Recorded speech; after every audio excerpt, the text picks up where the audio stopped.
Hey, welcome to Dark Horror Narrations.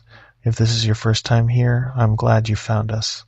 This channel is built for the late nights, the long drives, and the quiet hours when you want something in the background that keeps your mind just uneasy enough to stay interesting. No jump scares. No loud noises. Just stories told the way they'd be told around a fire by someone who was there and wishes they weren't. If you've been here before, welcome back. You already know how this works. Get comfortable, turn the lights down, and let's get into it. Before we start, I want to hear from you tonight. Drop a comment and tell me if you had to survive one night alone in the wilderness with any one of the creatures from this channel, which one would you pick and why? Skinwalker, Wendigo, the Rake, a Dogman, something else. I'm curious where you all land on that. The comments on these videos are always wild, and some of you have stories of your own that are just as unsettling as anything I narrate. So, don't hold back. Alright, settle in. Let's begin. Story 1. The calving hand. The man feeding my cattle had been dead for 2 days. I'd eaten breakfast with him that morning. I need to get that part out first, because everything else I'm about to tell you depends on understanding that one fact. The person I'd been living and working beside for 11 days on my property in the Bitterroot Valley was not a person. And by the time I figured that out, it had already done things I still can't fully explain. My name is Jared. I run a small cow-calf operation about 14 miles south of Hamilton, Montana, tucked against the Bitterroot Range on the west side of the valley. 160 acres, mostly open pasture with a tree line running along the back 40 where the National Forest starts. I've been ranching that land since 2009 when my father passed and left it to me. It's quiet work, hard but honest. The kind of life where your biggest worry most days is whether the hay delivery is coming on time or if the stock tank heater is going to make it through another winter. Calving season changes that. Late March into April, the days get long and the nights get longer. You're checking heifers every few hours, pulling calves when the mothers can't do it alone, keeping an eye on the weather because a late blizzard can kill a newborn calf in 20 minutes flat. It's the kind of work that breaks you down if you try to do it alone, so every spring I hire a seasonal hand to help me through the worst of it. In 2022, I put a posting up at the feed store in Hamilton and on a couple of the ranching boards online. Simple job. Room and board in the bunkhouse, decent daily wage, 6 weeks of work starting mid-March. I'd done the same thing every year for over a decade, and I'd never had trouble finding someone. A guy named Trent Novak called me on the 9th of March, said he'd worked cattle operations in eastern Montana and up near Hav, knew his way around a calving barn, could start as soon as I needed him. He sounded calm on the phone, not overly friendly, not stiff, just a working man, looking for seasonal work. I told him to come out on the 15th and we'd get started. He showed up right on time. Drove a gray Dodge pickup, older model, Wyoming plates. He was average height, maybe 5'10", solid build, brown hair under a Carhartt cap, late 30s or early 40s, hard to tell. Had a firm handshake and didn't talk more than he needed to. I liked him immediately. You can tell a lot about a ranch hand in the first hour, whether they know how to move around livestock without spooking them, whether they check fences without being asked, whether they can back a trailer straight. Trent passed every test without seeming like he was trying. The first week went smooth. We checked a herd twice a day, morning and evening. Trent bunked in the old foreman's cabin about 200 yards from the main house. A small one-room building with a wood stove and a cot that my father had built in the 70s. Single window facing the main house, tin roof that popped and pinged in the cold. I'd insulated it myself a few years back, put in a propane heater as backup to the stove, and stocked it with a few blankets and a camp lantern. Nothing fancy, but warm enough for a working man who just needed somewhere to sleep between shifts. Trent kept to himself in the evenings, which I respected. Some hands want to sit on your porch and drink beer every night and talk about nothing. Trent ate dinner, walked back to the bunkhouse, and I'd see his light go off around 9. Perfect arrangement. I valued the quiet, and he seemed to as well. Most mornings he was already up before I came out, leaning against the fence, watching the herd like he was counting heads. A good sign. You want a hand who looks at the cattle first thing, not his phone. The first calf came on March 20th, a healthy bull calf out of one of my older cows. No complications. Trent and I were both there. He knew exactly where to stand, when to back off, when to step in. He didn't panic when the cow bellowed and kicked. He just did the work. Quiet hands, steady movements, no wasted effort. Over the next 4 days, we pulled 2 more calves, lost none, and I started thinking I'd gotten lucky with this one. Best hand I'd had in years. There was one thing, though, small. The kind of thing you file away and forget about until later when everything goes wrong and you start reconstructing the timeline. On the third night, I woke up around 2 in the morning to use the bathroom. Russ was lying on the floor at the foot of my bed, which was normal, but he was awake, ears up, staring at the bedroom door. I looked out the window toward the bunkhouse, and the light was on. Not unusual for a hen to be up at odd hours during calving season, but the light wasn't coming from the window. It was coming from the gap under the door, a thin, steady line of yellowish light, like Trent was sitting right on the floor next to the door frame. I watched for a minute. The light didn't move, didn't flicker. Then it went out. I went back to bed and forgot about it by morning. My border collie Russ disagreed. Russ had been working cattle with me since he was a pup. 9 years old, smart as hell, and the best judge of character I've ever known. In those first few days, Russ stayed close to Trent, the way he did with anyone new on the property. Watchful, but not aggressive. Normal dog behavior. On day 5, that changed. I was coming out of the barn around 6 in the morning, and Trent was walking across the yard from the bunkhouse. Russ was on the porch. When Trent got within about 40 feet, Russ stood up, tucked his tail flat against his belly, backed up until he hit the front door, and started whining, not barking, not growling, whining, the sound a dog makes when it's not angry. It's terrified. I called Russ down, told him to knock it off. He wouldn't leave the porch. Trent glanced at the dog and said something like, "Guess he's not a morning dog," and kept walking toward the barn. Russ watched him the entire way and didn't stop whining until Trent was out of sight. I wrote it off. Dogs get weird sometimes. Maybe Trent had stepped on his tail or spooked him somehow. It happens. But Russ never got over it. Every single day after that, same routine. The second Trent came into view, Russ would retreat, tuck his tail, and make that whining sound. He refused to go near the barn if Trent was inside. He wouldn't eat if Trent was in the kitchen. At night, Russ would press himself against the foot of my bed and face the door like he was standing guard against something. I've had dogs my whole life. I've never seen a dog behave like that around a person, not even a bad person. I've had hands who were drunks, guys who were rough, guys who were lazy. Russ never cared. He worked alongside them, ignored them, or herded them like cattle when they got in his way. This was different. This was a dog who had identified something that didn't belong, and he couldn't tell me what it was with words, so he told me the only way he could. I just wasn't listening. Day 8. I started noticing small things. Trent's boots were always dry. Now, it was late March in Montana. There was snowmelt everywhere. Mud in every low spot, puddles in the corral, slush on the paths between the barn and the pasture. My boots were caked with mud by noon every single day. Trent's boots looked like he'd just taken them out of the box. Every morning. Clean leather, no waterline, no mud on the soles. I watched him walk through the same corral I did, step in the same mud I did, and somehow come out the other side clean. I didn't say anything, but I noticed. Then there was the eating, or the not eating. Trent would sit at the kitchen table, fill his plate, and go through the motions of dinner. But I started watching more carefully after the boot thing, and I realized I never actually saw food go into his mouth. He'd raise the fork, chew, talk if I talked to him, but his plate would still be full at the end of the meal.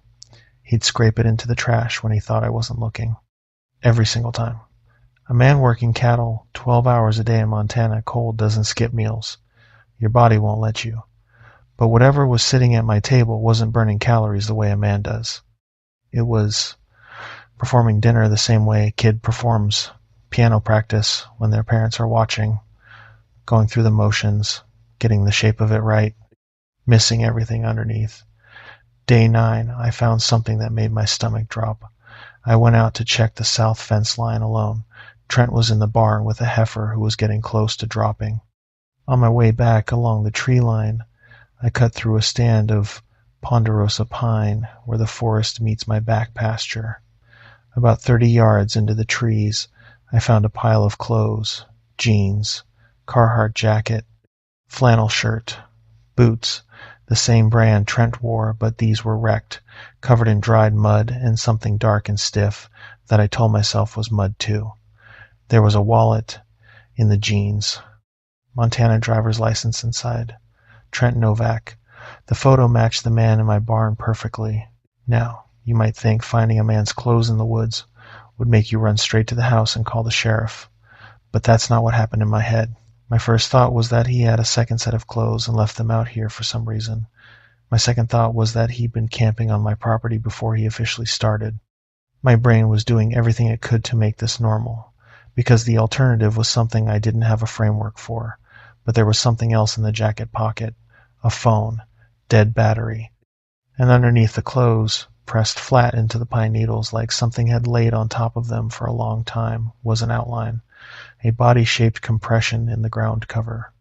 Pine needles, flattened ferns, disturbed soil, the shape of a man lying on his back.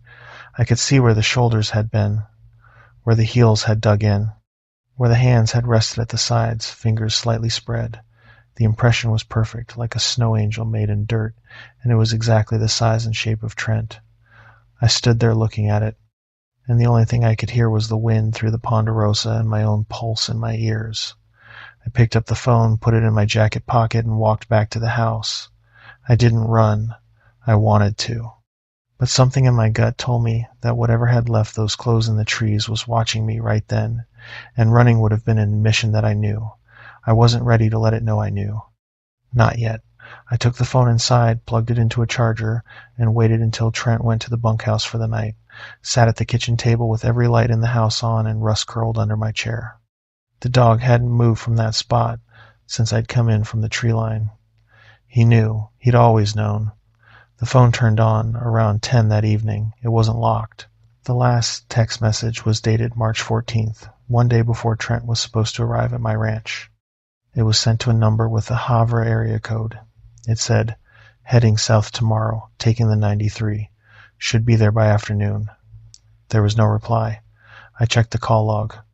The last outgoing call was March 15th at 11:42 in the morning. It lasted 3 minutes.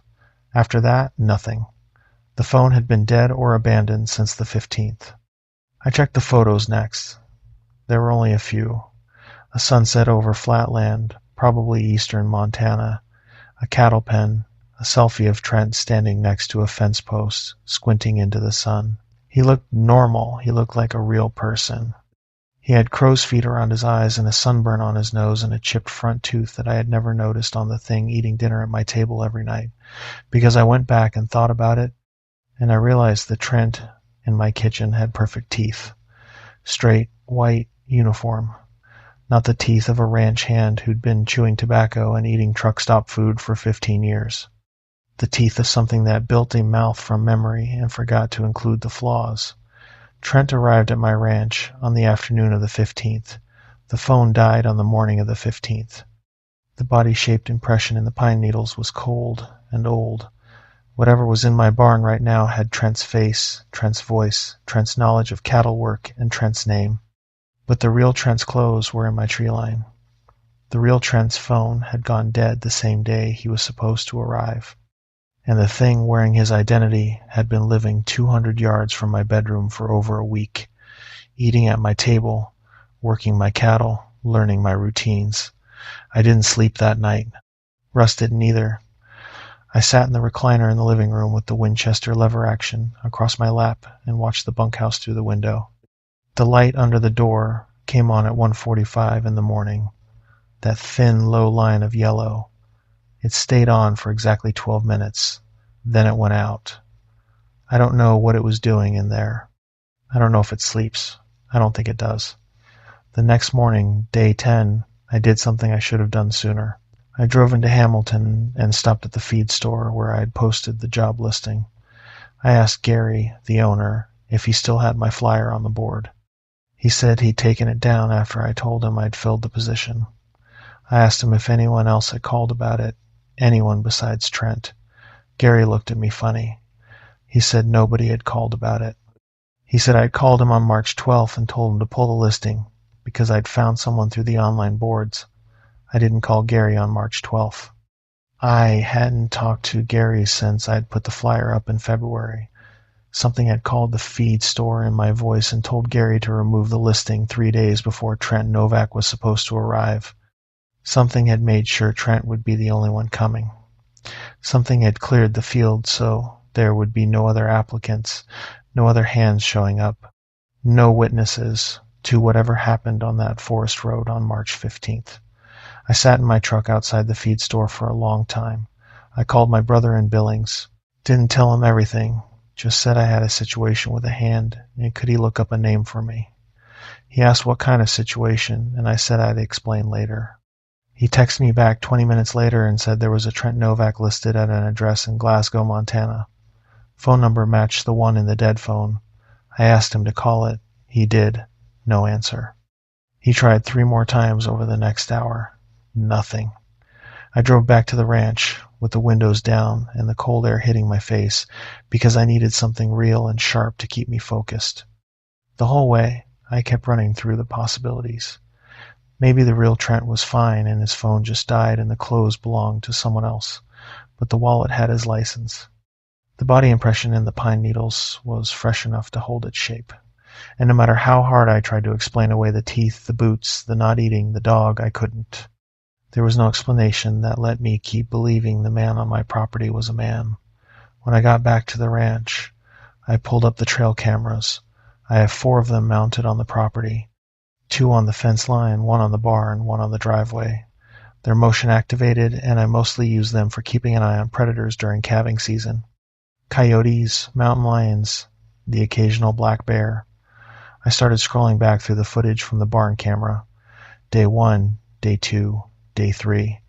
Trent coming and going. Normal movements, normal posture. Day 4. Day 5. The day Russ started acting wrong. I found it on the footage from 2:14 in the morning on March 20th. Day 5. The barn camera triggered on motion. The frame showed the barn doors, closed. Standing in front of the doors, facing the camera, was Trent. He was perfectly still, not shifting his weight, not breathing visibly, just standing there in the dark, looking directly into the lens. He was smiling, not the way a person smiles. His mouth was open too wide. The corners were pulled back too far. His teeth were showing, all of them, and there were too many of them. The expression looked like someone had described a smile to a thing that had never had a reason to use one, and it was practicing. He stood there for 47 minutes. The camera captured a frame every 10 seconds. In every single frame, the smile was exactly the same. Exactly. Not a millimeter of variation. No human being can hold a facial expression without micro movements for 47 minutes. It wasn't trying to look human. It was facing the camera because it knew I would eventually look. It wanted me to find this. I went through the rest of the footage. Every single night after day 5, the same thing. 2 in the morning, sometimes 3. Trent standing somewhere on the property facing the nearest camera, wearing that stretched out smile in the driveway, by the stock tank. Once standing directly outside my bedroom window, facing the window-mounted camera I used to monitor the front yard. That one was from 2 nights ago. But the worst footage wasn't the smiling. It was what I found on the fence line camera from day 7. The camera faces the back pasture where it meets the tree line. At 3:22 in the morning, it triggered on motion. The frame showed Trent walking along the fence, which would have been unusual enough at that hour. But he wasn't walking normally. He was walking along the top rail, barefoot. The rail is a 4-inch steel pipe, and he was moving across it the way a person walks down a sidewalk. No wobble, no balance corrections. His arms hung straight at his sides. His feet made contact with the pipe and lifted off in perfect, mechanical rhythm, and he was carrying something. It took me a minute to figure out what I was looking at. He was carrying one of my calves. The 3-day-old bull calf from cow number 27, carrying it under one arm like a feed bag. The calf was limp, not struggling, alive but not moving. I checked the calf the next morning. It was fine, back with its mother, nursing normally, no injuries, no marks, but its temperament had changed. Before that night it had been a lively, active calf that came to the fence when I walked by. After, it stood in the far corner of the pen and wouldn't let anything touch it. 2 months later it still wouldn't come near a human being. I don't know what Trent did with that calf at 3 a.m. I don't know where he took it or how long he had it. But he brought it back, and that's what disturbed me more than anything. He could have killed it. He could have killed any of my cattle any night he wanted. He chose not to. He chose to take the calf and return it, changed, because he wanted me to notice. He wanted me to look at that animal and wonder what had happened to it. He was building a pattern. Every night, a new piece of evidence. The smile at the barn, the smile at the stock tank, the smile at my bedroom window, the calf. He was assembling a trail of breadcrumbs that led to exactly one conclusion, and he was doing it slowly, methodically, the way a person lays out photographs on a table. He was telling me a story. And the story was, I was here. I was always here. And you didn't know. That's when I understood that whatever Trent was, he wasn't just mimicking a human being to survive or to hide. He was enjoying this.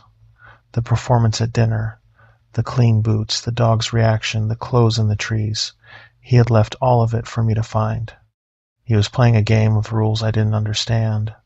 And every night he added another piece because the game wasn't over until I knew, fully and completely, that I had been living with something inhuman, and that it had been choosing every single hour of every single day not to kill me. I called the Ravalli County Sheriff, told the dispatcher I had a trespasser and a possible missing person. Kept my voice level because I knew how I'd sound if I started telling the truth. Deputy showed up in about 40 minutes. Young guy, name was Colton Webb. Clean-shaven, squared away, probably former military. I showed him the clothes, the wallet, the phone, and the trail camera footage. He watched the 2 a.m. footage without saying anything for a long time. I watched him watch it. His face didn't change, but his hand moved to his belt and stayed there. Then he got on his radio and called for a second unit. While we waited, I told Deputy Webb that Trent was in the barn, that he'd been out there since around 6 that morning. I told him I didn't think it was safe to approach alone. Webb asked me why, and I didn't have a good answer that would sound sane. I just said the dog wouldn't go near him, and neither would I. Not anymore. Webb looked at Russ, who was pressed against my leg so hard I could feel his heart beat through his ribs. Then he looked at the barn. He didn't argue. The second deputy arrived, a woman named Hayes. Both of them approached the barn on foot. I stayed by the truck with Russ, who was shaking so hard I could feel it through his whole body. My hand was on the Winchester behind the seat, but I didn't pull it out. I didn't know if it would matter. They opened the barn doors. Trent was inside, standing in the middle of the aisle between the stalls. He was facing away from the doors. Both deputies identified themselves and told him to turn around. He didn't move. Not a flinch, not a twitch. He stood there like he was rooted to the concrete. The cattle in the stalls were silent. That bothered me almost as much as anything else. Cattle are never silent. They shift, they chew, they bump against the rails. My barn was quiet the way a church is quiet, the way a place gets when everything alive in it has decided to stop making noise. Webb told him again. Nothing. Then Trent turned around, and I saw it from 50 yards away. The smile, that wide, wrong, broken smile. In daylight it looked even worse. His eyes weren't right.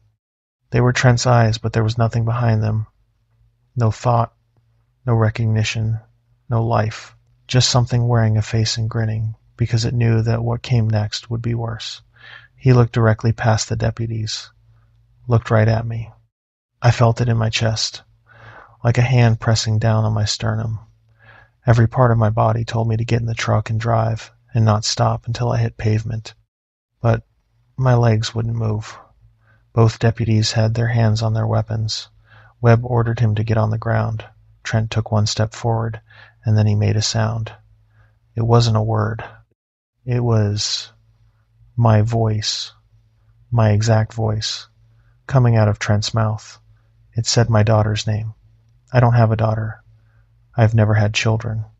But it said a name in my voice, a girl's name, like it was calling someone in from the yard for dinner. Tender, familiar, the voice of a father calling a child he loves. And it was my voice, perfectly replicated, calling for a child that doesn't exist. The name it used was Emily. I don't know anyone named Emily. I don't know where it got that name or why it chose it, but the way it said it, the warmth in the syllables, the little lift at the end like you'd use when you want a kid to know she's not in trouble, you just want her to come inside. It sounded like a memory from a life I never lived, like it had reached into some version of me that could have existed, some future where I had a family and a daughter named Emily, and it had stolen the most tender moment from that life and used it as a weapon. I felt something break inside me when I heard that. Not fear, something worse. Grief. Grief for a person who doesn't exist, called by a voice that was mine but wasn't mine, from a mouth that belonged to a dead man. Deputy Webb later told me that was the point where he became certain this was not a standard welfare check. What happened next took about 15 seconds. Trent dropped to all fours, but not the way a person drops to their hands and knees. His limbs folded wrong, his elbows bent backward, his spine curved up like a cat arching its back, but too far, vertebrae visible through his shirt like a chain of stones pressing against the fabric. He moved toward the back of the barn on all fours, faster than he should have been able to, and went through the gap between the back wall and the hay door, a gap maybe 14 inches wide. Deputy Hayes told me afterward that she heard the sound of fabric tearing, and something that sounded like wet cartilage popping, like joints dislocating and relocating in rapid sequence. But the body that went through that gap didn't slow down. It compressed and flowed through the opening the way water moves through a crack in a dam. By the time the deputies cleared the barn and got around to the back, there was nothing there. Tracks in the mud led to the tree line and stopped. Not faded out, stopped. Like whatever made them had simply ceased to exist at the edge of the forest. Hayes pointed out something I wouldn't have noticed. The tracks changed halfway across the yard. The first few were boot prints, standard tread, consistent with what Trent wore. The last 4 were barefoot, and the last 2 had too many toes. They found the real Trent Novak's body 3 days later. He was a quarter-mile into the national forest, in a shallow depression behind a fallen ponderosa. The coroner estimated he'd been dead since March 15th. Cause of death was never officially determined. There was no visible trauma, no wounds, no toxicology findings. His face, according to the deputy who found him, had an expression on it that the report described as inconsistent with natural death, but did not elaborate further. I asked Webb what that meant once, months later. He said Trent's face looked like he'd seen the thing that replaced him, and that whatever he saw had been the last thing his brain could process. Ravalli County filed the death as undetermined. The incident report number was listed as RC 2022-0417. My property was flagged in a system I didn't know existed. A woman from Montana Fish, Wildlife and Parks called me 2 weeks later asking questions that had nothing to do with fish or wildlife. She asked about the trail camera footage. She asked if I still had Trent's phone. She asked if I'd noticed any unusual animal behavior in the tree line before or after the incident. I told her about Russ. She paused for a long time, then said something I haven't forgotten. She said Russ was right to be afraid, and that I should take the dog's lead from now on. She said that, in her experience, the ones that practice in front of cameras aren't passing through. They're establishing territory. She said I should consider whether the thing that wore Trent's face came to my ranch because of the job listing or whether it posted the listing. I never put up another flyer at the feed store. I never hired another seasonal hand. I sold 30 head that spring and scaled the operation down to what I could manage alone. Russ sleeps in my room every night, and I leave every light on the property burning from dusk to dawn. The trail cameras still trigger sometimes. 2, 3 in the morning. Usually it's a deer or a coyote, but twice in the last year I've checked the footage and found a single frame of someone standing at the tree line. Different face each time, different clothes. Same smile. I don't check the cameras at night anymore. I wait until the sun is up and the world makes sense again, because the woman from Fish and Wildlife told me one more thing before she hung up. She said, the ones that smile at cameras aren't hunting. They're reminding you.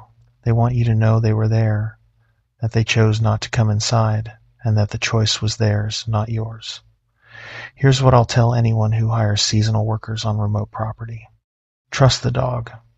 If your dog won't go near someone, that dog is telling you something your senses can't pick up. Check boots. Check plates.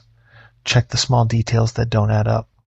And if you find clothes in your tree line that belong to the person sleeping in your bunkhouse, don't confront them. Don't let them know you know.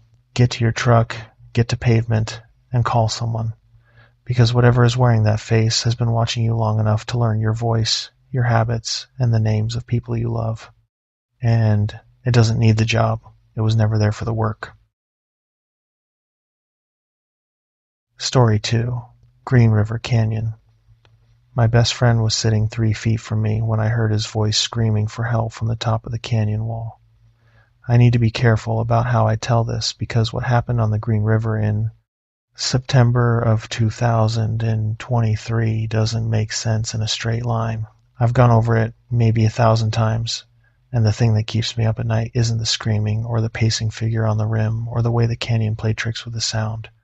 It's something smaller, something I didn't notice until weeks after we got home, and once I noticed it, I couldn't stop noticing. But I'll get to that.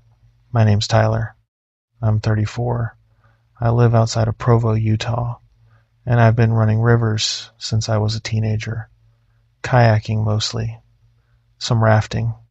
I've done the Colorado through Cataract, the Salmon in Idaho, the Yampa, the San Juan, and a half dozen smaller runs that don't get much attention from anyone except the locals. The Green River through Desolation Canyon was supposed to be a 5-day trip. 84 miles of flat water and easy rapids through one of the most remote stretches of river in the lower 48. No cell service, no road access for the middle 3 days, and canyon walls that go up 800 feet on either side. You put in at Sandwash and you don't come out until Swazi's Beach. There's no quitting in between. I'd been planning this trip with my buddy Nolan since the spring. We'd grown up together in the same ward in Provo, played football at the same high school, roomed together at Utah State for 2 years before he transferred. He was the kind of friend where you can go 6 months without talking and pick up right where you left off. Steady, dependable. The guy you call when your truck breaks down at 2 in the morning because you know he'll come and he won't make you feel bad about it. We'd been on maybe a dozen river trips together over the years. He knew what he was doing on the water. Good paddler, good camp cook, didn't complain about much. We put in at Sandwash on a Monday morning, second week of September. Weather was perfect. Low 80s during the day, dropping into the 50s at night. River was running about 3,000 cubic feet per second. Good flow for the time of year. We had 2 hardshell kayaks, a dry bag with 5 days of food, a water filter, a first aid kit, 2 headlamps, a paper map in a waterproof case, and a satellite messenger for emergencies. The ranger at the put-in checked our permits, reminded us about the fire restrictions, and told us to watch out for the rattlesnakes because they'd been active late this year. Standard stuff. The first day was easy, 14 miles of flat water through open desert. The canyon hadn't closed in yet, so the landscape was wide and dry, sage and sand on both sides, the river bending in long, slow curves. We talked about nothing. Work, football, a camping trip we'd taken to the Uintas back in July. Nolan had recently gotten engaged to a woman named Allison, and he was talking about the wedding plans with the quiet, slightly overwhelmed tone of a man who didn't care about centerpieces but was learning to have opinions about them because he loved the person asking. I was happy for him. He deserved it. We made camp on a sandbar around 5 in the afternoon, set up the tents, filtered water, cooked freeze-dried meals on Nolan's little backpacking stove, watched the sky go from blue to orange to purple to black, no clouds, no wind. The canyon walls weren't high yet, maybe 200 feet, but at night they blocked the horizon and made the stars feel compressed, like someone had pushed the sky down closer to the earth. Nolan went to bed around 9. I stayed up a little longer, sitting on the sand, listening to the river. Sometime around 9:30, I heard Nolan's voice call out from upriver. Clear, distinct, unmistakable. He said my name. Just once. Tyler. The way you'd say it if you were trying to get someone's attention from across a parking lot. Casual. Normal. I turned and looked at Nolan's tent, zipped up. I could hear him snoring. Light, rhythmic, the same pattern he'd had since college. He was asleep. He'd been asleep for at least 30 minutes. I looked upriver. Nothing but sand and water and darkness. The voice had come from maybe 50, 60 yards upstream, at the bend where the river curved east. There was nothing there. I told myself it was an echo. Sound carries strangely in canyons. The river makes noise, the walls bounce it around, and your brain fills in patterns. That's what I told myself. I went to bed. I didn't tell Nolan about it in the morning. I don't know why. There was something about the way my name had sounded that made me not want to say it out loud. Not scared, exactly. More like the feeling you get when you wake up from a dream you can't remember and something about the day feels tilted. A wrongness you can't locate. Day 2, the canyon started closing in. The walls climbed to 400, then 600 feet.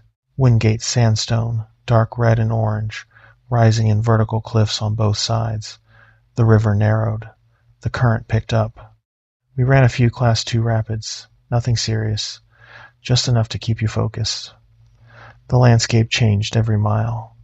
Side canyons opened up, dark and narrow, disappearing back into the rock.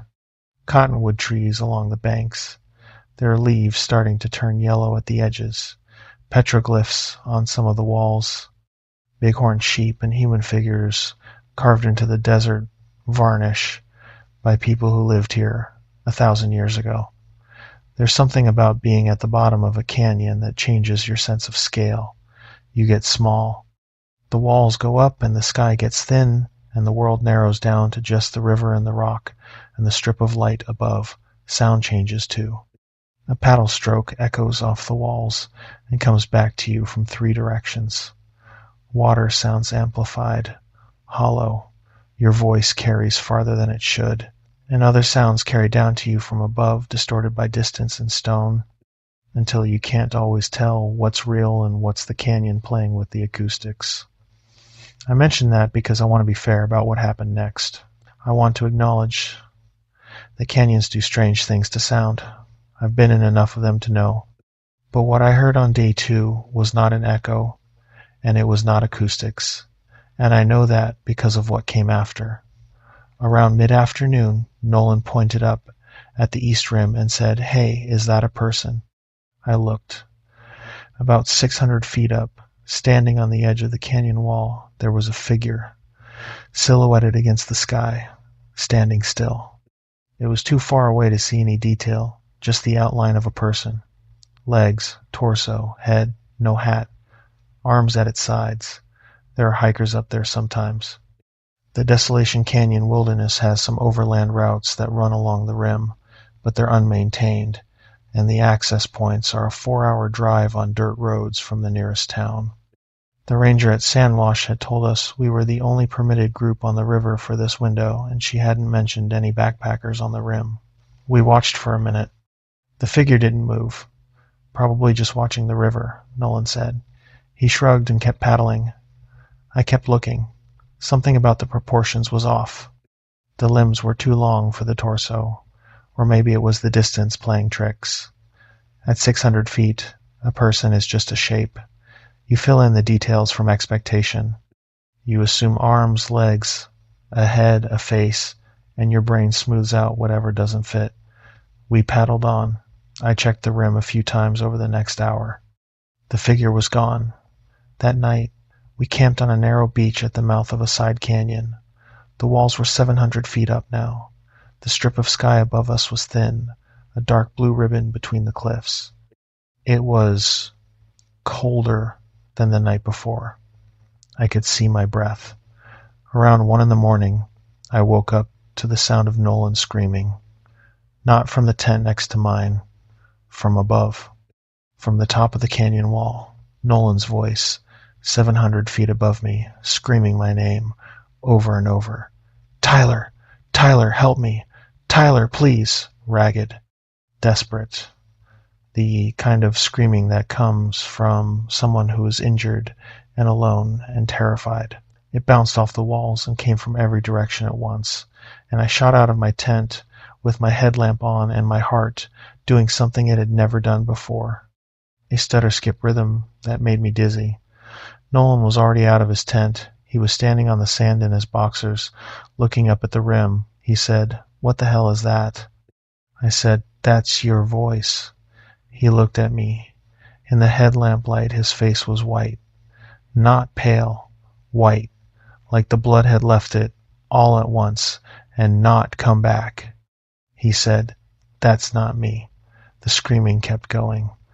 Nolan's exact voice, his cadence, his vowel shapes, the way he clips the ends of words when he's upset.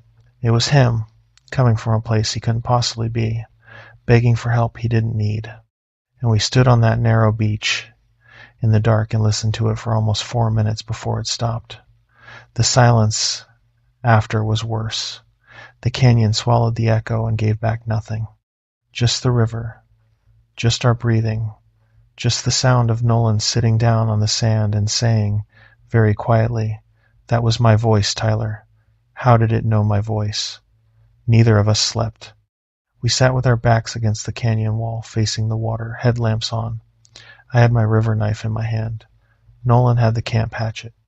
We watched the rim and the water and the dark mouths of the side canyons, and neither of us said much until the sky started to lighten around 5:30. In the morning, we discussed what to do. We had the satellite messenger. We could send an SOS and wait for extraction, but extraction from the middle of Desolation Canyon means a helicopter, and the messenger would need to relay through a satellite network, and the estimated response time was 6 to 12 hours. 12 hours sitting on a beach where something had screamed at us in Nolan's voice. The alternative was to keep paddling. 3 more days to the takeout, 50-some miles. We could push it and try to make it in 2 if we didn't stop early. We pushed, day 3. The thing on the rim was back. Same figure, same silhouette, pacing us along the east wall. It moved when we moved. It stopped when we stopped. At one point, I beached my kayak to refill water from a side stream, and I looked up. The figure was directly above me, straight up, maybe 700 feet. It had moved from the east rim to a point directly over my position in the time it took me to pull my kayak onto the sand. That's a half-mile traverse across broken terrain, and it had done it in under 2 minutes. Nolan saw it too. He was still in the water, looking up. He said, "It's closer." He was right. The figure was lower on the wall now, not on the rim, on the cliff face, standing on a ledge maybe 500 feet up. The proportions were clearer at this distance, and I could see that what I had been telling myself was a trick of perspective was not. The arms were too long. They hung past the knees, or past where the knees should have been. The head was slightly too small for the body, and it was standing on a ledge that, even from this distance, couldn't have been more than 6 inches wide. We paddled hard, didn't stop for lunch, ate protein bars on the water, and kept moving. The figure kept pace. That afternoon, the voice came again. Not screaming this time, talking. Nolan's voice. From somewhere on the cliff face above and behind us, carrying down into the canyon with eerie clarity, having a conversation with itself. It was replaying things Nolan had said. Fragments of conversation from the first 2 days. Allison wants orchids, but I think they're going to die before the reception. Word for word. Then a pause. Then another fragment, different topic.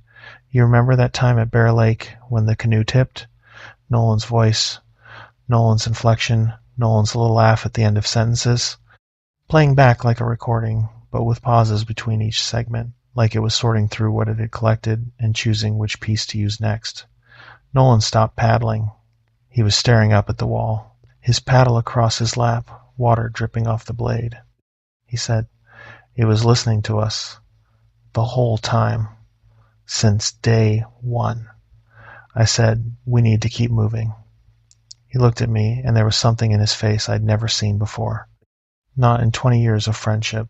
A rawness. He said, "It has Allison's name, Tyler. It knows about the wedding." I didn't have an answer for that. We paddled. The worst part of day 3 happened at dusk. We were making camp on the only flat ground we could find, a shelf of rock about 10 feet above the waterline at the base of the west wall. The canyon was narrow here, maybe 300 feet across. The east wall was close enough that I could see individual features in the rock. Cracks. Ledges. The dark stain of water seepage. Nolan was setting up the stove when he stopped and said, "Tyler, look at the wall." I looked. On the east wall, maybe 200 feet up, something had been scratched into the sandstone. Fresh marks, lighter than the surrounding rock. Letters, big enough to read from across the canyon. It said Nolan. His name? Carved into a vertical cliff face 200 feet above the river, in letters maybe 3 feet tall, on rock that no human being could reach without climbing gear, and the scratches were fresh. The exposed sandstone was pale, not weathered, not darkened by desert varnish. It had been done recently, maybe that day, maybe while we were paddling right below it. I looked at Nolan. He was reading his own name on a cliff wall in the middle of nowhere, and something in his posture shifted. His shoulders dropped. His hands stopped moving. He looked smaller. That's the only way I can describe it. Whatever the thing on the rim was doing, it was working. It wasn't trying to kill us. It was trying to make us understand that we were inside its space, moving through its territory, and it knew us by name. Not just sound, not just mimicry. It knew who Nolan was. It had singled him out, and it wanted him to know it. Nolan stared at it for a long time. Then he looked at me and said, "It's not just following us. It's talking to us." I picked up the satellite messenger. My thumb was on the SOS button. Nolan reached over and stopped me. He said, "And tell them what? Someone wrote my name on a rock?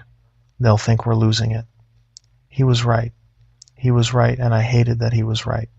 We didn't make a fire. We sat in the dark with our headlamps off, because the light made us visible, and the dark at least gave us the illusion that we couldn't be seen. I had the river knife on my lap. Nolan had the hatchet across his knees. We sat back to back so we could cover both directions, and we listened to the river and our own breathing and the occasional sound of rock falling somewhere in the darkness, small stones dislodging from the walls and clattering down into the talus. The voice came again around midnight from directly across the canyon at the base of the east wall, not screaming, not replaying conversations, whispering. Nolan's voice, whispering words I couldn't quite make out. The canyon acoustics carried the sibilance, the hiss of consonants, the wet click of tongue against teeth. It whispered for 2 hours. At some point during the second hour, the whispers became clearer. I caught fragments. She said yes in the kitchen. The ring was in the glove box for 3 weeks. I almost asked at Bear Lake, but I chickened out. Nolan grabbed my arm. His grip was painful. He was listening to himself narrate his own proposal story, the private details, the things he'd only told me, late at night at a campsite 2 days ago when we were lying in our tents talking through the mesh. It had been there, in the dark, outside the tent, recording everything. And now, It was playing it back, whispering Nolan's most intimate moment to us from across the canyon floor, because it could. Because it wanted him to know that nothing he said was private. That every word he'd spoken since we'd entered this canyon belonged to it now. Nolan didn't say anything. He sat there with his hand on my arm and his jaw clenched, and he didn't make a sound until the whispering stopped. When it finally went quiet, he whispered to me, barely audible, "Don't talk. Don't say anything else. From now on, we write notes." We communicated by headlamp and hand signals for the rest of the trip. Day 4, we covered 30 miles. Our arms were wrecked. Our backs were locked up. We barely spoke. The figure on the rim was gone, but the absence felt worse than the presence. At least when we could see it, we knew where it was. We reached the takeout at Swassey's Beach late on day 4, almost 8 in the evening. Swassey's is a flat, open clearing with a boat ramp, a gravel parking lot, and a vault toilet. Our shuttle vehicle was there, right where we'd left it. A white Tacoma with Utah plates, parked under a cottonwood tree. There was one other vehicle in the lot, a green Subaru Outback with Colorado plates and a kayak rack on top. Empty. We loaded the boats. Got in the truck. Nolan drove. I watched the canyon rim through the rear window until we hit pavement on the county road. Nothing. No figure. No voice. Just the desert and the road and the engine noise and the incredible relief of being on a surface that had lines painted on it. We reported what happened to the BLM ranger station in Green River, Utah the next morning. Filed a written statement. The ranger, a woman named Kim Trujillo, listened without expression and wrote everything down. She asked if we'd seen anyone else on the river. We said no. She asked if either of us had been drinking. We said no. She pulled up her computer and showed us a screen, and she said she wanted to tell us something that wasn't in the official literature.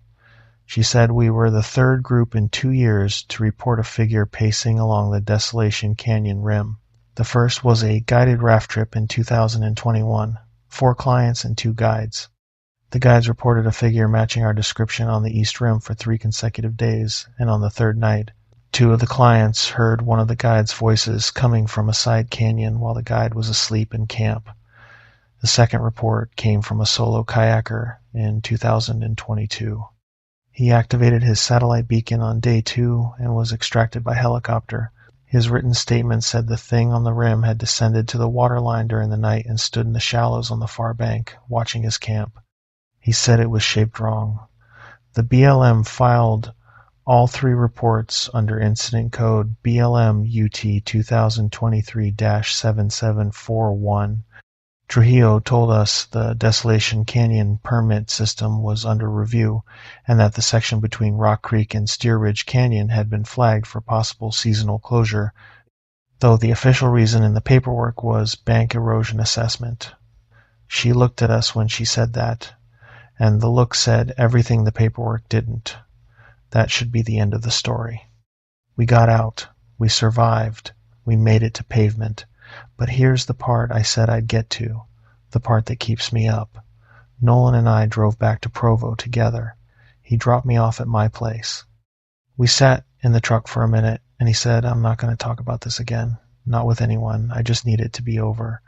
I said I understood. He drove away. Over the next few weeks, we texted a few times. Normal stuff. Work, football scores, wedding updates. We met up for dinner once with Allison and my girlfriend. Normal evening. Normal Nolan. But I started noticing things. Small things. The kind of things that don't mean anything unless you've spent 5 days in a canyon listening to something practice being your best friend. Nolan always ordered his steak medium rare. Since college. Every single time. The night we went to dinner, he ordered it well done. When I mentioned it, he laughed and said he'd been changing it up. His laugh was right. His face was right.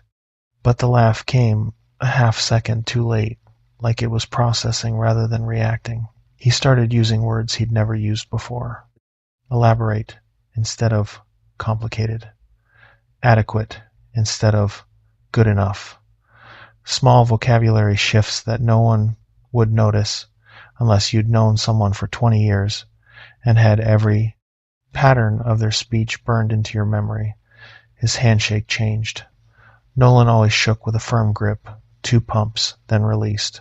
After the trip, he held on a beat too long. Not enough to be weird, just enough for me to feel the difference. And there was the laugh. Nolan had a specific laugh, a short exhale through his nose for small funny things, and a full open mouth sound for big ones. After the trip, the nose exhale was the same. But the big laugh was different. The pitch was right, the timing was almost right, but the breath behind it was wrong. Like the sound was being produced by something that understood the mechanics of laughter but didn't have the involuntary reflex that causes it. I know how this sounds. I know the rational explanation is that we went through something traumatic together and I'm projecting. I know people change. I know stress rewires your brain. I know that if I told anyone this, they'd tell me I was losing it. But here's the last thing. 3 weeks after the trip, I was at Nolan's place helping him move some furniture. Allison was at work. Nolan was in the garage getting a dolly, and I was standing in the kitchen by myself. On the refrigerator, held up by a magnet, was a photo from the engagement party. Nolan and Allison, smiling, holding champagne glasses. Normal photo. Happy couple. But behind them, in the background, through the sliding glass door, in the dark of their backyard, there was a figure standing at the fence line, tall, arms too long, slightly too still to be someone who happened to wander into the frame. The engagement party was in June, 3 months before our river trip. The thing had been in Nolan's backyard 3 months before we ever launched on the Green River, 3 months before it paced us along the rim, 3 months before it whispered his proposal story back to him in the dark, which means it didn't follow us. It didn't find us on the water. It was already there. It was already watching Nolan. The river trip wasn't the beginning. It was the middle. I put the photo back and didn't say anything when Nolan came in with the dolly. We moved the couch. We drank a couple of beers. He laughed at something I said, and the laugh came a half-second late, and his eyes stayed on my face for just a moment too long, and I said I had to get going. I sat in my truck in his driveway for 10 minutes before I could drive, because I was running the timeline backward, and it was getting worse. If the thing was at the engagement party in June, then it was watching Nolan before the river trip. If it was watching Nolan before the river trip, then when did it stop watching? When did it move from watching to something else? I thought about night 1 on the sandbar, the voice that said my name from upriver while Nolan slept. I'd told myself it was an echo. But what if it wasn't an echo, and it wasn't just testing its mimicry? What if it was telling me to come look, to come to the bend in the river, to leave the camp and walk upstream into the dark? And what if, while I was sleeping afterward, something walked into Nolan's tent at the bend, something that had been practicing his laugh, his word choices, his steak order for 3 months, something that zipped the tent back up and slept in the right pattern, snoring the way Nolan snored and paddled the way Nolan paddled and said the things Nolan would say. Except for the moments when the mask slipped, a half-second delay, a wrong word, a laugh that doesn't breathe right. I don't know. I will never know. That's the worst part. I can't ask. I can't test it. I can't hold up a mirror and demand that my best friend prove he's himself, because if he is, I lose the friendship, and if he isn't, I don't know what happens next, so I live with it. I watch, and I wait, and I pay attention to the half-seconds and the word choices, and the way he holds a handshake 1 beat too long, and I wonder if the thing on the rim ever came down, or if it's been sitting across from me at dinner this whole time. I don't know what was on the river with us. I don't know if it followed us home, or if it was already here before we left. I don't know if the thing I'm describing is my best friend, or something that learned how to be him, and I don't know how to find out without asking a question that, once asked, can't be taken back. Here's what I'll tell anyone planning a river trip through Desolation Canyon, or any backcountry waterway where you can't walk out. If you see a figure on the rim, do not wave, do not acknowledge it, and do not assume it's a hiker. If you hear a voice you recognize coming from somewhere that person can't be, do not answer it. Do not speak at all, because every word you say becomes material. It collects your voice the way a tape recorder collects sound, and it plays it back to remind you that you were heard. And when you get home, pay attention to the people who were with you. Pay attention to the small things, the word choices, the timing, the details that only you would know. Because the ones that learn your voice on the river don't always stay on the river. Sometimes they come home with you, and they fit so well into the life they've copied that you'll never be sure. You'll just have a feeling, a half-second delay, a wrong word, a laugh that doesn't land the way it used to, and you'll spend the rest of your life wondering if you're paranoid or if you're right. Story 3. Evacuation order. The fire was 40 minutes out and closing. The family standing at my checkpoint had walked out of an area that was already ash. I've thought about what I should have done differently at least once a day for the past 2 years. The answer is always the same. Nothing. There was nothing different I could have done, because by the time I understood what was standing at my truck window, it was already inside the perimeter. My name is Cole. In July of 2022, I was 29 years old and in my 4th year as a volunteer firefighter with the Ruidoso Volunteer Fire Department in Lincoln County, New Mexico. I'm not a professional. My day job is running a small HVAC company out of a shop on McKem Drive. But I've been volunteering since I was 25 because I grew up in these mountains and I've watched the fire seasons get worse every year. And sitting at home while your neighbors lose everything isn't something I'm wired to do. The Hondo Canyon fire started on July 11th from a dry lightning strike on the east face of Sierra Blanca. By the 12th, it had burned 600 acres. By the 13th, it had jumped the canyon and was moving northeast through mixed conifer toward the rural properties along Forest Road 108. Wind was out of the southwest at 20 to 25 miles per hour, gusting higher. Humidity was at 9%, temperature was 97.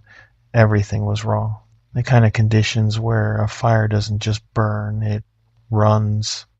And the only thing you can do is get people out of the way and let it take what it takes. I was assigned to evacuation support at a checkpoint on Forest Road 108, about 6 miles south of the little community of Nogal. My job was simple. Stop vehicles coming in, redirect them to the evacuation route on Highway 380, and help any residents coming out who needed assistance, whether that was water, medical attention, or a place to put their livestock trailer.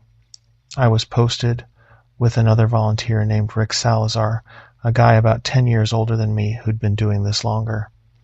Rick ran a feed store in Capitan. Good man, steady under pressure. The kind of person who makes you feel like things are going to be fine, even when the sky is the color of a bruise and the air smells like the inside of a fireplace. We'd been at the checkpoint since 6 that morning. By 2 in the afternoon, we'd processed maybe 30 vehicles.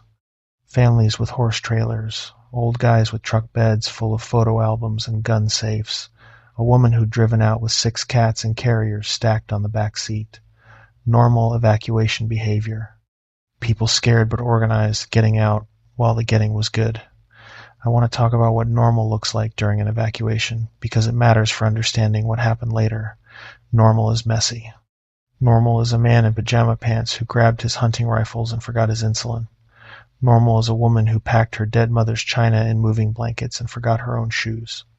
Normal is kids crying in back seats, dogs barking from truck beds, people arguing about what to take and what to leave. Evacuation is emotional and chaotic and deeply human. Everyone's face looks different. Everyone's posture tells a different story. Some people are stoic, some people are falling apart, some people are cracking jokes because that's how they handle stress. But every single one of them smells like smoke, and every single one of them is sweating, and every single one of them has dirt under their fingernails and ash in their hair, and the particular look of a person whose day went sideways in a way they never planned for. That's what normal looks like. Remember it. The fire was visible from our position by mid-afternoon. Not flame, but the smoke column. It rose from behind the ridgeline to the southwest, a wall of gray and brown that climbed straight up for what looked like 10,000 feet before the wind sheared the top off and dragged it northeast. The light turned orange. Ash started drifting down like snow, small white flakes that landed on the hood of my truck and left gray smudges when I wiped them away. The air had a taste to it. Bitter, chemical, the flavor of burning pine resin and dry grass. Your tongue goes dry, your throat gets tight, and after a few hours you stop noticing it the same way you stop noticing any bad smell. It becomes the baseline. Normal disappears and gets replaced by something else, and you adjust because there's no other option. Around 3:30, the incident commander radioed that the fire had reached the Lobo Canyon subdivision. That was a cluster of maybe 15 homes on private land backing up against the national forest. We'd evacuated Lobo Canyon that morning. Every single resident was accounted for. I'd personally driven through the subdivision twice, knocking on doors, and Rick had gone through a third time to confirm. Every house was empty. Every driveway was clear. We'd logged it. Lobo Canyon was evacuated and empty by 10:45 a.m. The fire reached Lobo Canyon at approximately 3:40 p.m. Satellite imagery later confirmed that every structure in the subdivision was fully involved by 4:15. At 4:22, a family walked up to my checkpoint on foot. They came from the south, from the direction of Lobo Canyon. On foot, walking up the shoulder of Forest Road 108, moving at the pace of people who had been walking for a while but weren't in a hurry. A man, a woman, and 2 children. The man was in his 40s, medium build, brown hair, wearing a blue flannel shirt and jeans. The woman was about the same age, dark hair pulled back, wearing a gray zip-up jacket. The girl was maybe 7 or 8, and the boy was younger, maybe 4. The girl was carrying a stuffed animal, a small brown bear with a red ribbon around its neck. I got out of my truck and walked toward them. "Are y'all okay? Where'd you come from?" The man stopped. He looked at me. His face was calm, not stressed, not soot-covered, not sweating. That was the first thing that registered. The fire was less than 2 miles behind them. The air temperature was pushing 100, the smoke was thick enough to taste, and this man looked like he'd just walked out of an air-conditioned house. His shirt wasn't wrinkled. His hair wasn't damp. The woman and the kids looked the same way, clean, composed, like they'd been posed for a family portrait, not fleeing a wildfire on foot. The man said, "We're from Lobo Canyon. We need a ride to the shelter." I said, "Lobo Canyon's been evacuated since this morning. Which address were you at?" He gave me an address, 22 Lobo Canyon Road. I knew the house. I'd knocked on the door myself that morning. A family named Reeves. Brad and Tina Reeves, 2 kids, a girl and a boy. I'd helped Tina load a box of documents into their Suburban and watched them pull out of the driveway at 9:50 a.m. I was looking at a man who was telling me he was Brad Reeves, standing in front of me at 4:20 in the afternoon, claiming to have walked out of a subdivision that had been on fire for 40 minutes. I said, "The Reeves family evacuated this morning." I helped them load up. The man didn't blink. He said, "We went back for some things." Nobody went back. The road was barricaded. I had been sitting at that barricade since 6 a.m. No vehicle had gone past me toward Lobo Canyon since the evacuation order went out. If this family had somehow gotten past the barricade, they would have had to drive or walk 6 miles down a road that was now choked with smoke and bordered by active fire. And they would have had to do it in clean clothes, without breaking a sweat, with 2 small children, one of whom was clutching a stuffed bear and looking at me with eyes that didn't blink. That was the second thing I noticed. The girl. She was standing slightly behind the woman, holding the bear against her chest, and she was looking at me the way a camera looks at you. Steady, unblinking, recording. Kids don't do that. Kids fidget. Kids look around. Kids in stressful situations cry or hide or tug on their parents' clothes. This girl was standing perfectly still, watching my face with an intensity that didn't belong to a 7-year-old. I looked at the boy. Same thing. Standing still, hands at his sides. eyes on me, no expression, not scared, not curious, not tired, nothing. Just two children standing in formation like they were waiting for instructions. Rick was out of his truck now. He walked over and said, "Everything okay?" I said, "They say they're from Lobo Canyon." Rick looked at the family. I watched his face change. It was subtle. A tightening around the eyes, a slight shift in his posture. Rick had been doing this for 14 years. He'd evacuated hundreds of people. He knew what people looked like when they were scared and displaced. This was not that. Rick said, "Where's your vehicle?" The man said, "We walked." Rick said, "You walked 6 miles from Lobo Canyon, through the fire." The man said, "We left before it got bad." But they hadn't. The timeline didn't work. Even if they'd left Lobo Canyon the moment the fire crested the ridge, they would have been walking through active smoke for at least a mile. Their clothes would smell like a campfire. Their skin would show irritation. The kids would be coughing, crying, exhausted. Instead, they looked like they'd stepped out of a catalog. I radioed the evacuation center at the Ruidoso Convention Center and asked them to confirm whether the Reeves family from 22 Lobo Canyon Road had checked in. The answer came back in about 2 minutes. Confirmed. Brad and Tina Reeves and their 2 children had checked in at 11:15 a.m. They were currently at the convention center. Tina Reeves had just been seen at the food service line 5 minutes ago. The Reeves family was at the shelter. The Reeves family was also standing at my checkpoint. I looked at the man. He was watching my face the way you watch a screen when you're waiting for a page to load. Patient, expectant, like he knew exactly what I'd just heard on the radio and was waiting to see what I'd do with the information. I said, very carefully, "I'm going to need to see some ID." The man reached into his back pocket and pulled out a wallet. He opened it and held up a New Mexico driver's license. The photo matched his face perfectly. The name on the license was Brad Reeves. The address was 22 Lobo Canyon Road, Nogales, New Mexico. 2 Brad Reeves, 2 sets of IDs. 2 identical families. One at the shelter and one standing on a fire road in the smoke, and the one standing on the fire road had walked out of an area that was fully engulfed. Rick leaned in and said quietly, "Cole, I don't like this." I didn't either. I told the family to wait by the truck. I pulled Rick aside, maybe 20 feet, and told him what the convention center had confirmed. Rick's face went through several things, none of them good. He said, "So who the hell are they?" I didn't have an answer. While Rick and I were talking, the girl moved. I caught it out of the corner of my eye.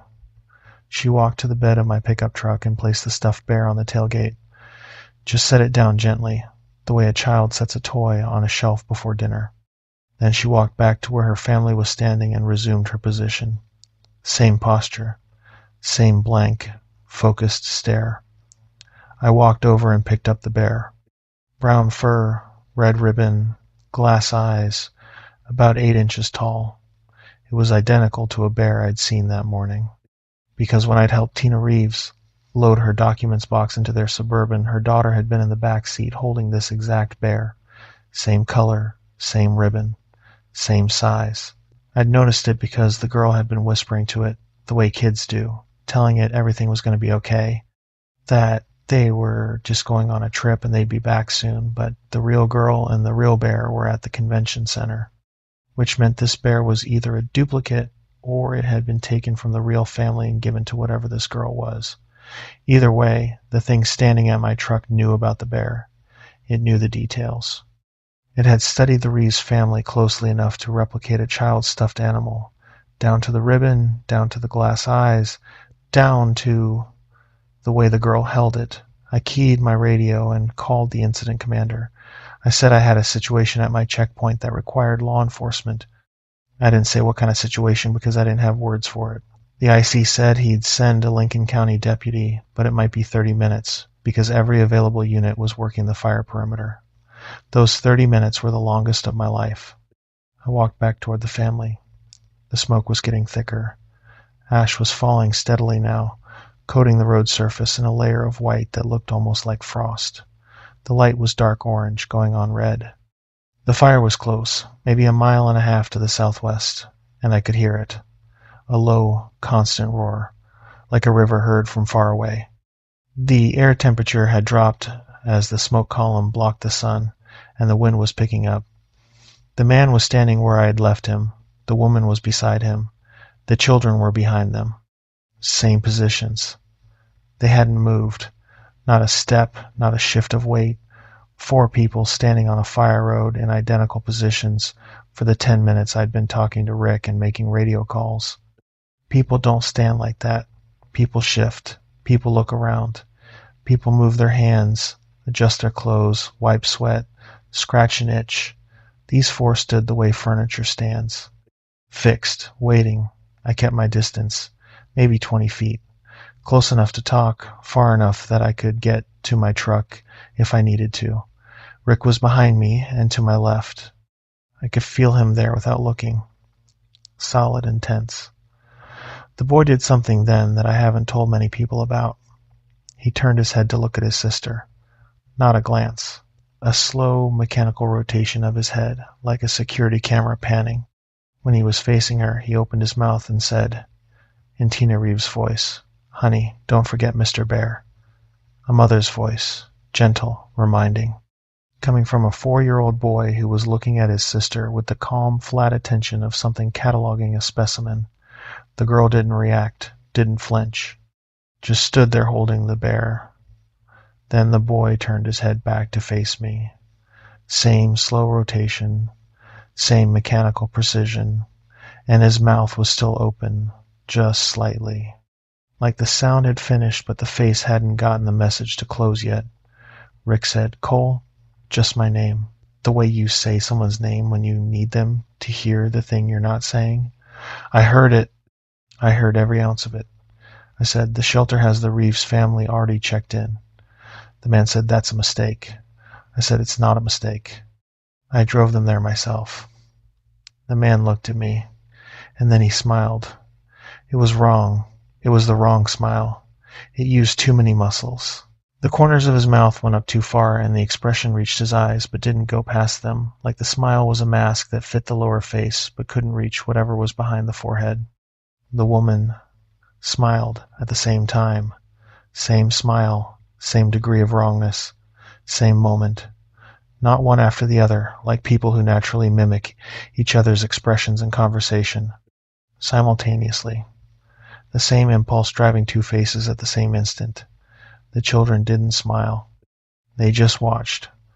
Rick put his hand on my shoulder and said, "Cole, we need to get in the trucks." The man took a step toward us, then another. His gait was off. Fluid and mechanical at the same time. Like a marionette being operated by someone who understood how legs work but had never used them. The woman followed. Same gait. Same rhythm. They moved in sync, matching each other's pace exactly, step for step, like 2 projections of the same motion running in parallel. Rick and I backed toward our trucks. I got behind the door of my Ford, which put a barrier between me and them. Rick did the same with his truck. The family kept walking toward us. Slowly, not aggressive, patient. The same patient, expectant watching they'd been doing since they arrived. Then the girl spoke. For the first time, the girl opened her mouth, and what came out was my voice. My voice, from a 7-year-old girl, saying words I'd said to the real Tina Reeves that morning. "Ma'am, you need to get your documents and any medications and load up. You've got about 30 minutes. Word for word, my exact inflection. The slight rasp I get when I've been breathing smoke all morning. The way I clip 30 because I grew up saying 30 and trained myself out of it. All of it, perfect, coming out of a child's mouth that wasn't moving the way mouths move. The jaw opened, but the lips didn't form the sounds. It was like watching a ventriloquist dummy that was using my voice instead of the ventriloquist's. Rick started his engine. I started mine. The family stopped at the edge of the road where the pavement met the gravel shoulder and stood there, all 4 of them, watching us through the windshields. The man's smile was still on. The woman's smile was still on. The children's faces were blank. I pulled onto the road and drove north. Rick was behind me. I watched the rearview mirror. The family stood at the edge of the pavement. They didn't step onto it. The road surface was where they stopped, and they stood on the gravel side like there was a wall across the asphalt that they couldn't cross or chose not to cross. They watched us drive away, and just before the curve in the road took them out of my mirror, all four of them turned simultaneously and walked back toward the smoke, toward the fire, into an area where nothing could survive. The deputy arrived at the checkpoint 45 minutes later. We gave our statements. He drove south to where we'd seen the family walking back toward Lobo Canyon. He found nothing. No footprints in the ash, no tracks on the gravel, no indication that anyone had been standing on that road at 4:20 in the afternoon. Lincoln County filed the incident under report number LC 2022-0719. The Reeves family at the convention center was re-interviewed. They confirmed they'd evacuated that morning and hadn't gone back. Tina Reeves said her daughter's stuffed bear was sitting on the girl's cot at the convention center. It had never left her daughter's hands. I still had the bear that the mimic girl had left on my tailgate. I turned it over to the deputy. I don't know what happened to it after that. Nobody ever followed up. But I did. I went back to the convention center 2 days later on my own time. I told the front desk I was checking on the families I had evacuated. They let me in. I found the Reeves family in the back section near the gymnasium. Brad and Tina and the kids, sitting on cots, eating sandwiches from a donated food table. Normal, tired, scared. Brad had dark circles under his eyes and a 3-day beard. Tina's hair was unwashed and pulled up in a messy knot. The girl was playing a game on a tablet with the bear tucked under her arm. The boy was sleeping with his thumb in his mouth. Real people, real mess. Real exhaustion. I talked to Brad for a few minutes. He thanked me for helping them evacuate. He asked about his house. I didn't know yet whether it had survived. He nodded and looked at the floor and said he'd built the deck himself last summer, and his daughter had painted her name on the back corner post, and it would be a shame if that was gone. Just a quiet, tired man worrying about his daughter's name on a fence post. Nothing wrong, nothing off, nothing that made my skin crawl. But then I talked to the girl, Emma. She was 7. I crouched down and asked her how she was doing, and she said okay, and I asked about the bear, and she held it up and said his name was Mr. Bear, and he went everywhere with her. I said, "Did you have him this morning when you left the house?" She said yes. She said she'd been holding him the whole time. I said, "Have you seen anyone who looks like your family? Like your dad or your mom, but not them?" She looked at me. And the look she gave me was not the look of a 7-year-old who's confused by a weird question. It was the look of a child who knows exactly what you're asking and is deciding whether to tell you. She glanced at her mother, then back at me, and she said, very quietly, "The lady was at our window last week." Tina wasn't listening. She was talking to another evacuee at the next cot. I lowered my voice and said, "What lady?" Emma said, "She looked like Mommy, but she was standing in the yard at night. I saw her from my bedroom window. She was just standing there, looking at the house. She had Mommy's face, but her arms were too long." I said, "Did you tell your parents?" She said, "I told Mommy, and Mommy said it was a dream." Emma looked at her bear, and then looked at me again. She said, "Mr. Bear was on the porch the next morning, but I didn't put him there. He was in my bed when I went to sleep. Someone took him outside and put him on the porch, and then brought him back before Mommy woke up. I felt the floor shift under me. Not physically, but the way the world shifts when a piece of information locks into place and changes the shape of everything around it. The thing at my checkpoint didn't just replicate the Reeves family from observation. It had been at their house, in their yard, at their window. It had been inside their home, close enough to take a stuffed animal from a sleeping child's bed and put it on the porch and then bring it back. It had been studying them for at least a week before the fire, learning the layout of their house, learning their faces, their voices, their habits, learning which toys belonged to which child and how they were held. And then, when the fire came and the family evacuated and the house was empty, it went inside and it took the house apart piece by piece, wall by wall, wire by wire, not to destroy it, to understand it. the way a child takes apart a clock to see how it works, the drywall stacked neatly, the plumbing disconnected at every joint, the wiring coiled on the floor. It wanted to know how a family is contained, how the walls go up, and where the doors lead, and what keeps the inside separate from the outside. And then it built a family from what it had learned, and walked that family out of the fire and up to my checkpoint, and stood there wearing their faces, waiting to be let in. 3 weeks later, a Forest Service investigator named Gutierrez called me and asked about the structural damage at Lobo Canyon. I said I hadn't been back to the subdivision since the fire. He said something that I haven't been able to shake. He said most of the homes in Lobo Canyon showed standard fire damage, burned from the outside in, roof collapse, wall failure, heat-fractured windows, normal wildfire behavior. But the Reeves house at 22 Lobo Canyon Road was different. It hadn't burned from the outside in. It had been taken apart. The framing was disassembled. The drywall was removed in sheets, stacked neatly in the backyard. The plumbing was disconnected at every joint. The electrical wiring was pulled from the walls and coiled in loops on the kitchen floor. All of this was done before the fire reached the structure. The fire then burned the components where they lay, but the disassembly was deliberate, methodical, and precise. I told Gutierrez about Emma, about the woman at the window, about the bear on the porch. He was quiet for a long time. Then he said the structural analysis had been forwarded to a division he didn't name, and that I would probably not hear about it again. He was right. I haven't. But I drove past the Reeves' new house last month. They rebuilt on a different lot, on the other side of Nogal, away from the forest. Tina had posted a photo on the community Facebook page of the kids playing in the new yard. Normal photo, happy kids, new house.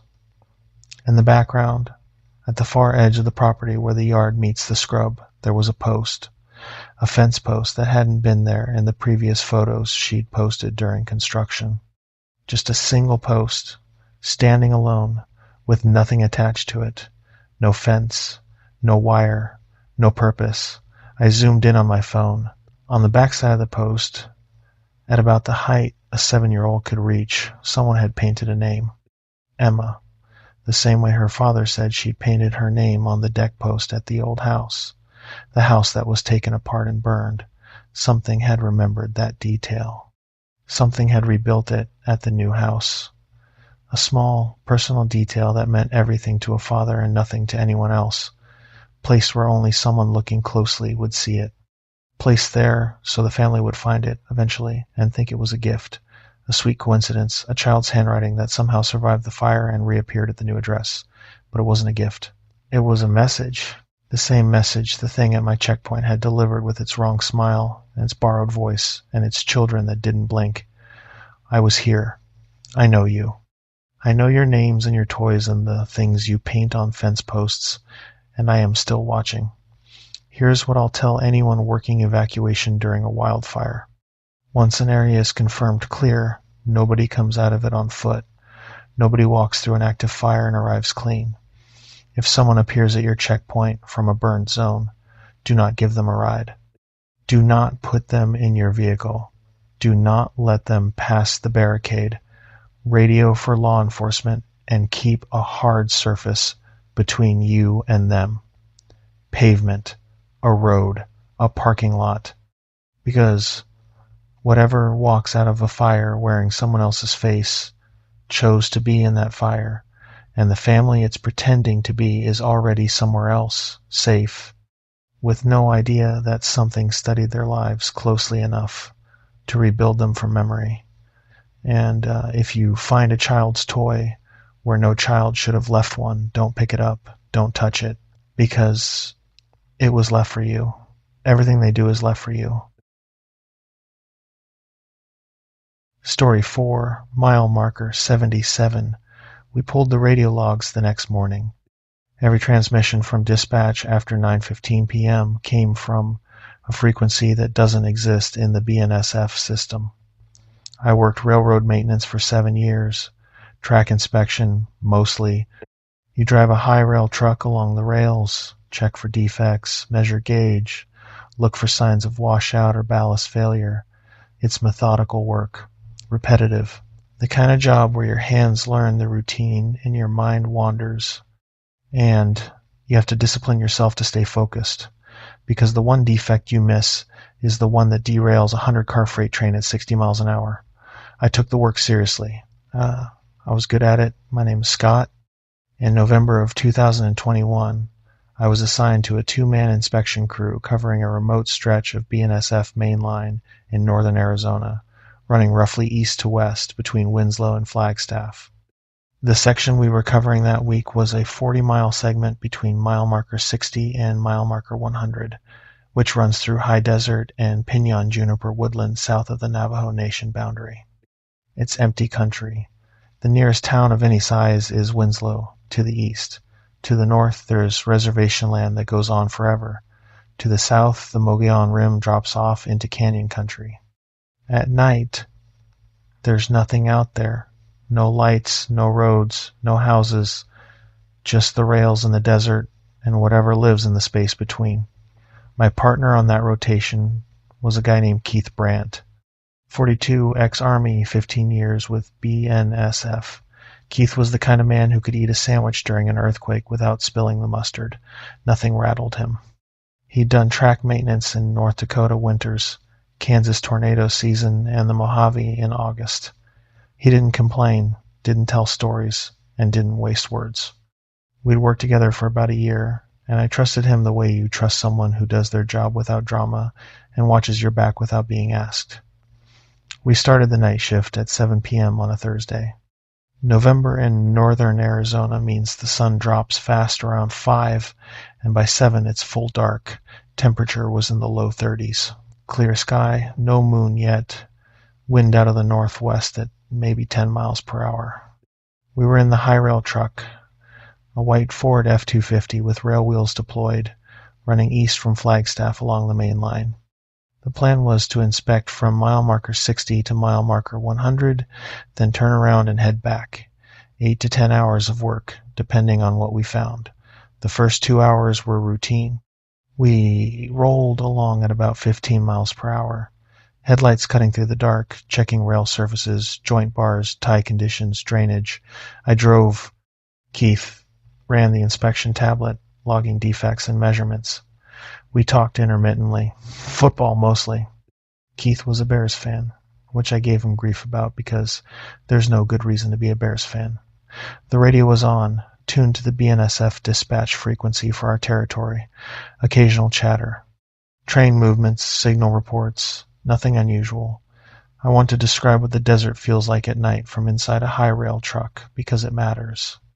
You're sitting in a cab that's lit by the dashboard and the tablet screen. The headlights throw a cone of white about 50 yards ahead, and the backup lights throw a shorter cone behind. Outside of those cones, there is nothing. No ambient light, no horizon glow, no reference point. The world ends at the edge of your headlights and begins again when the sun comes up. Between those two events, you exist in a tunnel of light surrounded by dark that is so complete it feels like a substance. Like you could roll down the window and scoop it up in your hands. Your brain adjusts after an hour or so, stops looking for things in the dark, stops trying to parse shapes out of nothing, but it never fully relaxes. Some part of you stays on alert, scanning the edges, waiting for something to break the pattern. That's the part that saved us. Around 8:45, about 15 minutes before the first radio anomaly, I noticed something off. We were between mile markers 72 and 73, and the pinyon juniper was getting thicker on both sides of the right-of-way. Normally, there's a cleared corridor of about 30 feet on either side of the rails, maintained by the railroad to prevent tree strikes and improve sightlines. But in this section, the trees seemed closer than they should have been. Not overgrown, closer, like the cleared space had narrowed without the trees actually moving. I mentioned it to Keith. He looked up from the tablet, glanced out both windows, and said, "Probably just a section they haven't trimmed this season." Made sense. I let it go, but I kept noticing it. Every few minutes, the trees seemed incrementally nearer. By mile marker 75, I could have reached out the window and touched branches. That's not an exaggeration. The pinyon were within arm's length of the truck. Keith noticed it this time without me saying anything. He said, "These trees are too close." He logged it on the tablet as a vegetation encroachment issue. We kept driving. At mile marker 76, I saw movement in the trees on the north side. Just a flash. Something shifting between the trunks, parallel to the track, matching our speed. I hit the spotlight. The beam cut into the pinyon and showed branches, bark, dead grass, and nothing else. No animal, no person. But the branches were moving, not from wind. They were moving in sequence, one after another, like something was pushing through them in a line. Like a wake in water, the disturbance moving from west to east, the direction we were traveling, at exactly our speed. I tracked it with the spotlight for maybe 30 seconds. Keith was watching too. The movement stopped. The branches went still. I turned the spotlight off, and we kept driving. That's when Keith said stop.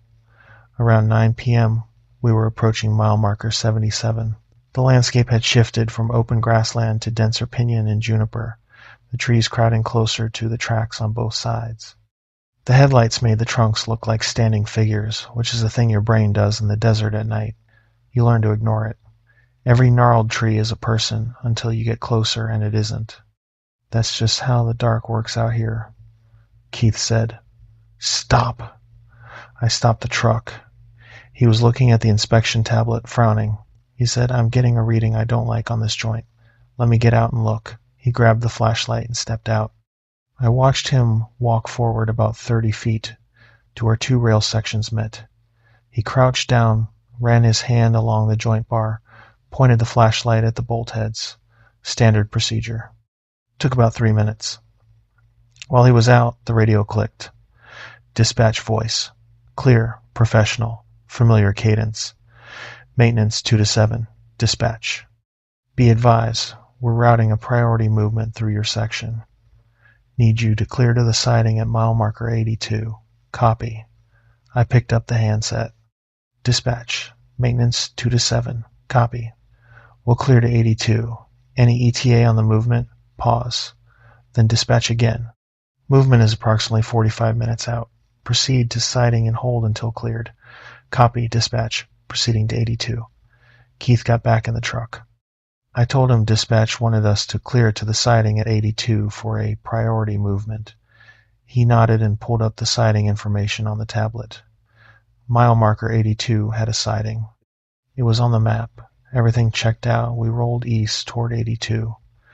About 10 minutes into the drive, Keith looked at the tablet and said, "Scott, what's siding at 82? I said, "The one dispatch just told us about." He turned the tablet toward me. The track schematic showed the main line running straight through mile marker 82. No siding, no turnout, no switch. The siding at 82 didn't exist. The nearest siding in either direction was at mile marker 75, which we'd passed 20 minutes ago, and mile marker 91, which was 9 miles ahead. I said, "Dispatch called at 82. Keith said, "There's no siding at 82. He picked up the radio. "Dispatch, maintenance 2 to 7. Requesting confirmation on siding location. We're showing no siding at mile marker 82 on our current schematic. Please advise." Silence. 10 seconds. 20 seconds. Then the dispatch voice came back. "Maintenance 2 to 7. Correction. Siding is at mile marker 83. Apologies for the error." Keith looked at the tablet. No siding at 83 either. He keyed the radio again. "Dispatch, we're showing no siding at 83. Can you confirm our territory dispatcher on duty tonight?" Long pause. When the voice came back, it said something that made the hair on my arm stand up. "Maintenance 2 to 7. Your territory dispatcher tonight is Keith." Keith's name, said in dispatch's voice. Not a different dispatcher named Keith. The voice used Keith's name as though it was answering the question, as though Keith Brandt was the dispatcher on duty. As though it was confused about where Keith was, or as though it was telling us something. Keith put the handset down. He looked at me. His face had that particular stillness that calm people get when they're processing something that doesn't fit their model of how the world works. He said, "I'm going to call the Winslow dispatcher office on the cell." He pulled out his phone. No signal. We were in a dead zone. 20 miles from the nearest tower, surrounded by hills and juniper. The radio was our only communication link. I stopped the truck. We were at mile marker 79. The engine idled. The headlights showed 50 yards of rail ahead, then darkness. Trees on both sides, close and thick. Keith said, "That's not dispatch." I said, "I know." He said, "Someone's on our frequency." Except that wasn't quite right either. BNSF radio frequencies are assigned and monitored. You can't just tune into a railroad frequency with a handheld and start transmitting convincingly. The voice sounded exactly like the dispatch audio we'd been hearing all night. Same tone, same cadence, same procedural language. It knew our call sign, it knew our location, it knew Keith's name, and it was directing us to a siding that didn't exist, deeper into empty desert, further from the last real switch point, further from anywhere we could turn around quickly. The radio clicked again. Dispatch voice. Maintenance 2 to 7, be advised. We have a report of an unauthorized individual on the tracks at mile marker 81. Requesting you proceed to investigate. Mile marker 81, 2 miles ahead, deeper into the Pinion, further from 75, which was the last real sighting we'd passed. Whatever was on that frequency was pulling us forward, step by step, mile by mile, using procedural language and dispatch protocols to move us like pieces on a board. Keith said, "We're going back." I agreed. I put the truck in reverse and started backing toward mile marker 75. On the rail, backing up in a high rail truck is slow and awkward. You're looking over your shoulder, watching the rails and the backup lights, moving at maybe 5 miles per hour. The trees closed in on both sides, the dark pressed against the windows. The radio clicked. This time, the voice was different. It was my voice, coming through the BNSF radio, saying, "Keith, I need help at 81. I'm on foot. Something's wrong with the truck. Can you come forward?" The tone was urgent, slightly breathless, convincing. If Keith had been in the truck alone and heard that transmission, he would have driven forward without hesitation, because it sounded exactly like his partner calling for help. The radio distortion, the slight compression of the signal, the background hiss, all of it was right, and the words were the kind of words I would use. Not scripted, not stiff, natural. The way I actually talk. Keith looked at me. I was sitting in the driver's seat. I had not touched the radio. My voice was coming through the speaker, and I was looking right at him, and neither of us said anything for what felt like a very long time. Then Keith reached over and turned the radio off. The silence hit like a wall. Just the engine, the wind, the ticking of gravel under the rail wheels as we backed slowly toward 75. Neither of us spoke. We kept backing up. The Pinion thinned as we moved west. The landscape opened. I could see further. The sky was wider. At mile marker 77, where Keith had gotten out to check the joint bar 40 minutes earlier, I saw something in the headlights, standing on the tracks, about 100 yards behind us, which is to say 100 yards ahead of us, in the direction we were backing toward. A figure, tall, standing between the rails. Not on the ballast shoulder, not off to the side. Dead center on the gauge, feet on the ties, facing our truck. Keith saw it too. He grabbed the spotlight mounted on the passenger side and hit it. The beam was powerful, built for inspecting track conditions from inside the cab. It lit the figure in harsh white light from about 80 yards. It was wearing a BNSF vest, orange, reflective stripes, the kind we all wear.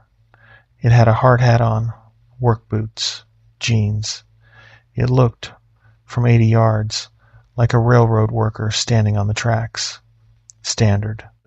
Except no one else was assigned to this section. No one else was out here, and no railroad worker stands on the tracks at night facing an approaching vehicle without moving. Keith kept the spotlight on it. I stopped the truck. At 60 yards, I could see that the vest didn't fit right. It was too small for the body wearing it. The sleeves of the jacket underneath were too long, hanging past the wrists, and the hands at the ends of those sleeves were wrong. The fingers were too long, not dramatically, not monster movie long, just enough that the proportions broke, enough that the gloves it was wearing, standard work gloves, were stretched at the fingertips. At 40 yards, the face became visible. It was Keith's face, Keith Brandt's face, on a body standing on the tracks 100 yards from Keith Brandt, sitting in the passenger seat. The features were right. The jaw, the nose, the close-cropped hair under the hard hat. But the expression was wrong. It was smiling, that same impossible smile that uses too many muscles and reaches too far across the face, and the eyes reflected the spotlight beam back at us the way animal eyes reflect light, yellow-green, bright. Wrong. Keith didn't react the way I expected. He didn't swear. He didn't grab for anything. He sat perfectly still, looking at his own face on a body that was standing on the tracks in the middle of nowhere at 10 p.m., and he said, very quietly, almost to himself, "It was in the trees. At 76. That was what I saw. I understood what he meant. The movement in the pinion, the thing pacing us in the tree line.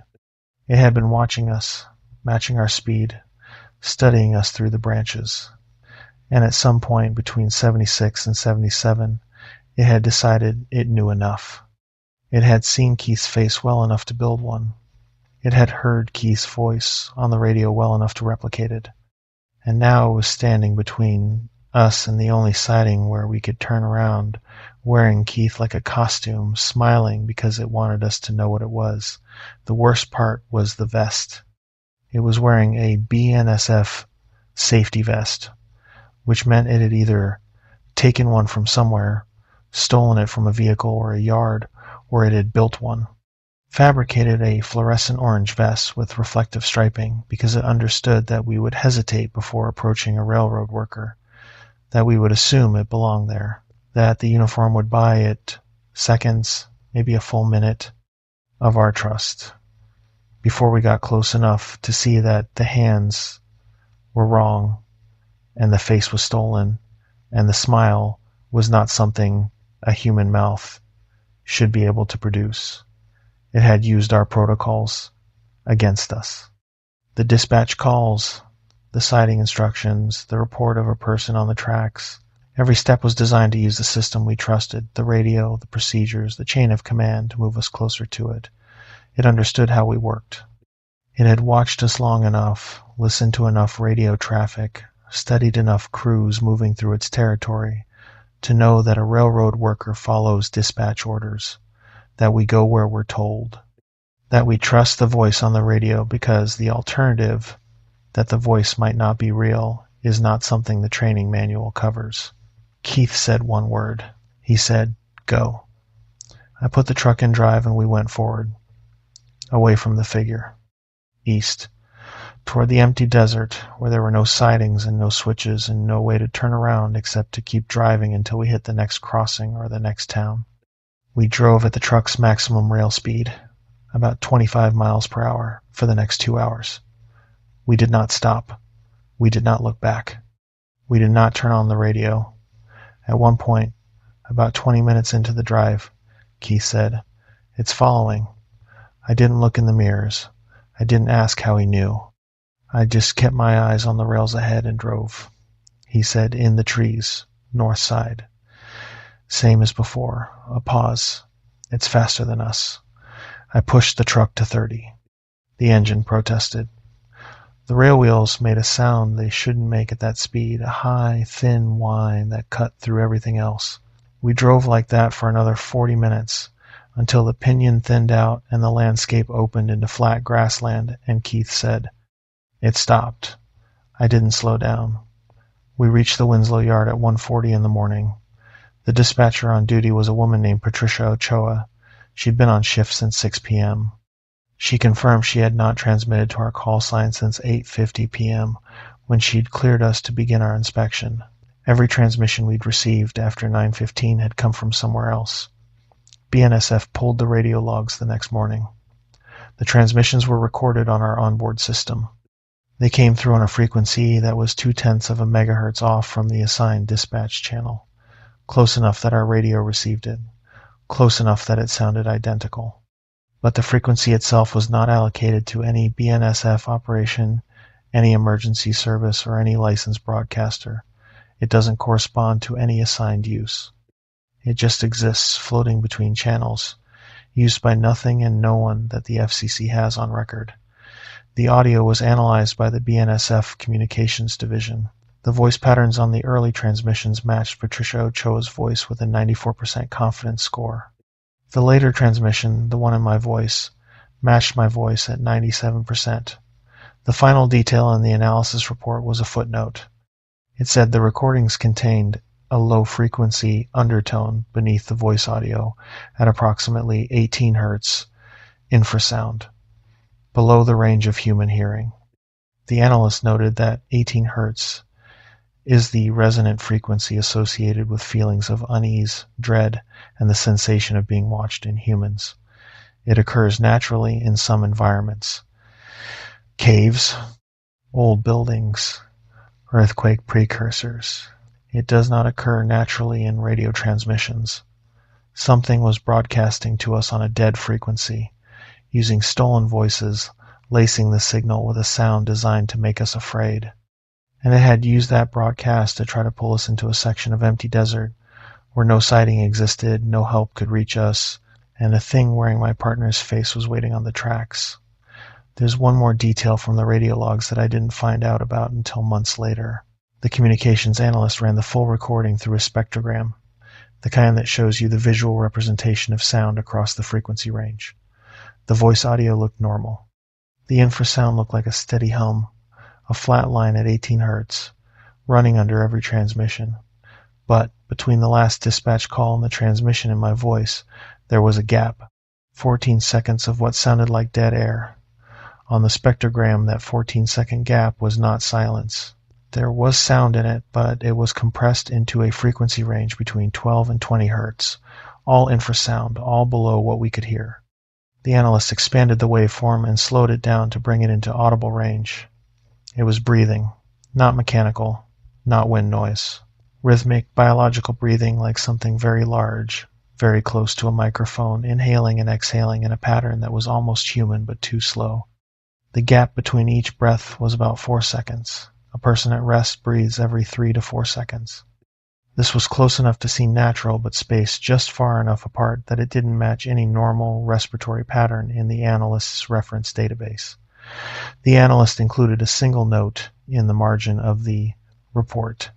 Source appears to be biological, origin unknown. Proximity to transmission equipment suggests source was touching or holding the broadcasting device. There was no broadcasting device at mile marker 77. No antenna, no repeater, no relay station. Whatever was breathing into the dead air was carrying its own broadcast capability, or it was the broadcast capability. I don't know which possibility is worse. BNSF closed the section between mile markers 70 and 85 for 2 weeks. The official reason was ballast assessment. When it reopened, 2 new protocol rules were in the standing orders for that territory. 1. All dispatch communications must be confirmed by cell phone callback before compliance. 2. No maintenance crew is to stop or exit the vehicle between mile markers 70 and 85 between sunset and sunrise. The standing orders didn't explain why. They didn't need to. Every crew that works that section knows. They've heard the stories from the guys who were there before them, who heard voices on frequencies that don't exist, saw figures on the tracks that wore the wrong face, and felt the crawling, sourceless dread that comes from a sound you can't hear pushing against the inside of your skull. Keith Brandt retired from BNSF 8 months later. I asked him once, over beers in Flagstaff, why he left a job he'd had for 15 years. He said he couldn't stop hearing the radio. Not the real radio. The other one. He said some nights he'd be lying in bed and he'd hear the click, that particular click that BNSF radio makes before a transmission begins. And then his own voice would say something, and he'd realize he'd been dreaming, but the words his voice had said in the dream were things he'd never said, things he didn't know. Directions to places that don't exist, names of people he'd never met. Like something was still using his voice on a frequency he couldn't tune out, saying things he couldn't understand, and the broadcast never stopped. It just moved from the radio in the truck to the radio in his head. He said the worst dream was the one where he was standing on the tracks at mile marker 77. In the dream, he was outside the truck, looking back at himself sitting in the passenger seat.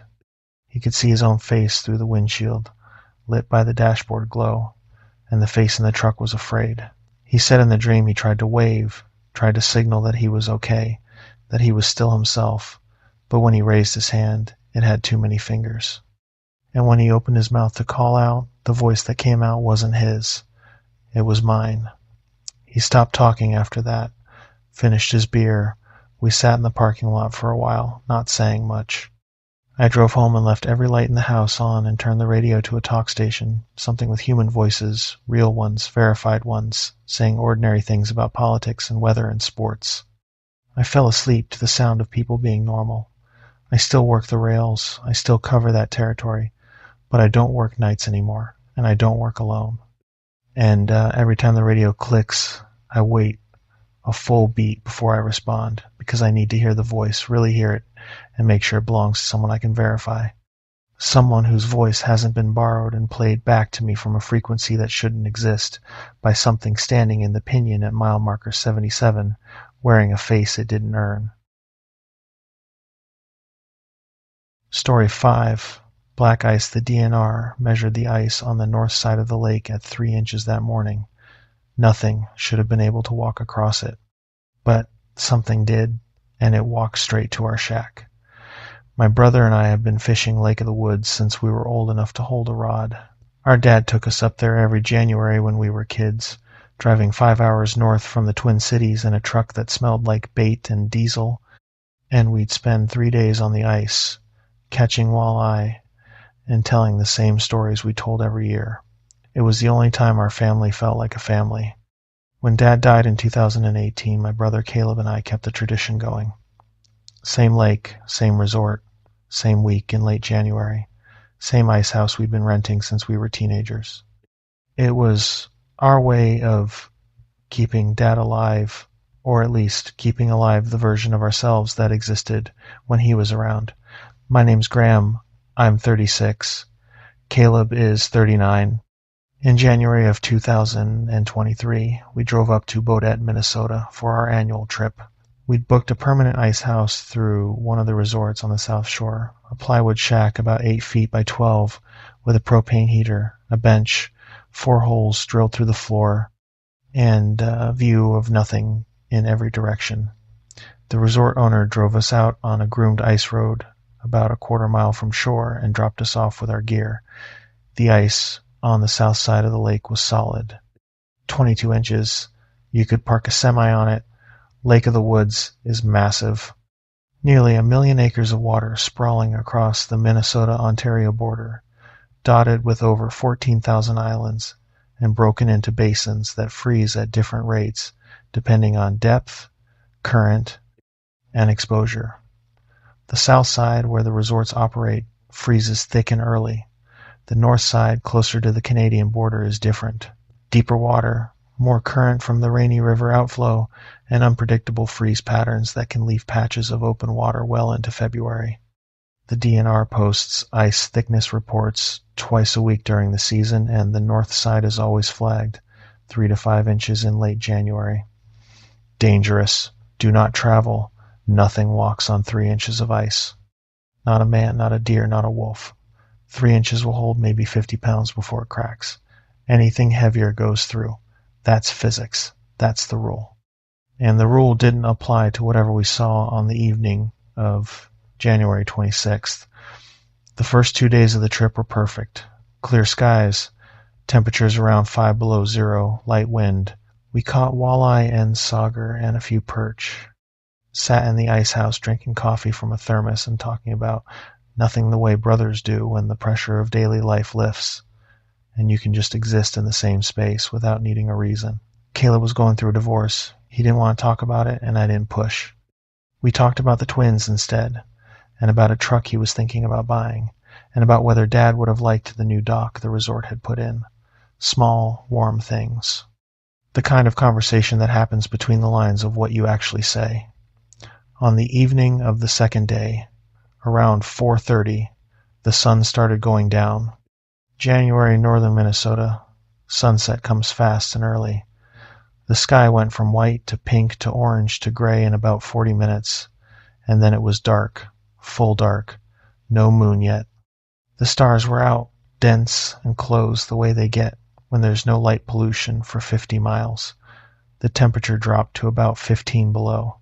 I could hear the ice groaning and popping under us, which is normal.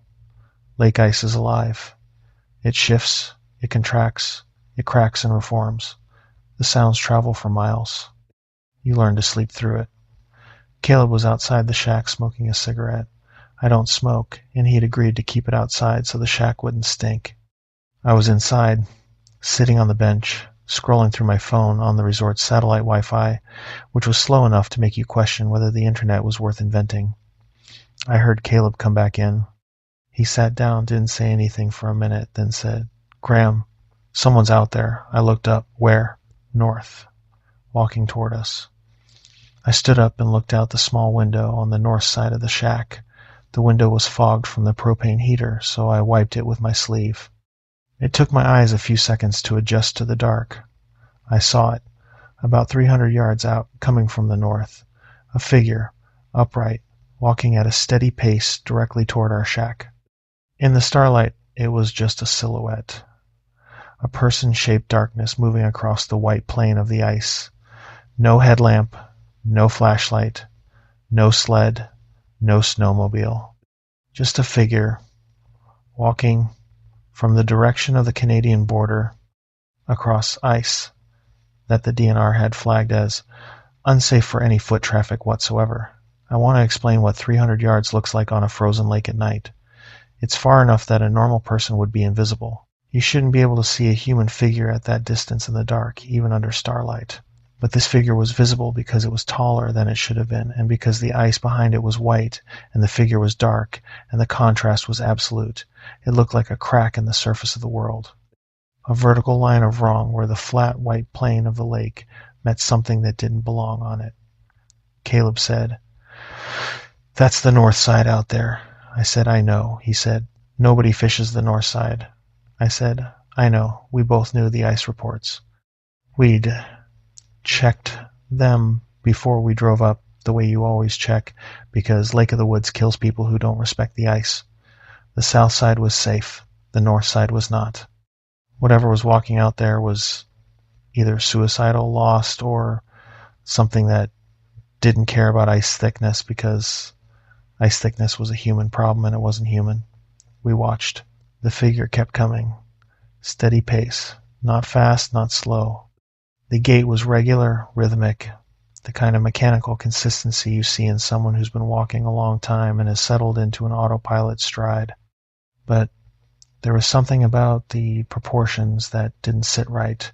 The legs seemed too long for the torso, or the torso was too short. Something was compressed or stretched in a way that the distance and the darkness made hard to pin down, and there was no sound. On a frozen lake, in 15 below, sound travels for miles. You can hear a truck door slam a mile away. You can hear ice augers and snowmobile engines and people laughing from half a mile out. This figure was walking toward us in absolute silence. No footsteps. No crunch of snow or ice crystals. No breathing. Just the visual, getting closer, accompanied by nothing but the ambient groaning of the lake. I grabbed the spotlight we kept in the shack for finding gear outside. A handheld 1200 lumen LED that could throw a beam a quarter mile on a clear night. I opened the door and aimed it north. The beam caught the figure at about 200 yards. The light hit it and it stopped. Immediately, mid-stride, 1 foot off the ice. Frozen in place like someone had hit pause. The transition from motion to stillness was instantaneous. No deceleration, no momentum carrying the body forward. Moving, then not moving, like flipping a switch. I could see more detail now. It was tall, well over 6 feet, wearing what looked like a dark jacket, dark pants, no hat, hair that could have been dark or could have been matted, hard to tell at that distance. The face was in shadow because the spotlight was hitting it at an angle, but I could see the outline, human-shaped, head, shoulders, arms, legs, standing still on ice that shouldn't support its weight, and it was dry. That detail registered slowly. The jacket, the pants, the shoes or boots or whatever was on its feet, everything was dry. No frost on the clothing, no condensation from breathing, no ice crystals on the fabric. In 15 below air, anything that's been outside for more than a few minutes accumulates frost. Your jacket stiffens, your eyelashes freeze. The moisture from your breath coats your collar and your chest in a thin layer of white. This thing was bone dry. It looked like it had just stepped outside. Not walked 300 yards across a frozen lake in sub-zero temperatures.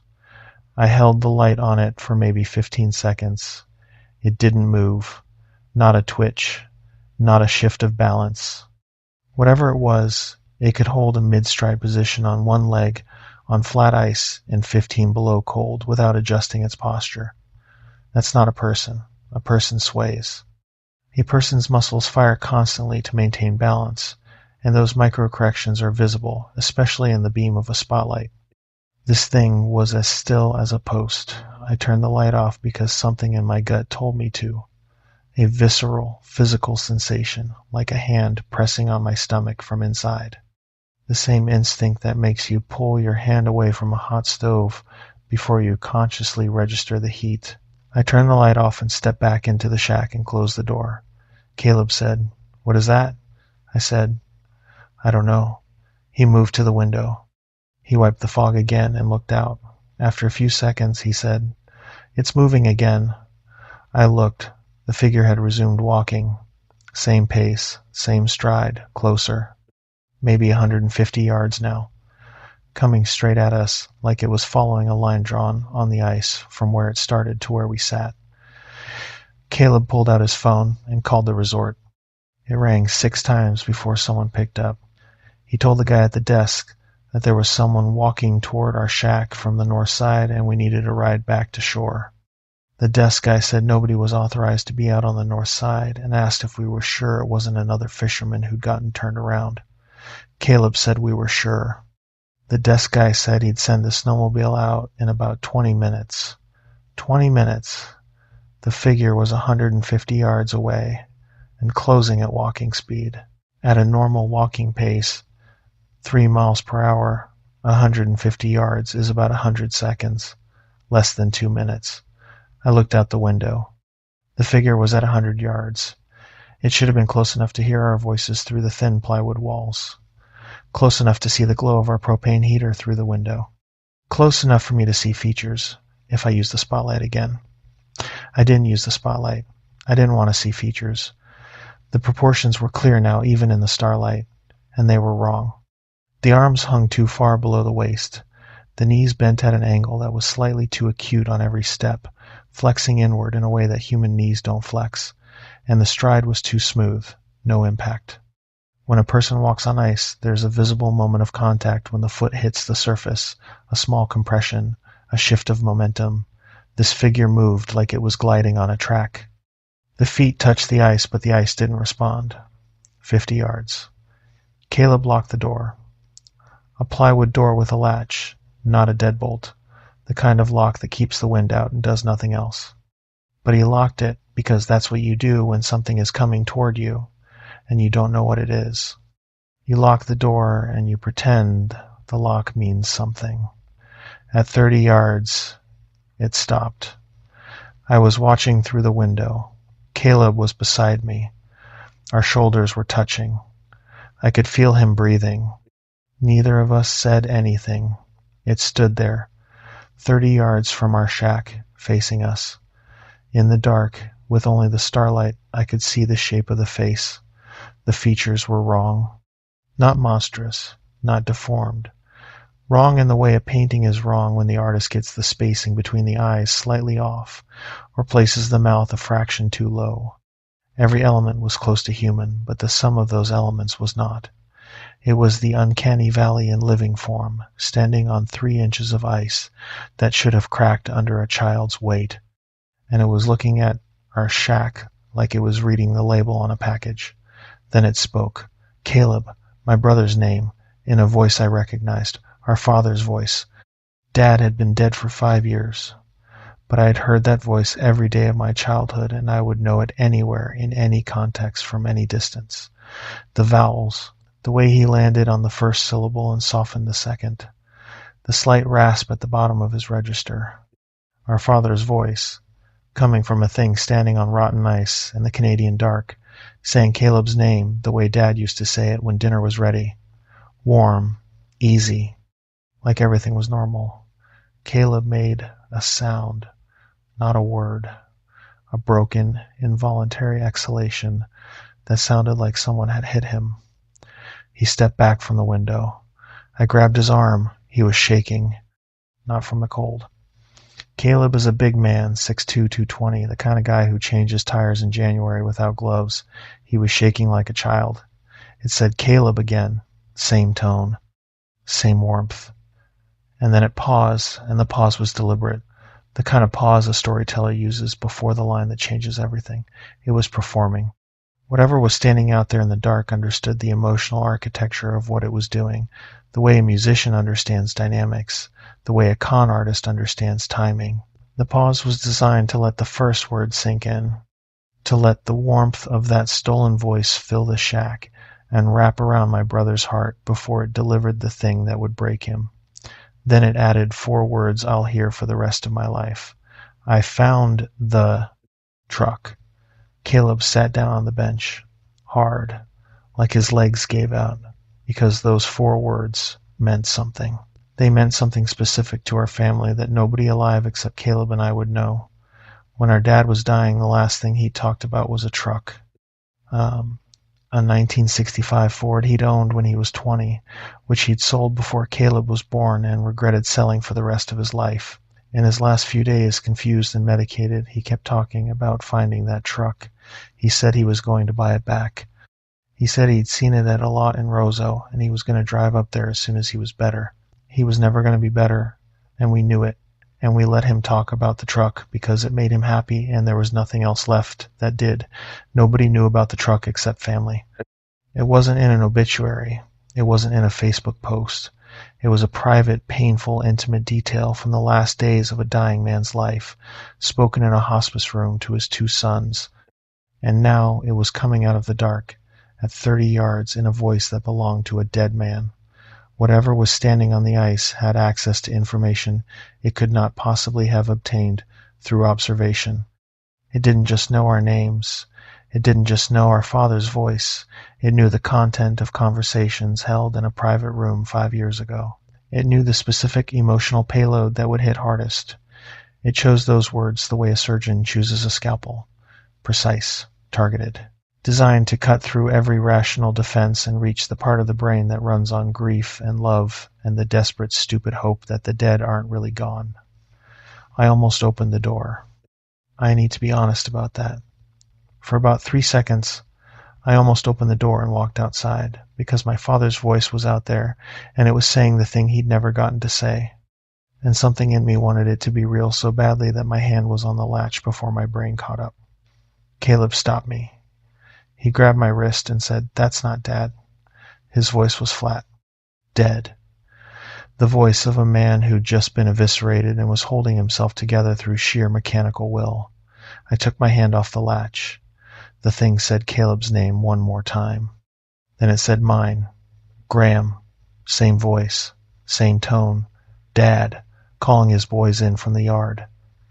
And then it turned around and walked back the way it came, north, toward the border, across ice that popped and groaned under nothing else, carrying the stolen voice of our father into the dark. The snowmobile from the resort arrived 12 minutes later. The driver, a kid named Travis who worked the desk, drove us back to shore without asking many questions. I think our faces answered everything he wanted to know. We didn't tell the resort what had happened. We packed our gear the next morning and drove back to the cities. Caleb didn't speak for the first 2 hours of the drive. Somewhere past Bemidji, he said, "It knew about the truck, Graham."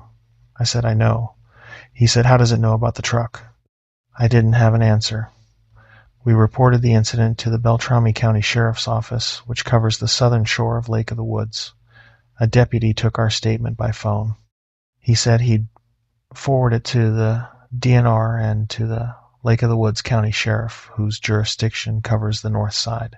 The incident was filed as LW 2023-0129. Nobody followed up. Caleb didn't handle it well. In the weeks after we got home, he started calling me at odd hours. 2 in the morning. 3. He'd say he was just checking in, but I could hear it in his voice. The thinness.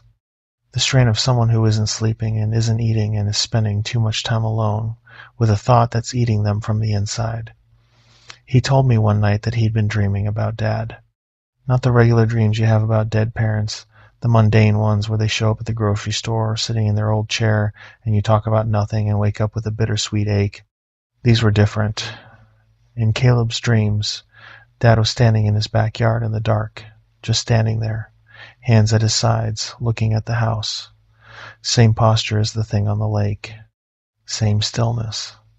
And in the dream, Dad would say Caleb's name in that warm voice, and Caleb would go to the back door and put his hand on the knob and start to turn it, and then he'd wake up. Every night. Same dream, same moment of almost opening the door. I asked him if he'd been to a doctor. He said he didn't need a doctor. He needed to know how a thing standing on a frozen lake knew about a conversation that happened in a hospice room in 2018. He said he'd been going over it.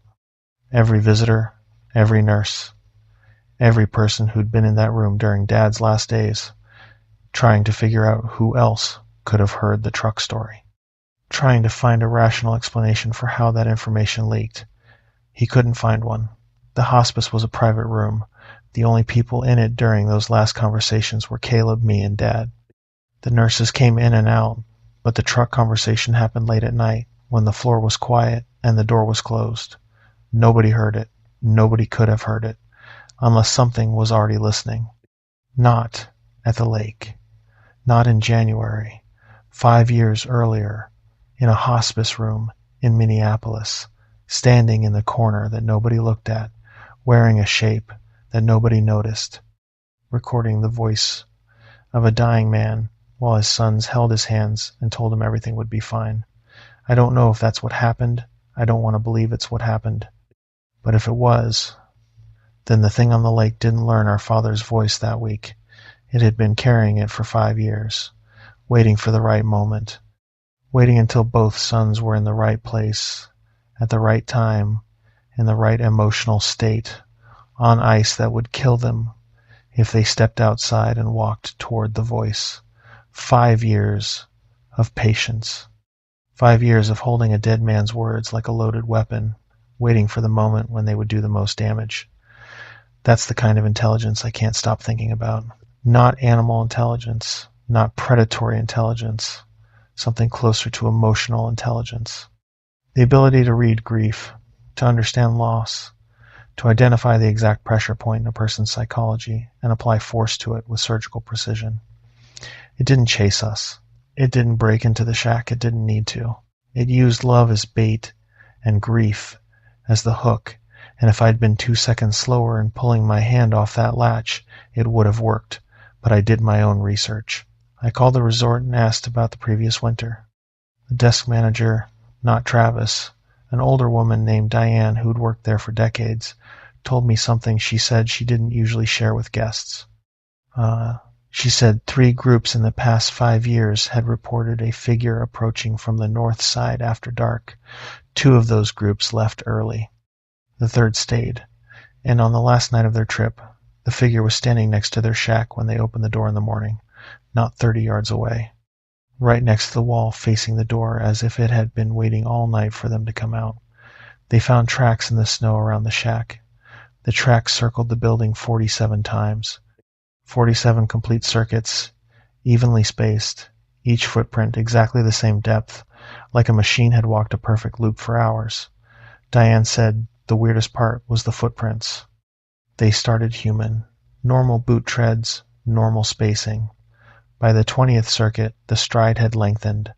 By the 30th, the prints were barefoot. By the 40th, the toes were wrong. Too many of them, and spaced too far apart, and pressed into the snow with a force that suggested a weight far greater than any human being. She said the group that found those tracks never came back.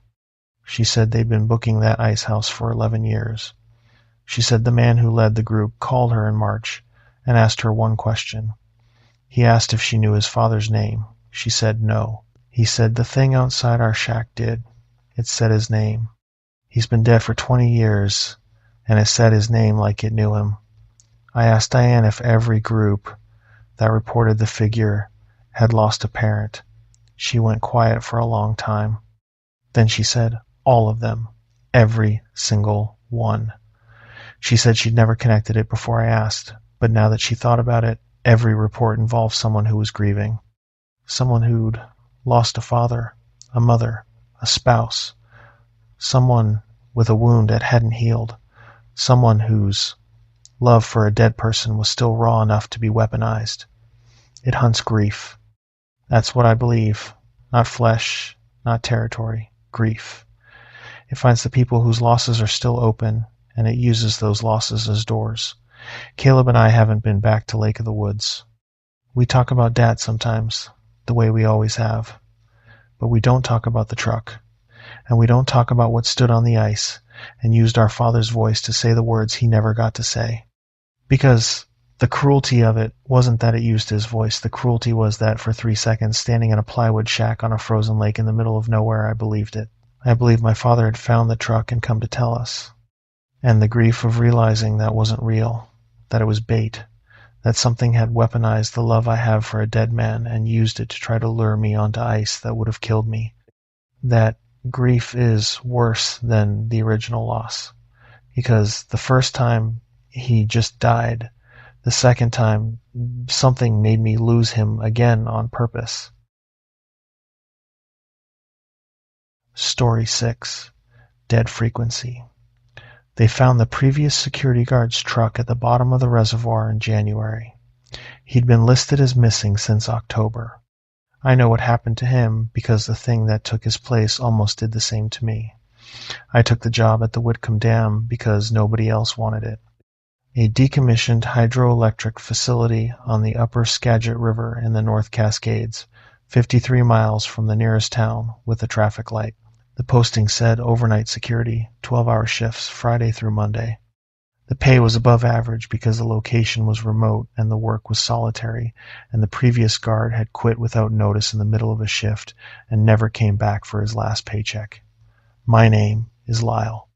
I was 27 in October of 2022, freshly divorced, living in my truck, and willing to take any job that came with a roof and a paycheck. I'd been doing seasonal work in the Cascades for a few years. Trail crew in summer, timber surveys in fall, whatever I could find in winter. The dam job paid $18 an hour and included a small quarters building on site with heat, running water, and a cot. I'd have slept in a dumpster for less. I drove up for the interview on a Tuesday, shook hands with the property manager, a man named Lloyd Jennings who worked for the County Public Works Department, and started the following Friday. Lloyd gave me the tour. The Whitcomb Dam was built in 1951 and decommissioned in 2014. The dam itself was still intact, a concrete gravity structure about 140 feet tall, holding back a reservoir that covered roughly 300 acres of mountain valley. The powerhouse was locked and sealed. The spillway was operational but rarely used. The control building sat on the east bank, a 2-story concrete structure with an office, a monitoring room, and the quarters where I'd be sleeping. There was a maintenance shop adjacent to the control building, a gravel access road that ran 2 miles down to the county highway, and nothing else. Forest in every direction. Douglas fir, western red cedar, Sitka spruce. The kind of timber that gets so thick you lose the sky. Lloyd showed me the monitoring equipment. Cameras on the dam face, the spillway, the access road, and the tail race below the dam. a radio tuned to the county emergency frequency, a landline phone in the office, no cell service, no internet. The cameras recorded to a hard drive that was swapped out monthly. My job was to walk the perimeter twice per shift, check the cameras, log any activity, and call Lloyd if anything needed attention. Simple work, lonely work, the kind of job that's perfect for someone who doesn't want to think about the life they just left. I asked Lloyd about the previous guard. He said the guy's name was Ray Olmsted, 46, single, lived in Marble Mount, reliable worker for 18 months, never missed a shift, never caused problems. On the night of October 3rd, Ray logged his 8 p.m. perimeter check and his 11 p.m. perimeter check. At some point between 11 p.m. and 6 a.m., when Lloyd arrived for the weekday inspection, Ray was gone. His truck was still in the lot. His jacket was still on the hook by the door. His lunch was still in the refrigerator, half-eaten. The landline had been taken off the hook. The last entry in the logbook was 11:02 p.m., all clear, perimeter secure, in Ray's handwriting. The sheriff's department searched the property and the surrounding forest for 3 days. No sign of Ray. No tracks, no blood, no clothing, no indication that he'd left on foot. His truck was examined and found to be locked with the keys on the dashboard. His wallet was in the quarters, on the nightstand beside the cot. His phone was never recovered. Ray Olmsted was listed as a missing person. The case was open but inactive. Lloyd told me all this in the flat, factual tone of a man who'd answered these questions before and didn't enjoy answering them again. I asked if he thought something had happened to Ray on the property. He said he didn't know. He said the cameras from that night showed nothing unusual. He said the sheriff had reviewed the footage and found no evidence of anyone else on site. Then he paused and said something that I've thought about every day since. He said the cameras showed Ray doing his 11 o'clock check, walking the perimeter, checking the gates, logging the entry. Normal routine. But the cameras also showed Ray at 2:27 a.m., walking out of the control building and across the dam face toward the west bank. He was moving at a steady pace, not running, not staggering. Walking, like he was going somewhere specific. He reached the middle of the dam, stood at the railing for about 3 minutes, and then walked to the west bank and into the tree line. The footage is clear. It's definitely Ray. Same jacket, same build, same walk. I said, so he walked off the property into the forest. Lloyd said, that's one possibility. I said, what's the other possibility? Lloyd looked at me for a long time. Then he said, the 11 p.m. check and the 2 a.m. footage are the same jacket, the same build, and the same walk. But the face is wrong. On the 11 o'clock footage, Ray looks normal. On the 2 a.m. footage, if you zoom in, the face is slightly off. The proportions are wrong. The eyes are too far apart. The mouth is too wide. It looks like Ray the way a mannequin looks like a person. Close, but not close enough. I asked him why the sheriff hadn't flagged that. He said the sheriff had looked at the footage on a small monitor and said it was consistent with low-light camera distortion. He said the sheriff was probably right. He said it was probably just the camera. Then he said, but I've worked with these cameras for 8 years, and I've never seen them distort a face like that.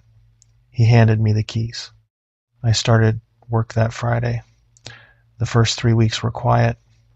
I did my perimeter checks at 8, 11, and 2. I walked the dam face, checked the gates, scanned the tree line, and logged everything. The nights were long and dark, and the silence was the kind that has weight to it, the kind that presses on your eardrums and makes you hyper-aware of every small sound. Water moving through the spillway, wind in the cedar, the creak and pop of the concrete dam contracting in the cold, owls, the occasional crack of a branch in the forest that could be a deer or could be nothing or could be something else.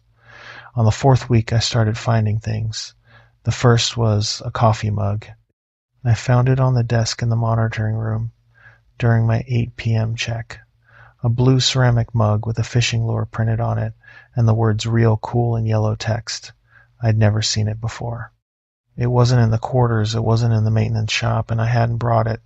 It was sitting on the desk, centered on a coaster, still warm. Not warm like someone had left it there an hour ago. warm like someone had just set it down. There was coffee in it, fresh, black. The surface was still moving slightly, a faint ripple that settled as I watched. I checked the cameras. No one had entered the building, no vehicles on the access road, no motion alerts on any sensor. The building was locked. I was the only person on site. I poured the coffee out in the sink and put the mug in the cabinet and tried not to think about it. 2 days later, I found a jacket hanging on the hook by the front door of the control building, the same hook Lloyd had pointed out when he told me about Ray. It was a green canvas work jacket, size large, with a Carhartt label and the smell of wood smoke in the fabric. It wasn't mine. It wasn't in the building on my previous shift.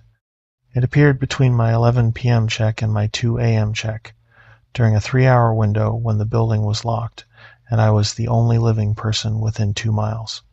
I checked the cameras again. Nothing. The access road was clear. The dam face was clear. The perimeter was clear. I called Lloyd on the landline. It was 3 a.m. He answered on the 4th ring, and I told him about the mug and the jacket. He was quiet for a moment. Then he asked me what color the jacket was. I said green. He said Ray wore a green Carhartt jacket. He said it was the same jacket that was on the hook the morning Ray disappeared, the one Lloyd had assumed Ray had left behind, but that jacket had been collected by the sheriff's department as evidence. It was in an evidence locker in Skagit County. It could not be hanging on a hook in the Whitcomb Dam control building at 3 a.m. in late October, unless it wasn't the same jacket, unless something had made another one. Lloyd told me to lock the doors and stay in the quarters until morning. I did. I pushed the cot against the door and sat up with the lights on and the landline in my hand, and I listened to the building settle around me, and I thought about Ray Olmsted walking across the dam face at 2:27 in the morning with a face that wasn't quite his. The next shift, I brought a battery-operated motion sensor and set it inside the control building entrance. If anyone opened the door, it would beep. I also brought a notebook and started logging every item in the building. Every mug, every tool, every piece of furniture, a baseline inventory. If something appeared, I would know. Something appeared. Between my 11 p.m. check and my 2 a.m. check on the following Saturday night, a pair of boots appeared inside the maintenance shop. Work boots. Muddy. Size 11. Placed neatly beside the workbench, toes pointing toward the door, as if someone had taken them off and set them down before leaving. The motion sensor at the control building entrance had not triggered. The maintenance shop had its own door, which I had locked. The lock was still engaged. The boots were inside. I photographed them. I didn't touch them. I walked to the monitoring room and pulled up the camera feeds. The maintenance shop didn't have an interior camera, but the exterior camera covering the shop door showed nothing. No one had approached. No one had opened the door, but the boots were inside, muddy, positioned like a person had just stepped out of them. The mud on the boots was wet, fresh. It was 28 degrees outside and hadn't rained in 4 days. There was no source of wet mud within a mile of the dam, but the boots were muddy, and the mud was wet, and it smelled like river silt, the dark, organic, mineral smell of sediment from the bottom of standing water, from the reservoir. I stood in the maintenance shop for about 5 minutes, looking at those boots, and that's when the pattern clicked. The mug on the desk, the jacket on the hook, the boots by the workbench. Each one was a personal item, not equipment, not tools, personal things that a person would have in their daily routine. A coffee mug, a work jacket, a pair of boots. The things you'd find in a man's life if you were cataloging who he was through his belongings. And each item appeared in the place it would naturally go. Mug on the desk, jacket on the hook, boots by the bench. As though someone was reconstructing a person's daily presence, one object at a time, filling in the empty spaces Ray had left behind, not haunting, rebuilding, like a display. like a museum exhibit of a man who used to be here, assembled by something that watched him closely enough to know where each piece went, but didn't understand that the arrangement without the man was worse than the empty room. Or maybe it did understand. Maybe that was the point. The next night, I found a new item, a notebook. Spiral bound, college ruled, with handwriting in it. It was on the nightstand in the quarters, next to the cot where I slept. I hadn't put it there. It wasn't there when I'd arrived for my shift at 6 p.m. It appeared between my 8 p.m. check and my 11 p.m. return to the quarters to eat. I opened it. The handwriting was small, neat, and uniform. Every letter the same size, every line perfectly horizontal, every word spaced with mechanical precision. It looked like handwriting. It had the shape and rhythm of a person's natural script. But it was too perfect. No variation. No slant changes. No pressure differences where a pen digs in at the beginning of a word and lifts at the end. It was handwriting the way a printer produces handwriting. Generated, not written. The content was a log. Dates and times and brief entries formatted exactly like the security log in the monitoring room. 8:04 p.m., perimeter clear. 11:12 p.m., gate secure. 2:07 a.m., check spillway. No anomalies, but the dates were wrong. The entries covered a period from October 4th to October 31st, 27 days after Ray Olmsted disappeared. 27 days of security logs, written in Ray's format, recording perimeter checks and gate inspections and routine observations during a period when the dam was unoccupied, when nobody was on site. When the position was vacant and the building was empty, something had been doing Ray's job. After Ray was gone, something had continued his routine, walking the perimeter, checking the gates, logging the entries, not because anyone asked it to, not because anyone would read the logs, because it had learned the pattern and the pattern was what it knew, and it ran the pattern the way a machine runs a program, automatically, repeatedly, without understanding or purpose, just execution. Or worse. Maybe it understood perfectly. Maybe it continued Ray's routine because it wanted to be Ray. Maybe wearing his jacket and drinking from his mug and walking his perimeter and writing his logs was how it practiced, how it refined the imitation. And the notebook wasn't a record of what it had done. It was a rehearsal log, evidence of preparation. 27 days of practice runs before the next person arrived, the next warm body it could study and catalog and eventually replace. Before me. I put the notebook down. I didn't sleep that night. I sat in the monitoring room with the landline in reach and the door locked and the lights on, and I watched the cameras, and I thought about how the mug had been warm, not cold. Not room temperature. Warm, like someone had just set it down, which meant whatever placed it was in the building with me, close enough to brew coffee and pour it and set it on a coaster, and I hadn't heard a sound, hadn't seen a shadow, hadn't felt anything except the vague, sourceless discomfort of being in a building that was too quiet and too still. It was inside the walls with me. It had been inside the walls with me since my first night.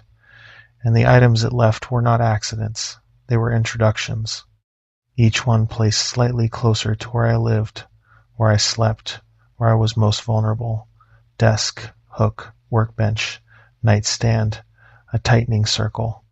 A noose of personal effects, drawing slowly inward, leading to the place where I would eventually find the thing itself. I started checking the dam face camera more carefully. I went back through the footage from the previous 2 weeks, frame by frame, during the overnight hours. Most of it was nothing. Dark concrete, dark water, occasional animal movement on the bank. But on 3 separate nights, at times between 2 and 4 a.m., the camera captured a figure standing on the dam face. Same position every time. About 2/3 of the way across, at the railing, facing the reservoir, the figure was the size and shape of a man. It wore a jacket. It stood perfectly still for between 12 and 40 minutes each time, then walked to the west bank and disappeared into the tree line. The figure looked like Ray Olmsted. Same build, same posture, same jacket. But like Lloyd had described, the face was wrong. In the low-resolution night footage, the features were approximate. Close enough to be Ray from 20 yards, not close enough to be Ray from 5. The spacing between the eyes was too wide. The mouth sat too low on the face. And the skin, if it was skin, had a texture that the camera rendered as slightly too smooth, not waxy, not artificial. Just too smooth, like something that hadn't been exposed to sun or wind or weather or time. I showed the footage to Lloyd. He came up on a weekday and watched it in the monitoring room. He sat in the chair and looked at the screen for a long time, and then he said, "That's Ray's jacket." Pause. "That's not Ray." I asked him what he wanted to do. He said he didn't know. He said the county would tell him it was a trespasser and to call the sheriff. He said he'd already called the sheriff twice about Ray, and the sheriff had already closed the file. I kept working. I don't know why. Money, probably. Stubbornness. The particular flavor of recklessness that comes from having already lost everything you cared about and deciding that whatever happens next can't be worse. That turned out to be wrong, but I didn't know it yet. On the 6th week, the items stopped appearing. No more mugs, no more jackets, no more boots. The damn face camera showed nothing. The perimeter checks were clean. For 5 consecutive shifts, the dam was quiet, and I started to relax in the way that prey animals relax when the predator steps behind a tree. Not safe. Just unable to see the threat. On my 6th shift of the quiet week, a Sunday night, I did my 2 a.m. perimeter check. Walked to the dam face, checked the gates, scanned the tree line with my flashlight. Everything clear. I walked back to the control building, opened the door, and stepped inside. Ray Olmsted was sitting at the desk in the monitoring room. He was sitting in the chair, facing the camera monitors, with his back to me. Green Carhartt jacket, same build, same close-cropped hair. He was sitting perfectly still, hands on the desk, fingers spread flat on the surface. The monitors were on. The camera feeds were cycling through their normal rotation. Dam face, spillway, access road, tail race. I said his name. I said, "Ray." He didn't move, didn't turn, didn't acknowledge that I'd spoken, just sat there, hands flat, looking at the screens. I took a step closer, then another. I was about 10 feet from the chair. Close enough to see his hands in detail. The fingers were too long, the nails were too uniform. Each nail was exactly the same length, exactly the same shape, like they'd been printed rather than grown. And the hands were too smooth. No veins, no tendons visible under the skin, no wrinkles at the knuckles. Hands that had the shape of hands, but none of the history. I stopped moving. The thing in the chair turned its head, not its body, just the head. A slow rotation that went further than a human neck should allow, maybe 150 degrees, until the face was almost pointing at me over the opposite shoulder. A movement that should have been accompanied by the sound of vertebrae shifting, muscles stretching, the small biological noises of a body in motion. There was no sound. The head just turned, silent, mechanical, until the face was visible. It was Ray's face, and it was smiling. The smile was too wide. Too many teeth, or teeth that were too long, or teeth that were arranged in a pattern that wasn't quite right. The smile of something that understood the concept, but had never felt the impulse. And the eyes were open, but they weren't eyes. They were dark, flat, the color of the reservoir at night. No reflection, no depth, no life, windows into nothing. It spoke in Ray's voice. It said my name, Lyle. Then it said, "I left you things. The mug, the jacket, the boots. They weren't residue. They weren't traces of a missing man's presence. They were gifts, placed intentionally, left for me to find, the way a cat leaves a dead mouse on a doorstep. Each one a message. I'm here. I know you're here. I come and go as I please, through locked doors, past cameras, without leaving a trace, and I wanted you to know." I backed toward the door. The thing in the chair didn't follow. It turned its head back to the monitors, slowly, the same mechanical rotation, and resumed its position. Hands flat, back straight, watching the screens. I walked backward out of the building. I got in my truck. I drove 2 miles down the access road to the county highway and kept driving until I hit Marble Mount, where I stopped at the gas station and called Lloyd from the payphone. I told him what I'd seen. He said he'd meet me in the morning. I slept in my truck in the gas station parking lot with the engine running and the doors locked and every light in the cab turned on. Lloyd met me at the dam at 7 a.m. with the Skagit County deputy. We went through the control building together. The monitoring room was empty. The chair was pushed in. The desk was clean. No green jacket on the hook. No coffee mug in the cabinet. No boots in the maintenance shop. Every item that had appeared over the past 6 weeks was gone, like they'd never been there. The only evidence was my photographs and my log entries, and the camera footage from the dam face showing a figure that looked like Ray but wasn't Ray, standing at the railing in the small hours watching the water. They found Ray's truck in January.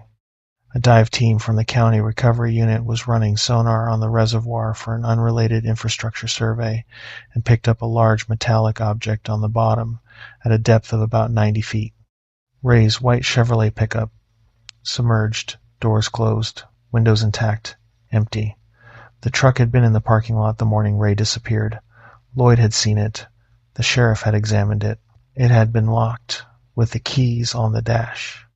At some point between October 4th, when it was last seen in the lot, and January, when it was found at the bottom of the reservoir, someone or something had started the truck, driven it to the dam face, and put it in the water, without anyone seeing, without triggering a camera, without leaving a single tire track between the parking lot and the edge of the dam. The incident was filed under case number SC 2023-0106. Ray Olmsted was reclassified from missing to presumed dead. No body has been recovered. The Whitcomb Dam security position was eliminated. The county installed a remote monitoring system, cameras and sensors operated from an office in Burlington, and the on-site quarters were locked and sealed. I drove past the dam once, about 6 months after I quit. The access road was gated. The building was dark, but the monitoring room light was on. I could see it from the highway, a small yellow glow in the window on the second floor. The remote monitoring system doesn't include interior lights. There's no reason for a light to be on in a building that nobody is authorized to enter. I kept driving. I didn't stop. I didn't go back. Story 7. The hitchhiker problem. I drove 412 miles that night without stopping. The thing on the shoulder kept pace with me the entire way. The only reason I'm alive is that I never opened my door. I've been hauling freight for 11 years. Over the road mostly. Dry van, flatbed, some reefer work in the summers when the produce contracts pay well.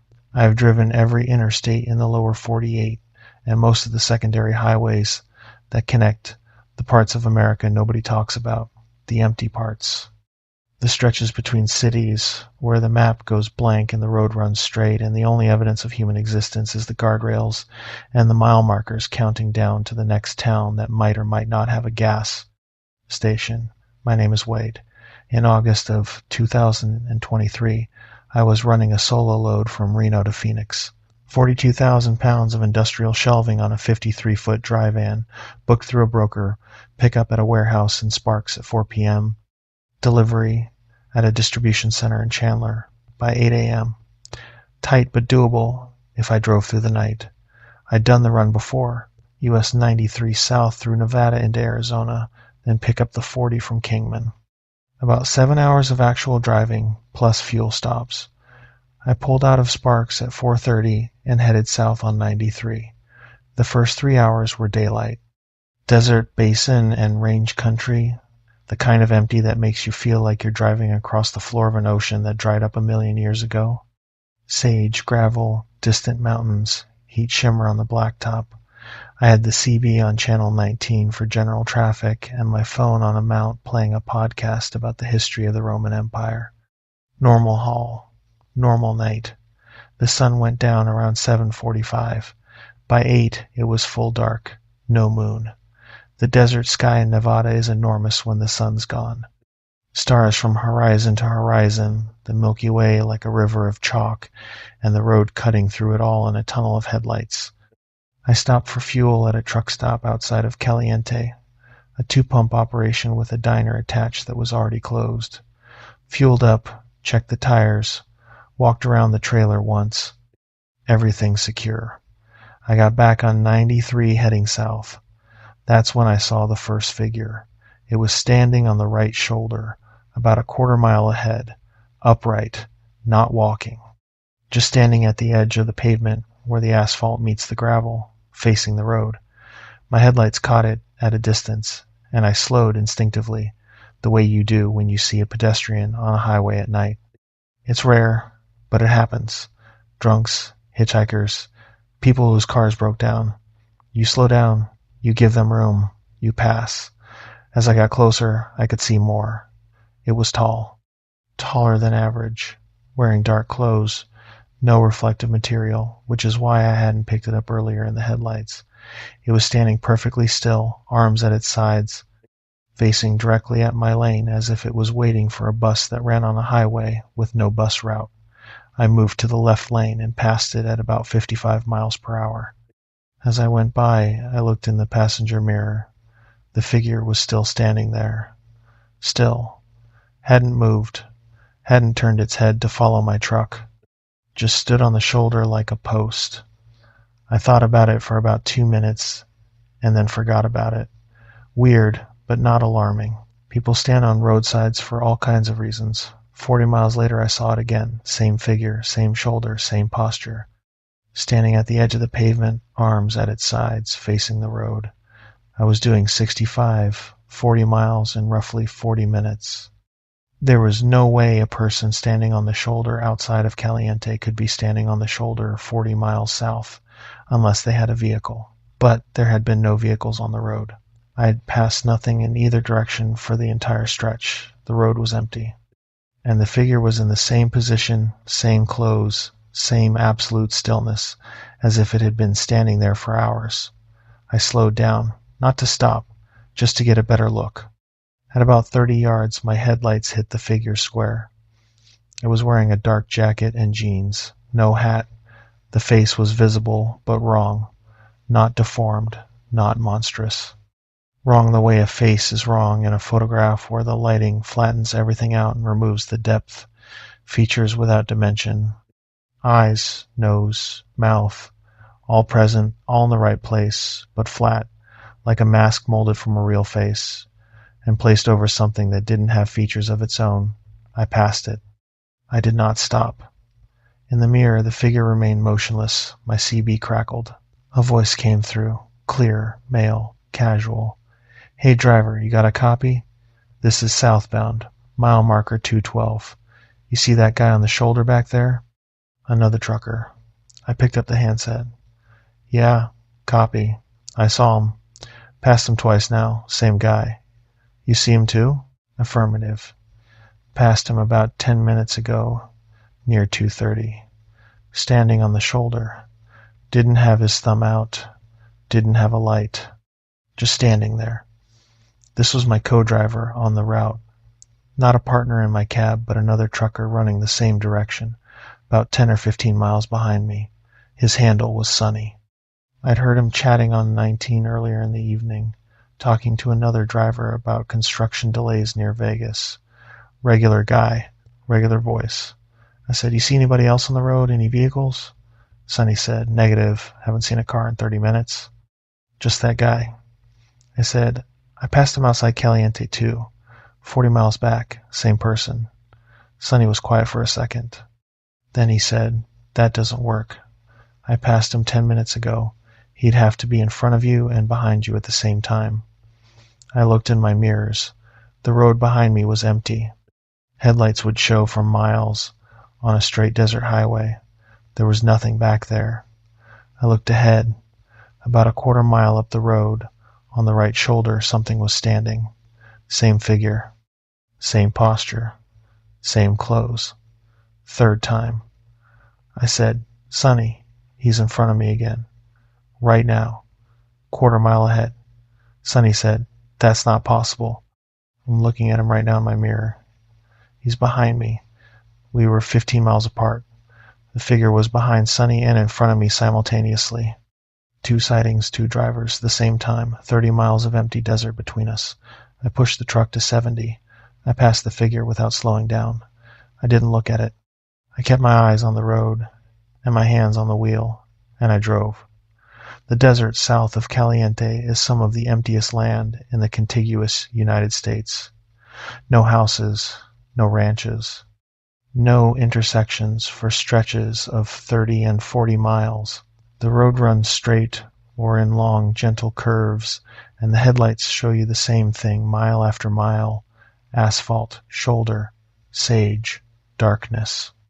Your world shrinks to the width of your lane and the length of your headlight throw, and everything outside that cone ceases to exist. It's the kind of driving that plays tricks on your mind even on a normal night. Your eyes create shapes in the dark. Your brain fills silence with sounds that aren't there. You learn to distrust your own perception, to wait for confirmation before you believe what you're seeing. So when the figure appeared again 20 miles later, I almost convinced myself I was wrong. Almost told myself it was a different person, a road sign, a shadow cast by nothing, but it was the same. Same height, same posture, same flat face with features that had dimension but no life. Standing on the right shoulder, slightly closer to the pavement than before. Over the next 2 hours, I counted 11 more sightings. Every 20 to 30 minutes, the figure appeared on the right shoulder, ahead of me, standing in the same position. Never on the left side, always the right, always at the edge of the pavement, always facing my lane. And each time, it was closer to the road, not dramatically, a few inches. But I noticed, because I was watching for it, and by the 7th sighting, the figure's feet were on the white fog line. By the 9th, it was standing with one foot on the pavement itself. It was moving toward the lane, incrementally, patiently, the way a chess player advances a pawn, one square at a time. The thing that broke me psychologically wasn't the appearances, it was the consistency. Every sighting was identical in every way except the position relative to the road. Same clothes, same posture, same flat expression, same absolute stillness. There was no variation, no weather effect on the clothing, no change in hair position from wind, no shift of weight from standing for extended periods. It was a perfect repetition, like a rubber stamp pressed onto the landscape at regular intervals, and the precision of that repetition was what made my hands shake on the wheel. Because randomness is natural. Variation is natural. Perfect repetition is mechanical. Whatever was appearing on that shoulder wasn't adapting to its environment. It was ignoring it. The desert wind, the cold night air, the gravel under its feet, none of it registered. It existed independent of the world around it, placed in it but not part of it, the way a photograph is placed on a table. And it was patient. That's what terrified me most. There was no urgency, no aggression. No attempt to step in front of the truck, no lunge toward the cab. Just a slow, methodical reduction of distance, one appearance at a time, closing the gap between the shoulder and my lane by inches across hundreds of miles, as if it had calculated exactly how many sightings it would take to move from the gravel to the pavement to the lane, and it was executing that plan with the calm efficiency of something that had done this before and knew how it ended. I radioed Sonny. He was still behind me, somewhere between Coyote Springs and the Arizona line. He confirmed he was still seeing the figure too. Same shoulder, same intervals. But he added something that made my grip on the wheel tighten. He said the figure had started facing his cab, not the road. His cab specifically. He said each time he passed it, the head was turned toward his driver's window, tracking him as he went by. Not the body, just the head. A slow rotation that followed the truck from the moment it entered the headlights until it disappeared in the mirrors. I hadn't seen the head turn when I passed. It faced forward every time, which meant either it was doing something different for each of us, or there were two of them and they were performing different versions of the same behavior for different audiences. The CB crackled again, Sonny's voice. Hey Wade, I'm going to pull off at the next wide spot. My reefer's running hot and I need to check it. I said, don't stop. He said, it's probably just a belt. 5 minutes. I said, Sonny, do not stop the truck. Silence. Then his voice again, but different. The cadence was off. The words were right, but the rhythm was wrong, like someone reading from a script they'd just been handed. I'm pulling off. Mile marker 191. Come back and give me a hand. I checked mile marker 191 on my mental map. There was no wide spot at 191. No pull-off, no rest area, no shoulder wide enough to park a truck safely. 191 was a narrow stretch with a steep drainage ditch on the right side. If a truck pulled off there, it would slide into the ditch and not come out without a wrecker. I said, Sonny, what's your 20? The voice on the CB said 191. Come back. I said, what's your license plate number? Silence. 10 seconds. 20 seconds. Then a sound came through the CB that was not a voice. It was low, sustained, and wet, like air being forced through a throat that wasn't shaped for breathing. It lasted about 4 seconds, and then the radio went dead. I drove, and I didn't stop, and I didn't respond to anything on the CB for the next 3 hours. The radio crackled twice more during that stretch. Both times, Sonny's voice, asking me to respond, asking me to come back, telling me he was broken down and needed assistance. The first time, the words were almost right, almost natural, close enough that if I'd been tired or distracted or just a little less alert, I might have believed it. The second time, it was worse. The voice was Sonny's, but the sentence structure had degraded. The words came in the wrong order. Wade, come, help, stopped. I'm at the, come back, please, like a recording, played on shuffle, like something sorting through a collection of stolen words and assembling them by feel, getting the individual sounds right but losing the grammar. And then, on the third crackle, a new voice, mine, my own voice, coming through my own CB speaker, saying my full name, first and last, not a question, a statement, like a roll call, like something was confirming my identity for a record I couldn't see. I reached over and turned the CB off. The silence was immediate and total, nothing but engine noise and the road and my own breathing, which was faster than I wanted it to be. I cracked the window an inch for cold air and focused on the yellow line and the mile markers and the mechanical act of keeping the truck between the lines. The figure kept appearing on the shoulder, closer to the road each time. By the time I crossed the Arizona state line, it was standing with both feet on the pavement in the breakdown lane, close enough that my mirror would have clipped it if I had been 6 inches to the right. And it had changed. The first 12 sightings, it faced forward, faced the road, anonymous, passive. Starting with the 13th sighting, it was facing my truck. Not the road, my cab specifically, the way you'd face a person you were waiting for at an airport, expectant. And starting with the 14th, the last sighting before the state line, it was no longer standing still. Its head was turning.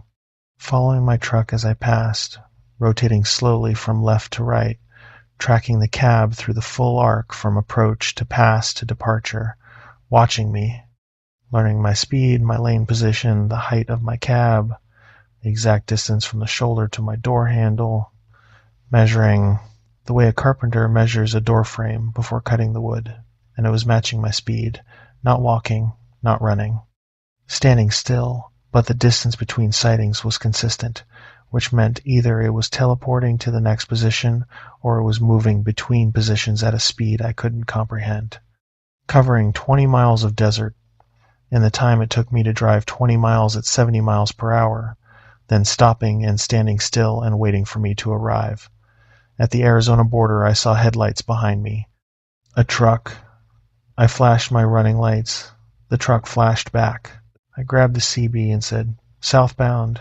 At the Arizona line, "Is that you behind me?" Sonny's voice. Real Sonny. The right rhythm, the right cadence, the little hitch he had at the beginning of a sentence where he cleared his throat before speaking. Wade, that's me. I've been trying to raise you for an hour.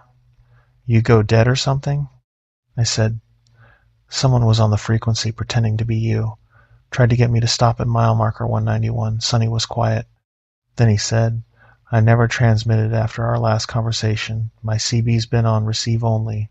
I heard someone using my voice and I figured it was skip interference. But it wasn't skip, was it? I said, no. He said, the thing on the shoulder is gone. I haven't seen it since I crossed the state line. I checked my mirrors. I looked ahead. The shoulder was empty. The desert was empty. The state line, the border between Nevada and Arizona, was where it stopped, like a fence it couldn't cross, like a boundary line drawn on the map that it respected for reasons that had nothing to do with law or geography and everything to do with territory. We drove the rest of the way to Kingman together, 15 miles apart. CB's on, talking about nothing, keeping each other's voices real and verified. I made my delivery in Chandler on time. I filed a report with the Nevada Highway Patrol through their online tip system. Case number NHP 2023-0831. They responded with a form email acknowledging receipt. Sonny called me 2 weeks later. He said he'd been running loads through southern Nevada again, and he'd talked to an old-timer at a truck stop in Alamo who'd been driving 93 for over 30 years. The old-timer's name was Garland. He drove for a small outfit out of Ely. He'd been running that stretch of 93 since the late 80s, when the road was worse and the traffic was even thinner. Garland told Sonny the figure had been there for as long as he could remember. He called it the hitchhiker. He said it appeared on the shoulder between Caliente and the Arizona line on nights with no moon. He said it always stood on the right side because the right side of the road borders open desert and the left side borders the highway median, and the thing doesn't cross concrete barriers. It stays on the dirt side. Asphalt is borderline. Concrete is a wall. That's the rule, and the rule has held for 30 years. Garland told Sonny something else that stayed with me. He said the hitchhiker doesn't always look the same. He said it changes appearance, not randomly, but specifically. It wears the face of the last person it saw.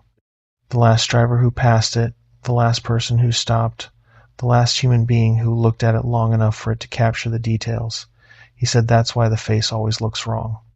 It's a copy made in the time it takes a truck to pass at 65 miles per hour.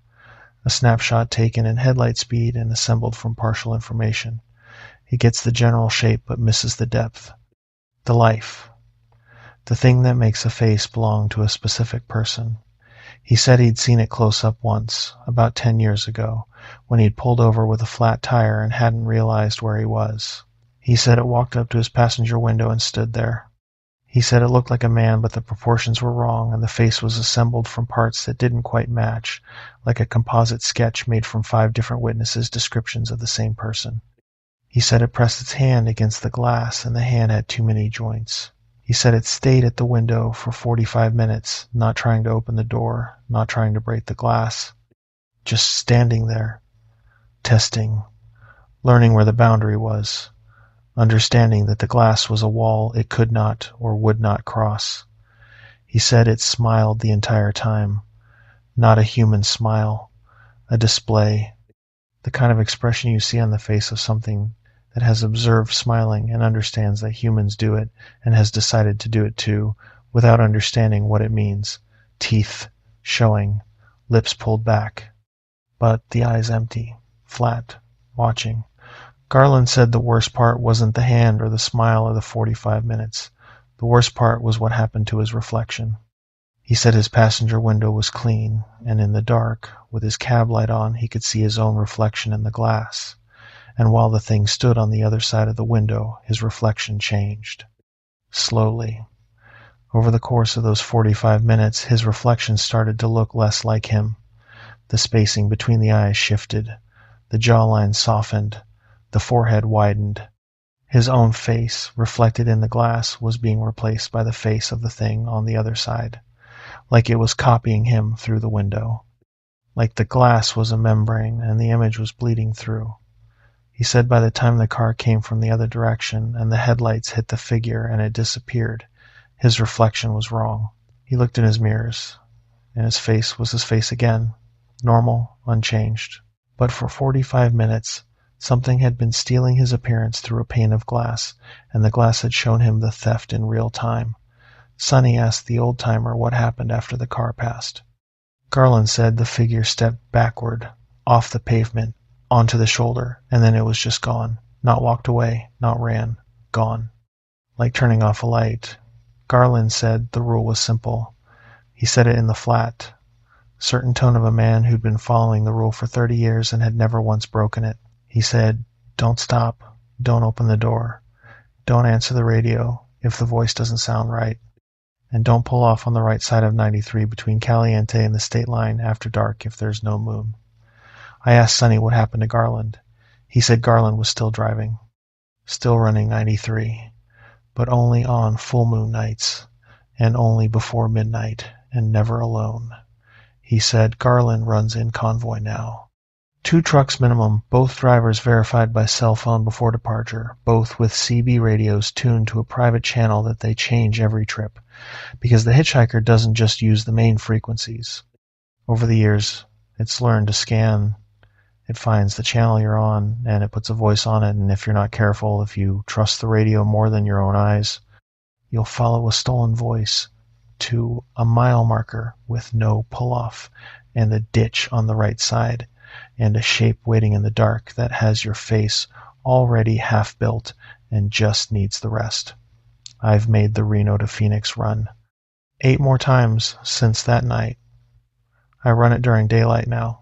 If I can't make it in daylight, I take the 40 through Vegas instead, which adds 2 hours but keeps me on a road with traffic and lights and gas stations every 20 miles. I don't drive 93 at night anymore. Nobody who's seen the hitchhiker drives 93 at night anymore. That stretch of road belongs to something after dark, and the toll for using it is the one thing you can't afford to give. Your door. Your voice. The boundary between inside and outside that keeps the world on one side and whatever stands on the shoulder on the other. Story 8, Mirror Camp. I am breaking a non-disclosure agreement by telling you this. The Forest Service sealed the incident file and told us both that what we found in the Gila wilderness never happened. But I kept the photographs, and the photographs don't lie. My name is Bryce. My brother-in-law is named Garrett. In November of 2022, we hiked 6 miles into the Gila wilderness in southwestern New Mexico for a 5-day archery elk hunt. We'd drawn tags for Unit 16A, which covers some of the most remote backcountry in the state. No roads, no cell service. No structures except the occasional abandoned mine and a few Forest Service cabins that haven't been maintained since the 80s. The Gila is the oldest designated wilderness in the United States. 750,000 acres of ponderosa, mixed conifer, deep canyons, and high mesas. It's the kind of place that makes you understand why the word wild exists. We put in from the Willow Creek trailhead on a Monday morning, mid-November. Temperature in the low 40s during the day, dropping to the teens at night. Garrett and I had matching packs, each carrying about 55 pounds of gear. We had a 4-season tent, sleeping bags rated to 0, a cook system, 5 days of food in bear canisters, water filters, a first aid kit, a paper topo map, and our bows. I was shooting a Hoyt Phantom. Garrett was shooting a Matthews. We both had game bags and a bone saw in case we connected on a bull. We set up camp at a flat spot along Middle Fort Gila, near a bend where the creek pools and the Ponderosa open up into a small meadow. Good water access, good sight lines, sheltered from wind by a ridge to the northwest. We'd scouted this area on Google Earth before the trip, and it looked like textbook elk habitat, transition zone between the thick timber and the open drainage, with wallows and game trails visible from the satellite imagery. Day 1 was uneventful. We glassed the meadow at dawn and dusk, saw a few cow elk at distance, heard a bull bugle once from somewhere up the drainage. Standard late-season hunting. The air smelled like cold ponderosa and wood smoke, and the particular mineral scent of creek water running over volcanic rock.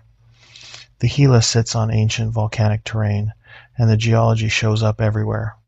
Black basalt in the creek beds, rhyolite cliffs on the canyon walls, hot springs in the side drainages that steam in the cold air. It's beautiful country, but it has a weight to it, a density. The forests are thick and the canyons are deep, and the silence isn't empty, it's full. Full of the sound of water and wind and animals moving through timber and the constant low-frequency awareness that you are very, very far from anything that could help you. Garrett and I talked about that around the fire on the first night. Not in a worried way. We were both experienced outdoorsmen. We'd hunted backcountry in Colorado, Montana, Idaho. We knew the risks, but there was something about the Gila that felt different, older, heavier, like the land itself was paying attention to us in a way that the forests in Colorado never did. Garrett said it was probably just the remoteness, the knowledge that we were a 3 days hike from the nearest paved road and 2 days from the nearest cell signal. I agreed. Remoteness does things to your head, makes you sharper, makes you more aware, makes the shadows between the trees look deeper than they are. We ate dinner, hung food bags, and went to sleep. I woke up once around midnight. Garrett was snoring. The fire was out. The sky through the mesh of the tent was black and dense with stars. I listened for a minute.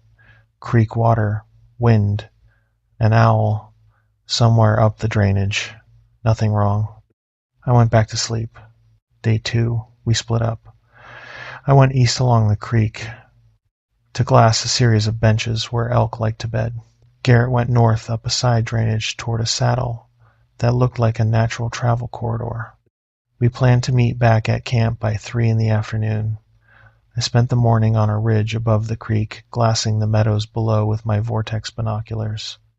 Saw 2 cow elk and a calf moving through the far timber around 9. No bulls. The sun was weak and the air was cold, and by noon my fingers were stiff inside my gloves. I ate lunch on the ridge and started back toward camp. On the way back, around 2 p.m., I noticed something I hadn't seen on the way out. On the trail, about 2 miles from camp, there were tracks. Boot tracks. Not mine and not Garrett's. I knew our boot treads by sight. I was wearing Kennetrek Mountain Extremes, and Garrett was wearing Crispy Thors. These tracks were something else. A generic waffle pattern, no brand markings, no wear patterns. New. The tracks came from the west, crossed the trail at a right angle, and continued east into the timber. They were fresh. The edges were sharp, and the pine needles and the tread impressions hadn't dried yet. Someone else was out here, or something that left boot-shaped tracks. I followed the tracks east for about 50 yards, to the point where they entered a thick stand of ponderosa.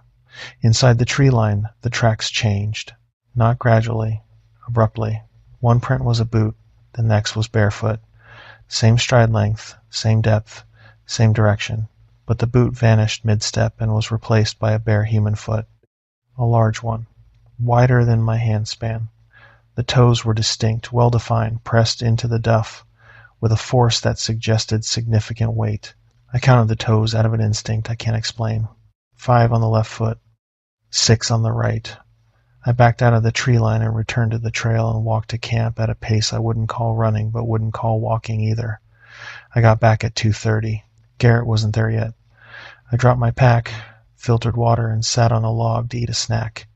While I was sitting there, I noticed something through the trees to the northeast. About 400 yards through the timber, there was a clearing. In the clearing, there was a tent. I stood up. I hadn't seen any other hunters at the trailhead. The Forest Service permit system showed 0 other parties in Unit 16A for our dates. We'd checked specifically because we didn't want competition. Nobody else should have been out here. I grabbed my binoculars and glassed the clearing. The tent was the same brand as ours. Same model. Same color. A green 4-season tent, big Agnes brand, set up on flat ground in a small opening between ponderosa. There was a camp chair beside it, same brand as ours, same color. Blue Helinox, the folding kind. There was a cook system set up on a flat rock next to the chair, same cook system as ours. Same pot, same stove, same fuel canister. I put the binoculars down and looked at our camp. Green Big Agnes tent, blue Helinox chairs, cook system on a rock. I looked back through the binoculars. Same arrangement, same layout. The tent was oriented the same direction as ours, door facing south. The chair was in the same position relative to the tent, off the left side. The cook system was in the same position, to the right of the chair, on a rock. Our camp had been duplicated 400 yards away. Not approximately.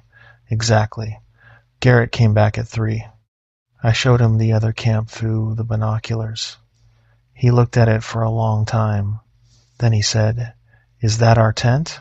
I said, "It's the same model." He said, "It's the same everything. We debated going over to check it out. Garrett wanted to. I didn't. I can't explain why, except that something about the precision of the duplication felt wrong in a way that went beyond coincidence. 2 hunters using the same gear as possible. 2 hunters setting up an identical camp layout 400 yards apart in the middle of 750,000 acres of wilderness is not coincidence. It's intention.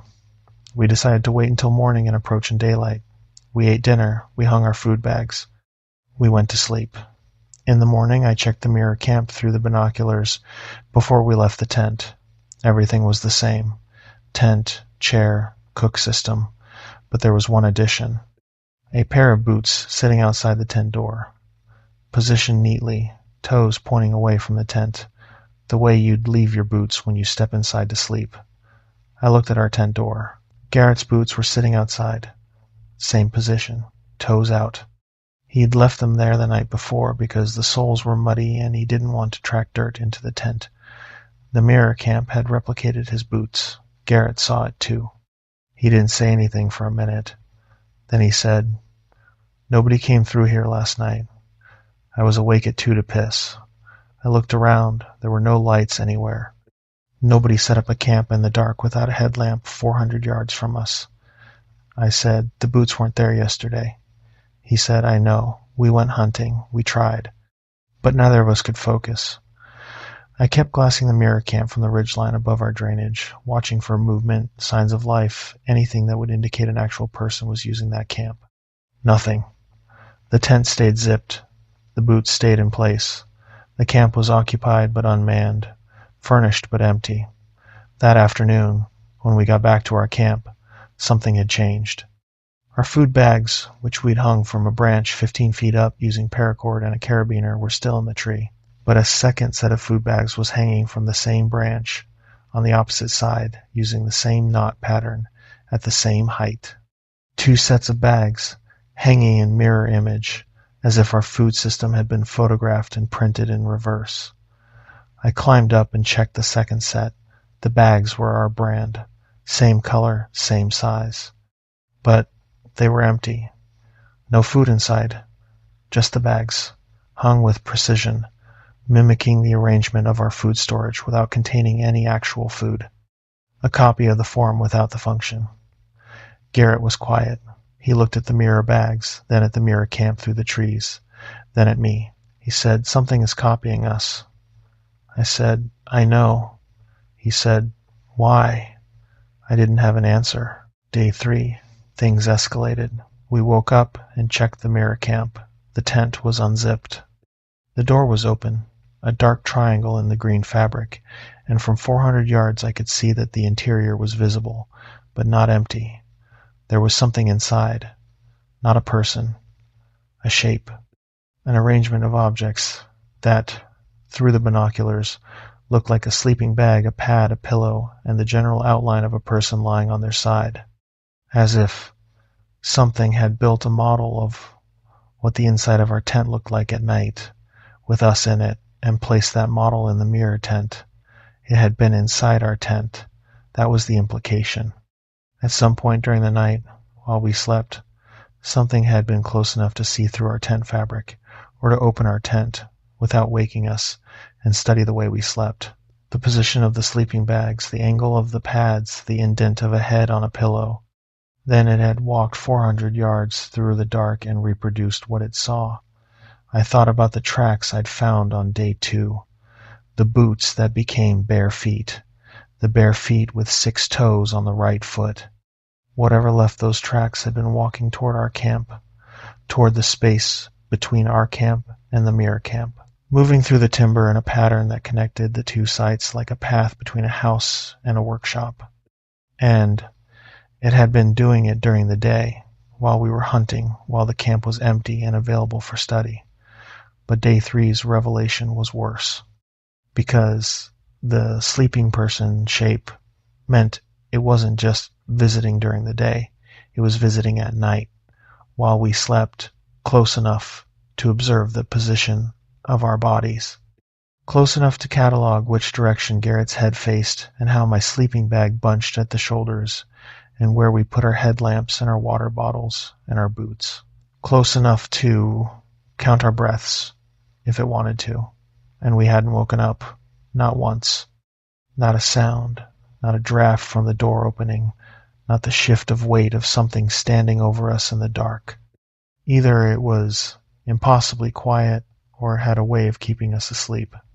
Garrett and I sat in camp that morning and looked at each other, and neither of us said the thing we were both thinking, which was that we'd been sleeping 15 feet from something for 2 nights, and it could have done anything, and it chose to make copies instead.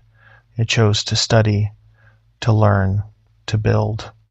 And whatever it was building, it was getting better at it every night, or it hadn't walked. Maybe it was already in both places. Maybe the mirror camp wasn't a separate location. Maybe it was an extension, a projection, something practicing domesticity the way a child plays house, arranging objects in the patterns it had observed, building a facsimile of human habitation without understanding what habitation means. That afternoon, I found something at the mirror camp. I went alone. Garrett stayed at our camp. I walked the 400 yards through the ponderosa with my bow in my hand, because I didn't have a better weapon, and the weight of it made me feel marginally less insane. The mirror camp was exactly what it looked like through the binoculars. Our tent, but not our tent. Same model, same stakes, same guy lines, same orientation. But up close, the details were wrong. The zippers didn't work. They were the right shape and color, but they were fused, solid, non-functional decorations, not mechanisms. The stakes were in the ground, but they weren't holding anything. The guy lines were attached to the tent, but not taut. The whole structure was an image of a tent, a sculpture of a camp, built by something that understood what a camp looks like, but not how it works. The boots were the same.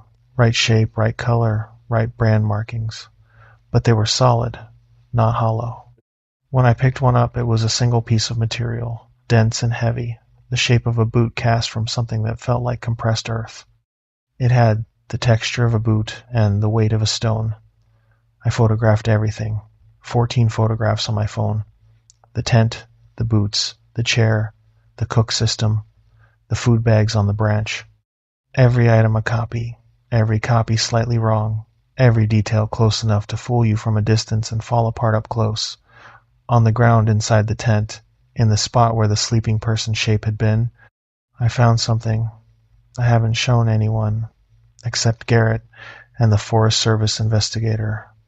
It was a pile of our belongings, not copies, our actual belongings, items from our camp. My water bottle, Garrett's hunting gloves, a sock, a protein bar wrapper from my jacket pocket, small things, personal things, items that had been inside our tent, inside our packs, against our bodies, collected, carried 400 yards, and arranged in the shape of a person lying on their side. It had made a person out of our things, an outline, a template, as if it was building a model of us using pieces of us, and it needed more material before the model was complete. I stood in that tent for about 30 seconds, long enough to photograph the arrangement, long enough to count the items, long enough to realize that the protein bar wrapper had been in the inside pocket of my jacket, the jacket I'd been wearing when I slept. Something had unzipped my jacket pocket while I was sleeping and taken a wrapper from inside it. That's close. That's fingertips on your chest close. That's the kind of proximity that means it was leaning over me, close enough to feel my breath on its hands, and I hadn't woken up. I backed out of the mirror tent and started walking toward our camp. Halfway through the timber, I stopped, because I realized something that made the ground feel soft under my feet, like the world was tilting. The food bags. The second set of food bags, the empty copies, were hung at the exact same height as ours, 15 feet. I'd hung our food bags by throwing a line over a branch, clipping the bare canisters to the line, and hoisting them up. That requires a throw, a decent arm, and an understanding of how pulleys work with paracord. The mirror food bags were hung using the same method, same branch height, same knot, but there was no rope on the ground, no loose end, no mechanism for raising and lowering the bags. They were just up there, 15 feet in the air, as if they'd been placed there by something that didn't need a rope because it could reach the branch without one. I walked back to camp. Garrett was sitting by the cook system with his bow across his knees and his head on a swivel. I told him everything. I showed him the photographs. When I told him about the protein bar wrapper from my jacket pocket, he stood up and unzipped his pack and started checking his belongings. His hunting gloves were in the mirror tent, but his other gear was intact. Then he checked his bow case. His release aid was missing, the small mechanical device that clips to the bowstring and lets you draw and fire the bow. It's a personal item fitted to the individual archer's hand. Without it, the bow is useless. It had been in his bow case, inside the tent, inside a zippered pouch. Gone. Something had taken the one piece of equipment that made Garrett's primary weapon functional, and it had taken it carefully. Not the bow, not the arrows, just the release. The one small component that disabled the system without disturbing the rest. That's when Garrett said, "We're leaving." We packed out that afternoon. Didn't wait for the remaining 2 days. Packed everything, broke camp, and hiked 6 miles to the trailhead in 4.5 hours, moving faster than we should have with 50-pound packs. The hike out was the worst part, because the trail ran through the same ponderosa where I'd found the tracks. And now I was looking at the ground, watching for prints, watching for the moment where boots became bare feet, became something with the wrong number of toes. At mile 4, about 2 miles from the trailhead, Garrett stopped. He was ahead of me on the trail. He turned around and said, "Bryce, don't move. Look at the tree to your left, about 20 yards. I looked. A ponderosa, thick trunk, maybe 18 inches in diameter. On the trunk, at about head height, there was a marking, a scrape in the bark. Fresh, pale, sap still wet. The scrape was in the shape of a face, not carved, not detailed, just 2 circles for eyes, a vertical line for a nose, and a curved line for a mouth. A simple, crude face, the kind a child would draw. Scratched into the bark of a tree at the side of a trail we'd been hiking all week. Garrett said, "That wasn't there on the way in. It wasn't." I had walked past this tree 4 times in 2 days. I would have noticed. I looked at the face. The mouth line was curved upward. It was smiling. We didn't speak for the rest of the hike. We reached the trailhead at dusk. The parking area was empty except for Garrett's truck. We loaded the packs, locked the doors, and pulled onto the forest road. As we turned onto the pavement, I looked back through the rear window at the trailhead. There was a figure standing at the trailhead sign. Tall, standing still. At the edge of the tree line, where the ponderosa met the gravel lot, it was holding something in its right hand, down at its side. Small, black. I couldn't tell what it was from that distance. But I knew. It was Garrett's release aid, held up not to use, not to examine, but to show. A wave goodbye with a stolen piece of our life, held casually the way a neighbor waves with a coffee mug from across the yard. Neither of us looked back. Neither of us spoke until we were in the truck with the doors locked and the engine running and 30 miles of paved road between us and the wilderness boundary. I reported the incident to the Gila National Forest Ranger Station in Silver City. A ranger named Coleman took my statement and asked to see the photographs. He looked at them on my phone screen for a long time, swiping slowly, zooming in on the details. Then he left the room and came back with a woman who didn't identify herself by name or title. She looked at the photographs. She asked me to send them to an email address that ended in a .gov domain I didn't recognize. 2 weeks later, I received a certified letter from the USDA Forest Service. It contained a non-disclosure agreement. The letter stated that the incident I reported involved a wildlife research site in a restricted area of the Gila Wilderness, and that the structures and equipment I had observed were part of an ongoing behavioral study. The NDA prohibited me from discussing the incident, sharing the photographs, or returning to the specific coordinates where the mirror camp was located. The incident was filed under reference number GNF 2022-1138. My elk tag was refunded. Garrett received the same letter and the same NDA. I signed it. Then I backed up the photographs to 3 separate drives and mailed one to a P.O. box that only I know about, because the NDA says Wildlife Research Site. But the photographs show a tent with fused zippers and boots made of compressed earth and a sleeping person shape built from stolen personal items. That's not a research site. That's something learning. Something studying human behavior by replicating it, building copies of human shelters the way a scientist builds a model of a molecule, approximating the shape to understand the structure. And it was 400 yards from where we slept, and it had our belongings, and it was getting better at it. The boots on day 1 were solid. By day 3, the zippers were the right shape. If we had stayed for day 4, day 5, I believe the copies would have improved. The zippers would have worked. The boots would have been hollow. The tent would have felt real instead of looking real. And on day 6 or day 7, the shape inside the mirror tent wouldn't have been made of our belongings. It would have been something else. Something that wore our face the way it wore our boots, close enough from a distance, wrong up close. Story 9. Vessel recovery. I helped those 2 men tie off at the dock. I handed them water and called the harbor master. I could have stopped what happened next, but I didn't know what they were yet. By the time I figured it out, they'd already been inside the station for 20 minutes. My name is Russell. In February of 2023, I was 51 years old and in my 9th year as a volunteer with the Coast Guard Auxiliary out of Gold Beach, Oregon. Gold Beach is a small town on the southern Oregon coast, population around 2,000, sitting at the mouth of the Rogue River. The harbor is the center of everything. Commercial crab boats, charter fishing operations, a few private sailboats, the Coast Guard station.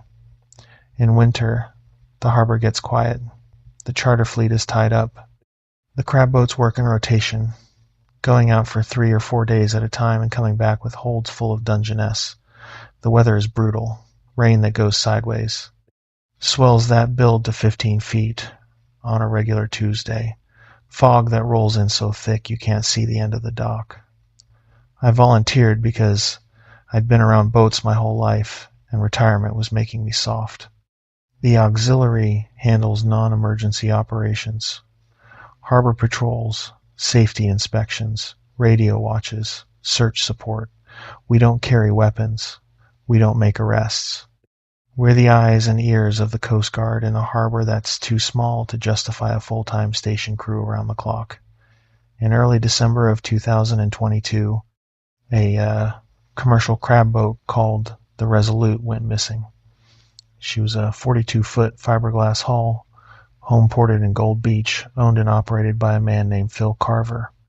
Phil was 63, a lifetime fisherman, 3rd generation on the water.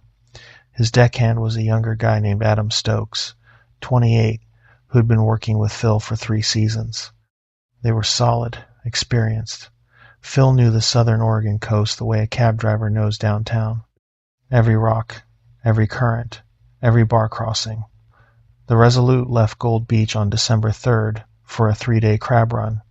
She was due back on the 6th. She didn't come back. By the 7th, the Coast Guard initiated a search. They found debris on the 8th. Crab pot floats bearing Phil's permit number. A cooler lid. Some line. The Resolute's emergency position indicating radio beacon activated on the morning of the 5th from a position about 12 miles offshore at a depth of 600 feet. The signal lasted for 4 hours and then stopped. The EPIRB was later recovered from the ocean floor by a remotely operated vehicle during the debris survey.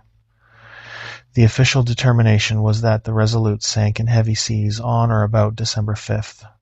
Probable cause was listed as foundering, which is the maritime term for a vessel taking on water and going down. Phil Carver and Adam Stokes were declared lost at sea. Memorial services were held in January. I attended both. Phil's wife Joan sat in the front pew and held a photograph of Phil standing on the deck of the Resolute, smiling, holding a crab the size of a hubcap. Adam's mother came from Medford and cried the whole time. The harbor flew flags at half-staff for a week. That was December. The Resolute was gone. Phil and Adam were gone. The harbor moved on the way small towns move on from tragedy, which is to say it didn't, but it pretended to, and the pretending was enough to keep the days moving forward. On February 14th, at 6:42 in the morning, the Resolute radioed the Gold Beach Coast Guard station, requesting dock clearance. I was on radio watch that morning. I had been sitting in the communications room since 5, drinking coffee and monitoring Channel 16. The harbor was quiet. Fog was heavy. Visibility under a quarter mile. The bar was rough but passable. One crab boat had gone out at 4:30, and I'd logged its departure. When the call came in, I almost didn't process it. The voice on the radio said, "Gold Beach Station, this is fishing vessel Resolute, requesting dock clearance. Over." The voice was calm, professional, male. It sounded like Phil Carver, not similar to Phil Carver. Like Phil Carver, the specific gravel in the low register, the way he dropped the G on fishing, the slight pause before over, like he was remembering to use proper radio protocol. I'd heard Phil on this frequency 100 times. I knew his voice the way I knew my own. I sat there for about 5 seconds with my hand on the transmit button, not pressing it, because Phil Carver was dead. His boat was on the ocean floor. His memorial plaque was on the wall at the harbor master's office. And his voice was coming through my radio requesting dock clearance as though the past 10 weeks had never happened. I transmitted, "Vessel calling Gold Beach Station, please identify. Repeat your vessel name and registration. Gold Beach Station, fishing vessel Resolute, Oregon registration 7742 Echo, 2 souls aboard. Requesting dock clearance. Over. 7742 Echo. Phil's registration number. Correct." I called the harbor master, a man named Dennis Welch. He came into the station at a jog, still pulling on his jacket. I played him the recording. His face went white. He said, "That's Phil's voice." I said, "I know." Dennis picked up the binoculars and looked out toward the bar. The fog was thick, but thinning near the jetties. After about 2 minutes, he lowered the binoculars and said, very quietly, "There's a boat coming in." I looked. Through the fog, just inside the south jetty, a vessel was motoring slowly into the harbor. The shape was right. The size was right. The color was right. White hull, green trim, outriggers folded up, the Resolute. The boat that was supposed to be 600 feet underwater, 12 miles offshore, in pieces on the ocean floor. Motoring into Gold Beach harbor under its own power with 2 figures visible in the wheelhouse. The Resolute tied up at the commercial dock at 7:04 a.m. I was there. Dennis was there. 2 other harbor workers were there. We watched the boat come alongside the dock, and we watched 2 men step out and start securing lines. The first man was Phil Carver. Same height, same build, same gray beard, same faded orange Grundon's jacket he always wore. The second man was Adam Stokes. Young, dark-haired, wearing the same black hoodie I'd seen him in a dozen times. They moved normally. They tied the lines correctly. They knew the dock, knew where the cleats were, knew how to coil a line. Phil looked up at me and said, "Morning, Russell. Rough bar today." He knew my name. He used the right tone, the right familiarity. The voice coming from his mouth was the same voice that had come through the radio. I handed them bottles of water from the station. I didn't know what else to do. They looked right. They sounded right. They acted right. Every detail was correct. Phil's hands were weathered and calloused in the right places. Adam's posture was the same casual slouch he'd always had. The boat was irresolute, down to the scratches on the hull and the torn vinyl on the wheelhouse seat that Phil had been meaning to fix for 2 years. Dennis called the Coast Guard sector office in North Bend. It took them about an hour to get a team down to Gold Beach. During that hour, Phil and Adam were in the station, sitting in chairs, drinking coffee, answering questions in the flat, tired voices of men who'd been at sea for a long time and just wanted to go home. That hour is the one I replay the most, because during that hour I sat in the same room with them. I made the coffee they were drinking. I pulled 2 mugs from the cabinet and filled them and handed them across the counter, and when Phil took his mug, his hand brushed mine. His skin was cold. Not cold the way a person's hand is cold when they've been outside in February. Cold the way metal is cold, conductive cold. The kind that doesn't warm up from contact because the heat goes somewhere and doesn't come back. I pulled my hand away and Phil didn't notice. Or the thing that was wearing Phil's appearance didn't register that the temperature of its skin was wrong, because it had never had warm skin and didn't know what warm felt like.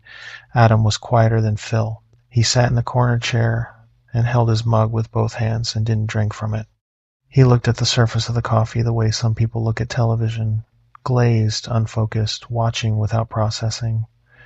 Every few minutes his lips would move, slightly, not speaking, just moving, forming shapes that look like words but produce no sound. I watched him do this for about 20 minutes before I realized what the shapes were. He was mouthing the words of a radio transmission. Gold Beach, Resolute, 2 miles south, the same sequence, over and over. His lips forming the words on a loop, silently, compulsively, like a record skipping in a groove it can't escape. Dennis sat across from Phil and tried to get answers. The conversation was polite and completely empty. Dennis asked where they'd been. Phil said they'd been fishing. Dennis asked where. Phil said offshore. Dennis asked why they hadn't checked in. Phil said the radio had been acting up. Dennis asked about the EPIRB activation. Phil said he didn't know anything about that. Every answer was plausible on the surface and empty underneath. Fishing where? Offshore. Offshore where? Out there. For 10 weeks, we lost track of time.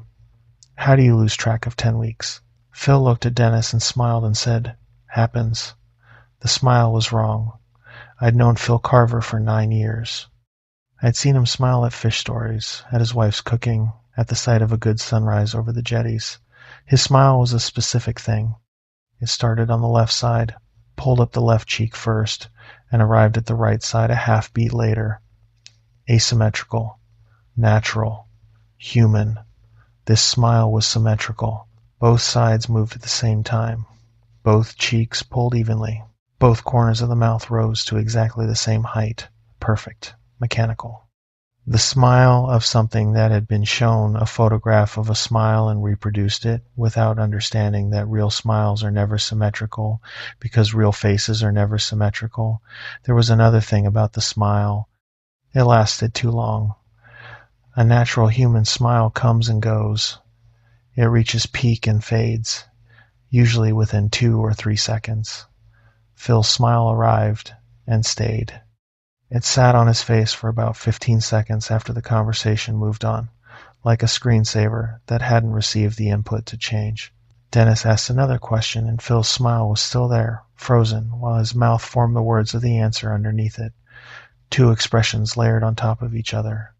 It was like watching a mask slip and reveal another mask. I noticed the smile at about 7:45. By then, Phil and Adam had been inside the station for 40 minutes.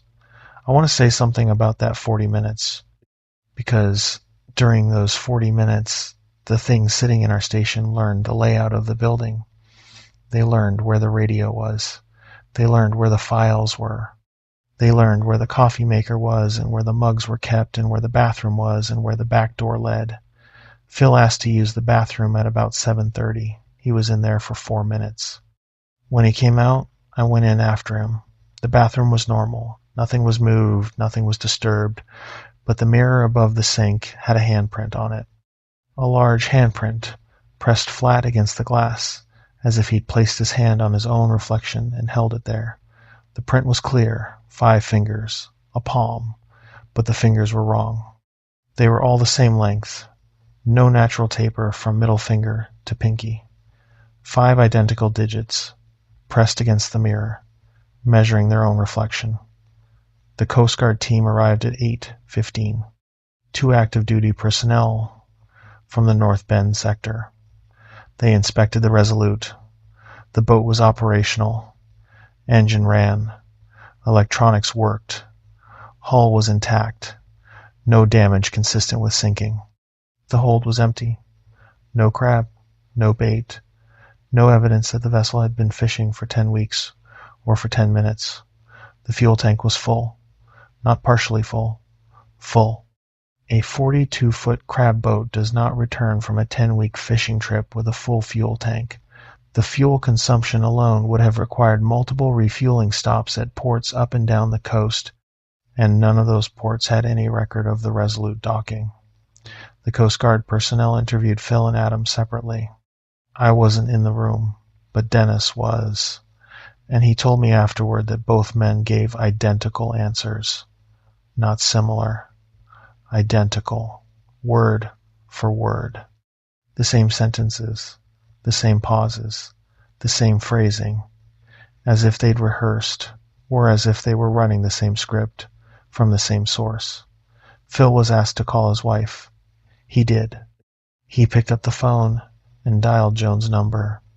She answered, and from across the room, Dennis could hear Joan screaming, not in fear, in something worse. Joy and horror combined. The sound of a woman hearing her dead husband's voice and not knowing whether to believe it or collapse. Phil spoke to Joan for about 3 minutes. Then he hung up and looked at Dennis and said, "She sounds good." Dennis said Phil's eyes were wrong. Not the color, not the shape, the movement. Human eyes are never still. They dart, they track, they focus and refocus in constant micro-movements called saccades. Phil's eyes were still. Not fixed, not staring. Still. They moved when he looked at something, but between movements they stopped completely. No saccades, no involuntary drift, like cameras that activate only when triggered by input and go dormant in between. Joan Carver arrived at the harbor at 9:30. She ran down the dock toward Phil. Phil opened his arms. They embraced. From 30 feet away, it looked like a reunion. A miracle. A dead man returned to the woman who loved him, but Joan pulled back.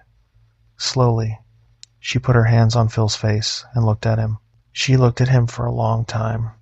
Then she turned to Dennis and said, very calmly, "This isn't Phil." Dennis said, "Joan." Joan said, "This is not my husband.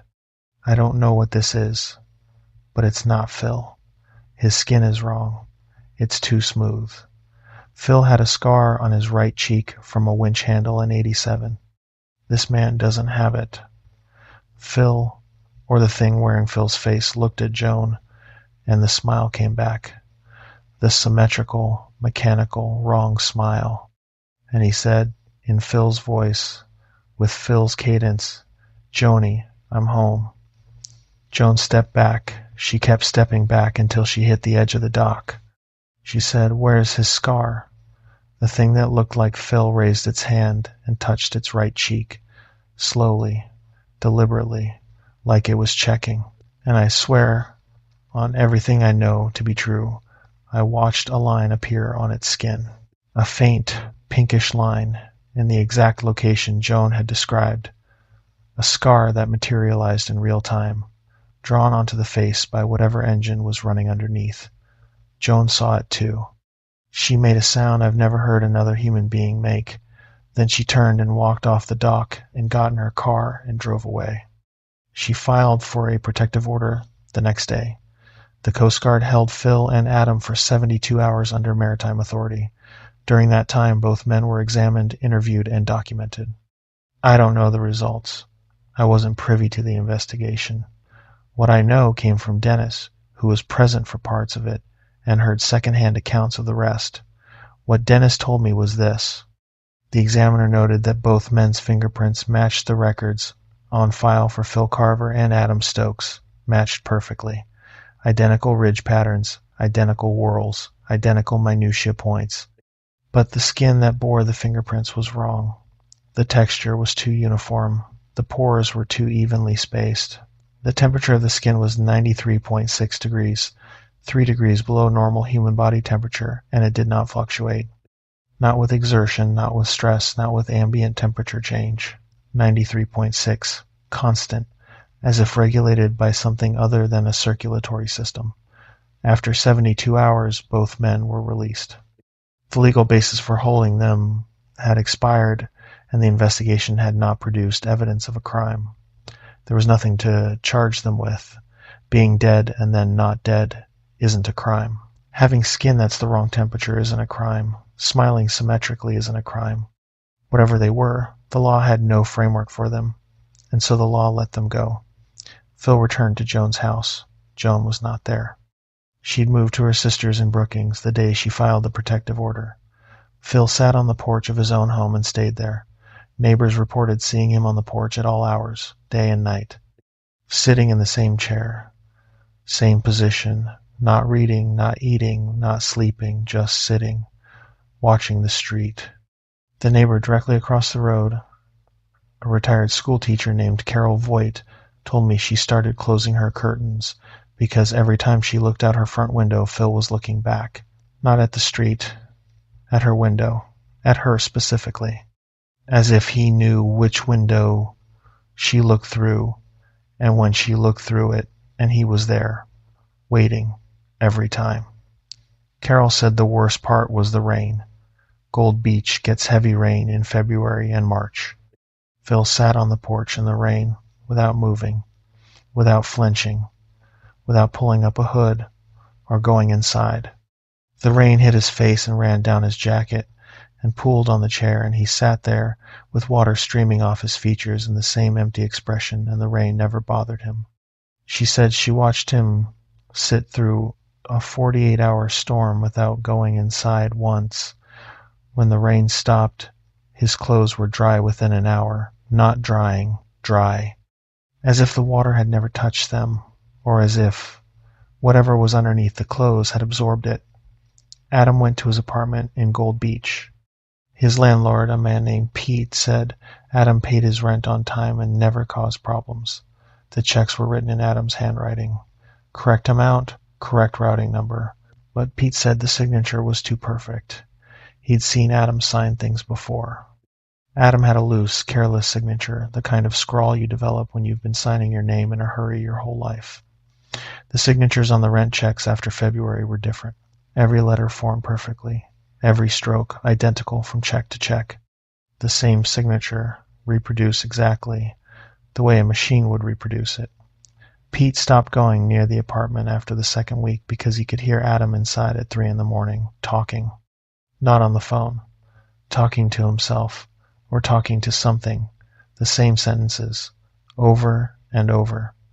The words of his last radio transmission from the Resolute played back in a loop. Gold Beach, Resolute, 2 miles south. Running hard, need a tow, come back. The same words, the same cadence, the same voice, repeated for hours. Pete said it sounded like a prayer. The same devotion, the same rhythm, the same need for something that was never going to come. Pete told me one more thing. He said Adam's apartment didn't smell right. Not bad. Not like rot or neglect. It smelled like seawater. Deep seawater. Not the brine you smell on the dock. The cold, mineral, pressurized smell of water from a depth where light doesn't reach. The smell of 600 feet down. The smell of wherever the Resolute had been for 10 weeks. I went by the harbor one last time before I quit the auxiliary. It was March, early morning. I wanted to look at the Resolute one more time to see if I could understand what I was looking at. The boat was at the dock, tied off correctly, everything in order. But there was something on the deck that hadn't been there before. Items, personal items. A framed photograph of Phil and Joan at their wedding. A pair of reading glasses that Phil used to keep on the wheelhouse dash. Adam's phone, the one that was never recovered, sitting on the transom rail in a waterproof case, and a coffee mug, a white ceramic mug with the words "World's Best Captain" printed on it in faded blue letters. Joan had given Phil that mug for Christmas 2 years ago. It had been in his kitchen the morning he left on his last trip. These items had been under water for 10 weeks. They should have been corroded, waterlogged, destroyed. They were perfect, clean, dry, arranged on the deck in a line like exhibits in a case presented for inspection. I realized what they were. They were the same thing the trail cameras were in Story 1. The same thing the carved name was in Story 2. The same thing the coffee mug was in Story 6. They were tokens, proof of access, evidence that whatever had returned to Gold Beach wearing Phil's face and Adam's body had been down to where the Resolute sank and had retrieved the things that mattered to the men it replaced. Not because it needed them, because it wanted the people who knew Phil to see them, to understand that it had been to the bottom of the ocean and come back and had brought souvenirs. The incident was filed under Coast Guard case number CG130214. Phil Carver and Adam Stokes are officially listed as recovered. The Resolute is tied up at the commercial dock. Nobody uses it. Nobody goes near it. The hold is still empty. The fuel tank is still full. The engine still runs. And sometimes, at night, the engine starts by itself. Nobody turns it on. Nobody is aboard. It just runs, idling at the dock for exactly 22 minutes and then shuts off. 22 minutes. The same duration as the Resolute's last radio transmission loop on the morning it sank. I don't volunteer at the harbor anymore. I told the auxiliary coordinator it was a health issue, which is true in a way I can't explain on a medical form. I drive past the harbor sometimes. Phil's boat is still there. Phil is still on Joan's porch. And somewhere in an apartment in Gold Beach, a 28-year-old deckhand who was declared dead 2 months ago sits in the dark and repeats the last words of a dying man into an empty room. Story 10. Route 11. The South Dakota Department of Education has no record of this student. The Tribal School Board has no record of this student. But the bus camera footage from Route 11 shows a child boarding at Stop 14 on 6 separate mornings, and no one can explain who it is. My name is Carter. I'm 44 years old. In September of 2023, I was working as a substitute bus driver for the Bennett County School District in southwestern South Dakota. Bennett County sits at the edge of the Pine Ridge Reservation, and Route 11 runs west from the town of Martin through a stretch of open prairie and reservation-adjacent land, picking up kids from ranches and small clusters of houses scattered across about 40 miles of grassland. It's beautiful country if you're looking at it from a highway. It's lonely country if you're driving through it at 6:30 in the morning with an empty bus and the sun not up yet. I was covering for the regular driver, a woman named Pat Buckley, who'd taken medical leave for a hip replacement. Pat had been driving Route 11 for 7 years. She knew every kid, every family, every mailbox, every cattle guard. She'd left me a notebook with the route mapped out, every stop numbered, every kid's name and grade written in her small, precise handwriting.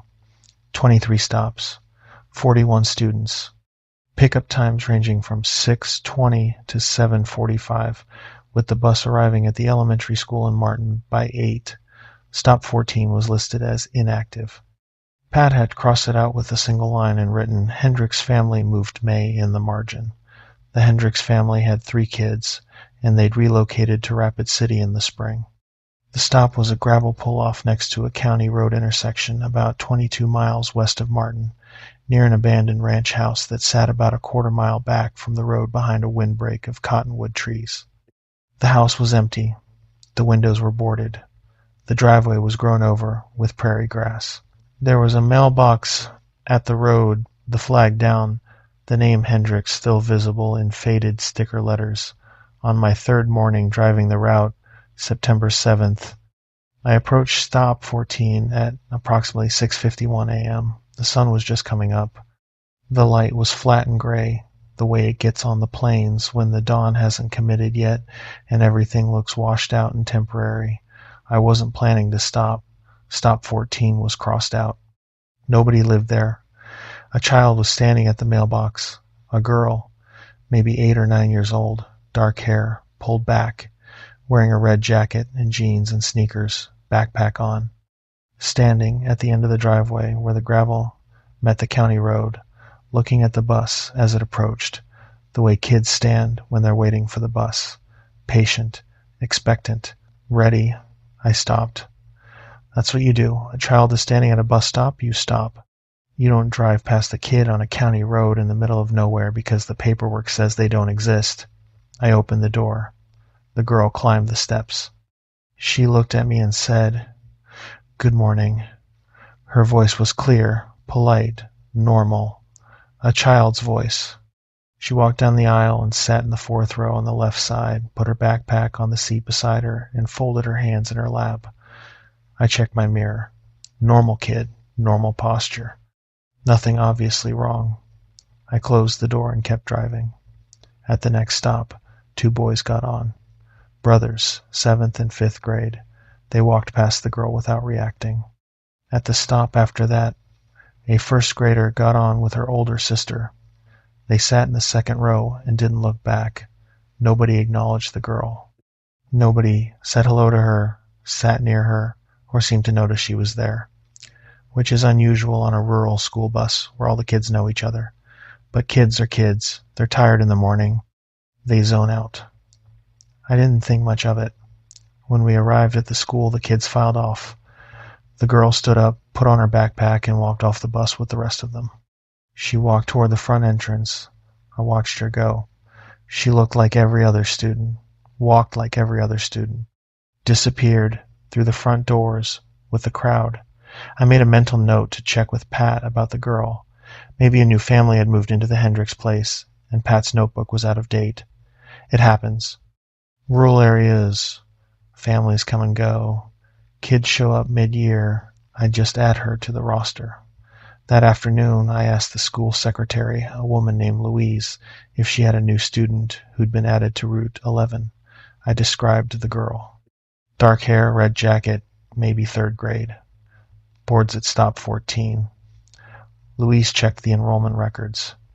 No new students on Route 11. No students at stop 14. No new enrollments at all in the past 2 weeks. She asked me if I was sure the girl had gotten off at the school. I said yes. She said she'd check with the teachers. The next morning, the girl was at stop 14 again.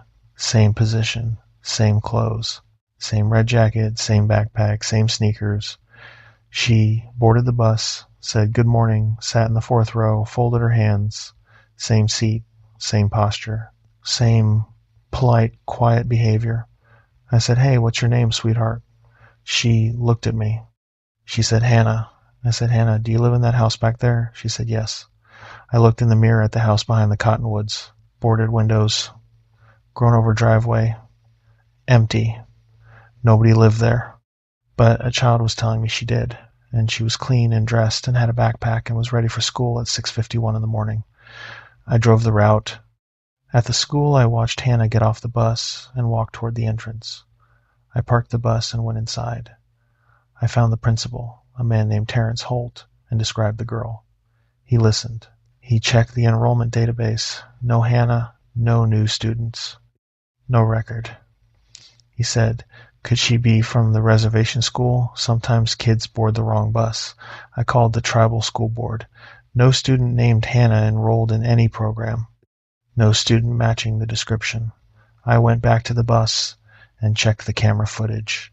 Bennett County buses have interior cameras that record continuously when the ignition is on. I scrolled to the morning footage from stop 14. The girl was on the footage, clear as anything. She climbed the steps, walked down the aisle, sat in the 4th row. I could see her face. Normal face. Normal kid. She sat with her hands folded for the entire ride. When the other kids boarded, they walked past her. None of them looked at her. Not a glance, not a nod. She was sitting in a seat, and every single child who walked down that aisle behaved as though the seat was empty. I went back through the footage more carefully. Watched the other kids board, one by one, and tracked their eye movements. Normal children look around when they board a bus. They scan the aisle, find their friends, choose a seat. Every kid who boarded my bus that morning looked down the aisle as they walked. Their eyes tracked across the seats in the normal pattern. Left side, left side, checking for friends, checking for open seats. But when their gaze reached the fourth row on the left, where Hannah was sitting, their eyes jumped, not paused, not lingered, jumped. Their gaze skipped from the third row to the fifth row, as if the fourth row didn't exist, as if their visual processing had edited her out in real time, the way your brain edits out your nose from your field of vision. She was there, physically occupying space, and their brains refused to register her. I checked the exterior camera that covers the stop. The footage showed my bus approaching the pull-off. No one was standing at the mailbox. The frame before the bus stopped, the pull-off was empty. The frame after the bus stopped, the girl was there. She appeared between frames, not walked up, not emerged from behind the mailbox. She was absent, then present, like an edit, like someone had spliced a child into the footage. I showed the footage to Louise and to Principal Holt. Both of them watched it. Holt rewound the boarding sequence 3 times. He said, "The children don't see her." I said I'd noticed. He said, "No. I mean, they physically don't see her. Watch their pupils." He zoomed in on the footage. He was right. When the students' eyes passed over the fourth row, their pupils didn't contract. When you look at a person, your pupils adjust to the change in visual stimulus. Light, color, movement, the presence of a human face. Your pupils respond. These kids' pupils didn't respond. Their eyes moved through the space she occupied without any physiological reaction. She wasn't invisible. She was something worse. She was visible to the camera, but not to the children. She existed in a frequency of perception that mechanical sensors could detect and human biology could not. Neither of them could explain why a child appeared between frames. Neither of them could explain why no student by that name existed in any database. Holt said he'd contact the county education office. Louise said she'd pull the attendance records for every classroom to see if a new child had been sitting in a class without being enrolled. The girl appeared at stop 14 for 4 more mornings. Same time. Same clothes. Same seat. Same polite greeting. I spoke to her each time. She gave short, appropriate answers. Her name was Hannah. She lived in the house. She was in 3rd grade. Her teacher was Mrs. Whitfield. There was no Mrs. Whitfield at Bennett County Elementary. There hadn't been a Whitfield on staff in over a decade. On the second of those mornings, I tried something. I asked her a question that had nothing to do with school. I said, "Hannah, what did you have for breakfast this morning?" She looked at me. The pause before she answered was about 2 seconds too long. Not the pause of a child thinking, the pause of something processing. Then she said, "Cereal." I said, "What kind?" Same pause. "The kind with the marshmallows." I said, "Did your mom make it for you?" She said, "Yes." I said, "What's your mom's name?" The pause this time was 4 seconds. Her eyes stayed on my face the entire time, and something in them shifted. Not the expression. The depth. They went flat for a moment, like a screen losing its backlight, and then the warmth came back and she said, "Mom." She didn't have a mother's name. She had a role. Mom. A category without an identity behind it. She could produce the right answers to simple questions because the answers followed patterns. Breakfast is cereal. Cereal has marshmallows. Mom makes breakfast. But the moment I asked for specific information that required actual knowledge of a real person, the system hit a wall. She had the structure of a child's morning routine without the content. On the 4th morning, I did something I probably shouldn't have. When Hannah got off the bus at the school, I followed her. I parked the bus and walked through the front entrance, about 30 seconds behind her. The hallway was full of kids. The normal morning chaos of backpacks and lockers and sneakers on linoleum. Hannah wasn't there. She had walked through the front doors, 30 seconds ahead of me, and she was gone. Not in the hallway, not in any classroom, not in the bathroom. I walked the entire building. I asked 3 teachers if they'd seen a girl in a red jacket. Nobody had. She was on the bus footage, walking off the bus. She was on the exterior school camera walking through the front doors. She was not inside the building. She had entered and ceased to exist, or she had entered and gone somewhere that wasn't on the floor plan. On the 5th morning, I brought my phone and recorded the boarding from a second angle. The bus camera captured it normally. My phone camera showed an empty pull-off. The bus stopped. The door opened. No one boarded. On the phone screen, I was talking to empty air. On the bus camera, Hannah was climbing the steps. 2 cameras, same moment, 2 different realities. One showed a child, one showed nothing. I stopped driving Route 11 after the 6th morning. I called Pat Buckley at home and told her about Hannah. Pat was quiet for a long time. Then she said something that put a cold weight in my stomach. She said, "Carter, the Hendricks family didn't move. They disappeared." She said the story she'd been told, the story she'd written in the notebook, was that the Hendricks family relocated to Rapid City. But Pat had tried to forward mail to them. The forwarding address didn't exist. She'd called the phone numbers on file, disconnected. She'd asked around town, and nobody had actually seen the Hendricks family leave. They were there, and then they weren't. The house was boarded up by the county 2 weeks after they vanished. Nobody filed a missing persons report because everyone assumed they'd left voluntarily. The Hendricks family had 3 children, 2 boys and a girl. The girl's name was Lily. She was 8 years old. Dark hair. Not Hannah. Whatever was boarding my bus at stop 14 was not Lily Hendricks. It was using a different name, a different identity. It was attending a school that had no record of it, sitting in a seat that every child on the bus instinctively avoided, and walking through a door into a building where it promptly ceased to be visible to the human eye. And it was wearing a red jacket. Pat told me Lily Hendricks wore a red jacket, a bright red puffer jacket that her mother had bought her for Christmas the year before. The same jacket the thing at stop 14 wore every morning. The same jacket on a different face, with a different name, performing the routine of a child who had vanished 6 months ago. I reported everything to the Bennett County Sheriff. The deputy who took my statement was a man named Frank Littlebear.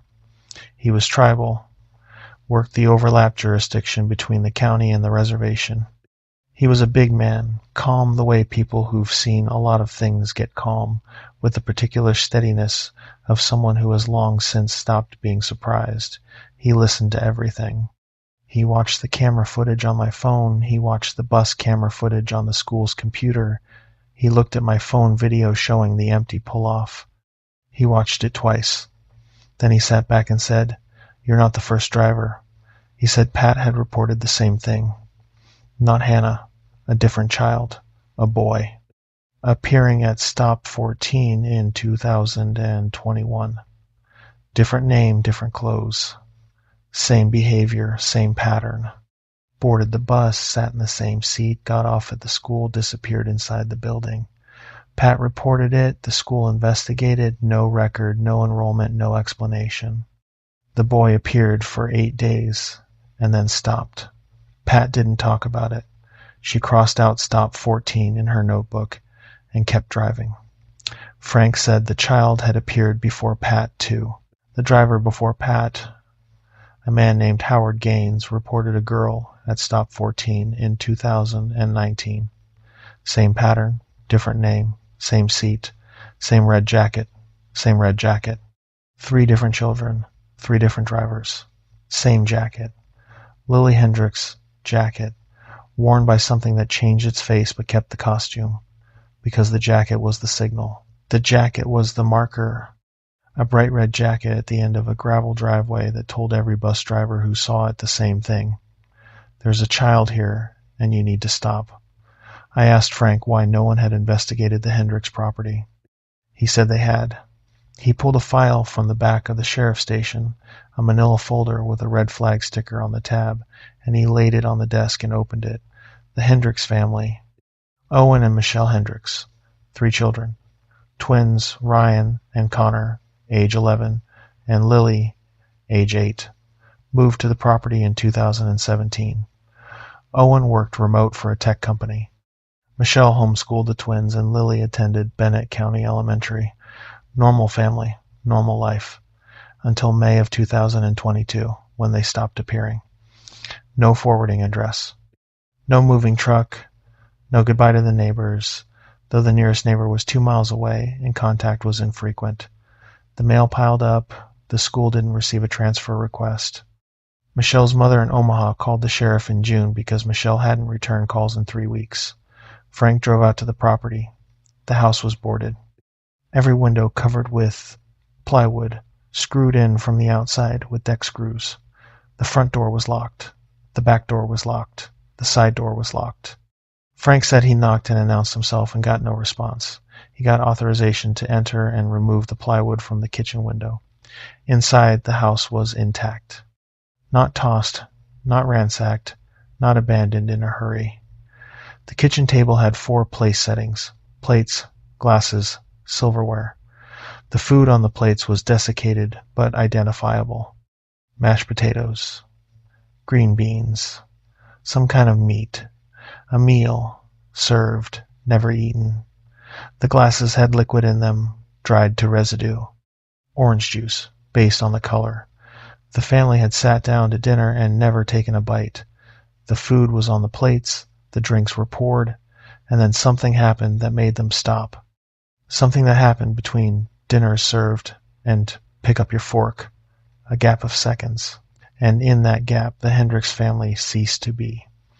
Frank filed the report under case number BC 2022-0514. He told me the Hendricks property had been flagged in a system that the county didn't advertise. He said the house would be demolished by the end of the year. He said I should not return to Stop 14. I asked him what happened to the Hendricks family. He looked at me for a long time. Then he said, the house was boarded from the outside. But when we checked, every lock on every door was engaged from the inside. Every window was latched from the inside. The house was sealed, inside and out, like something had locked the family in and then boarded the exits from the other side. He paused. We didn't find anyone inside, but we found seats. Kitchen chairs, arranged in a row by the front window. 4 chairs, facing out. Like someone had been sitting there, watching the road, for a long time. The chair cushions were compressed flat.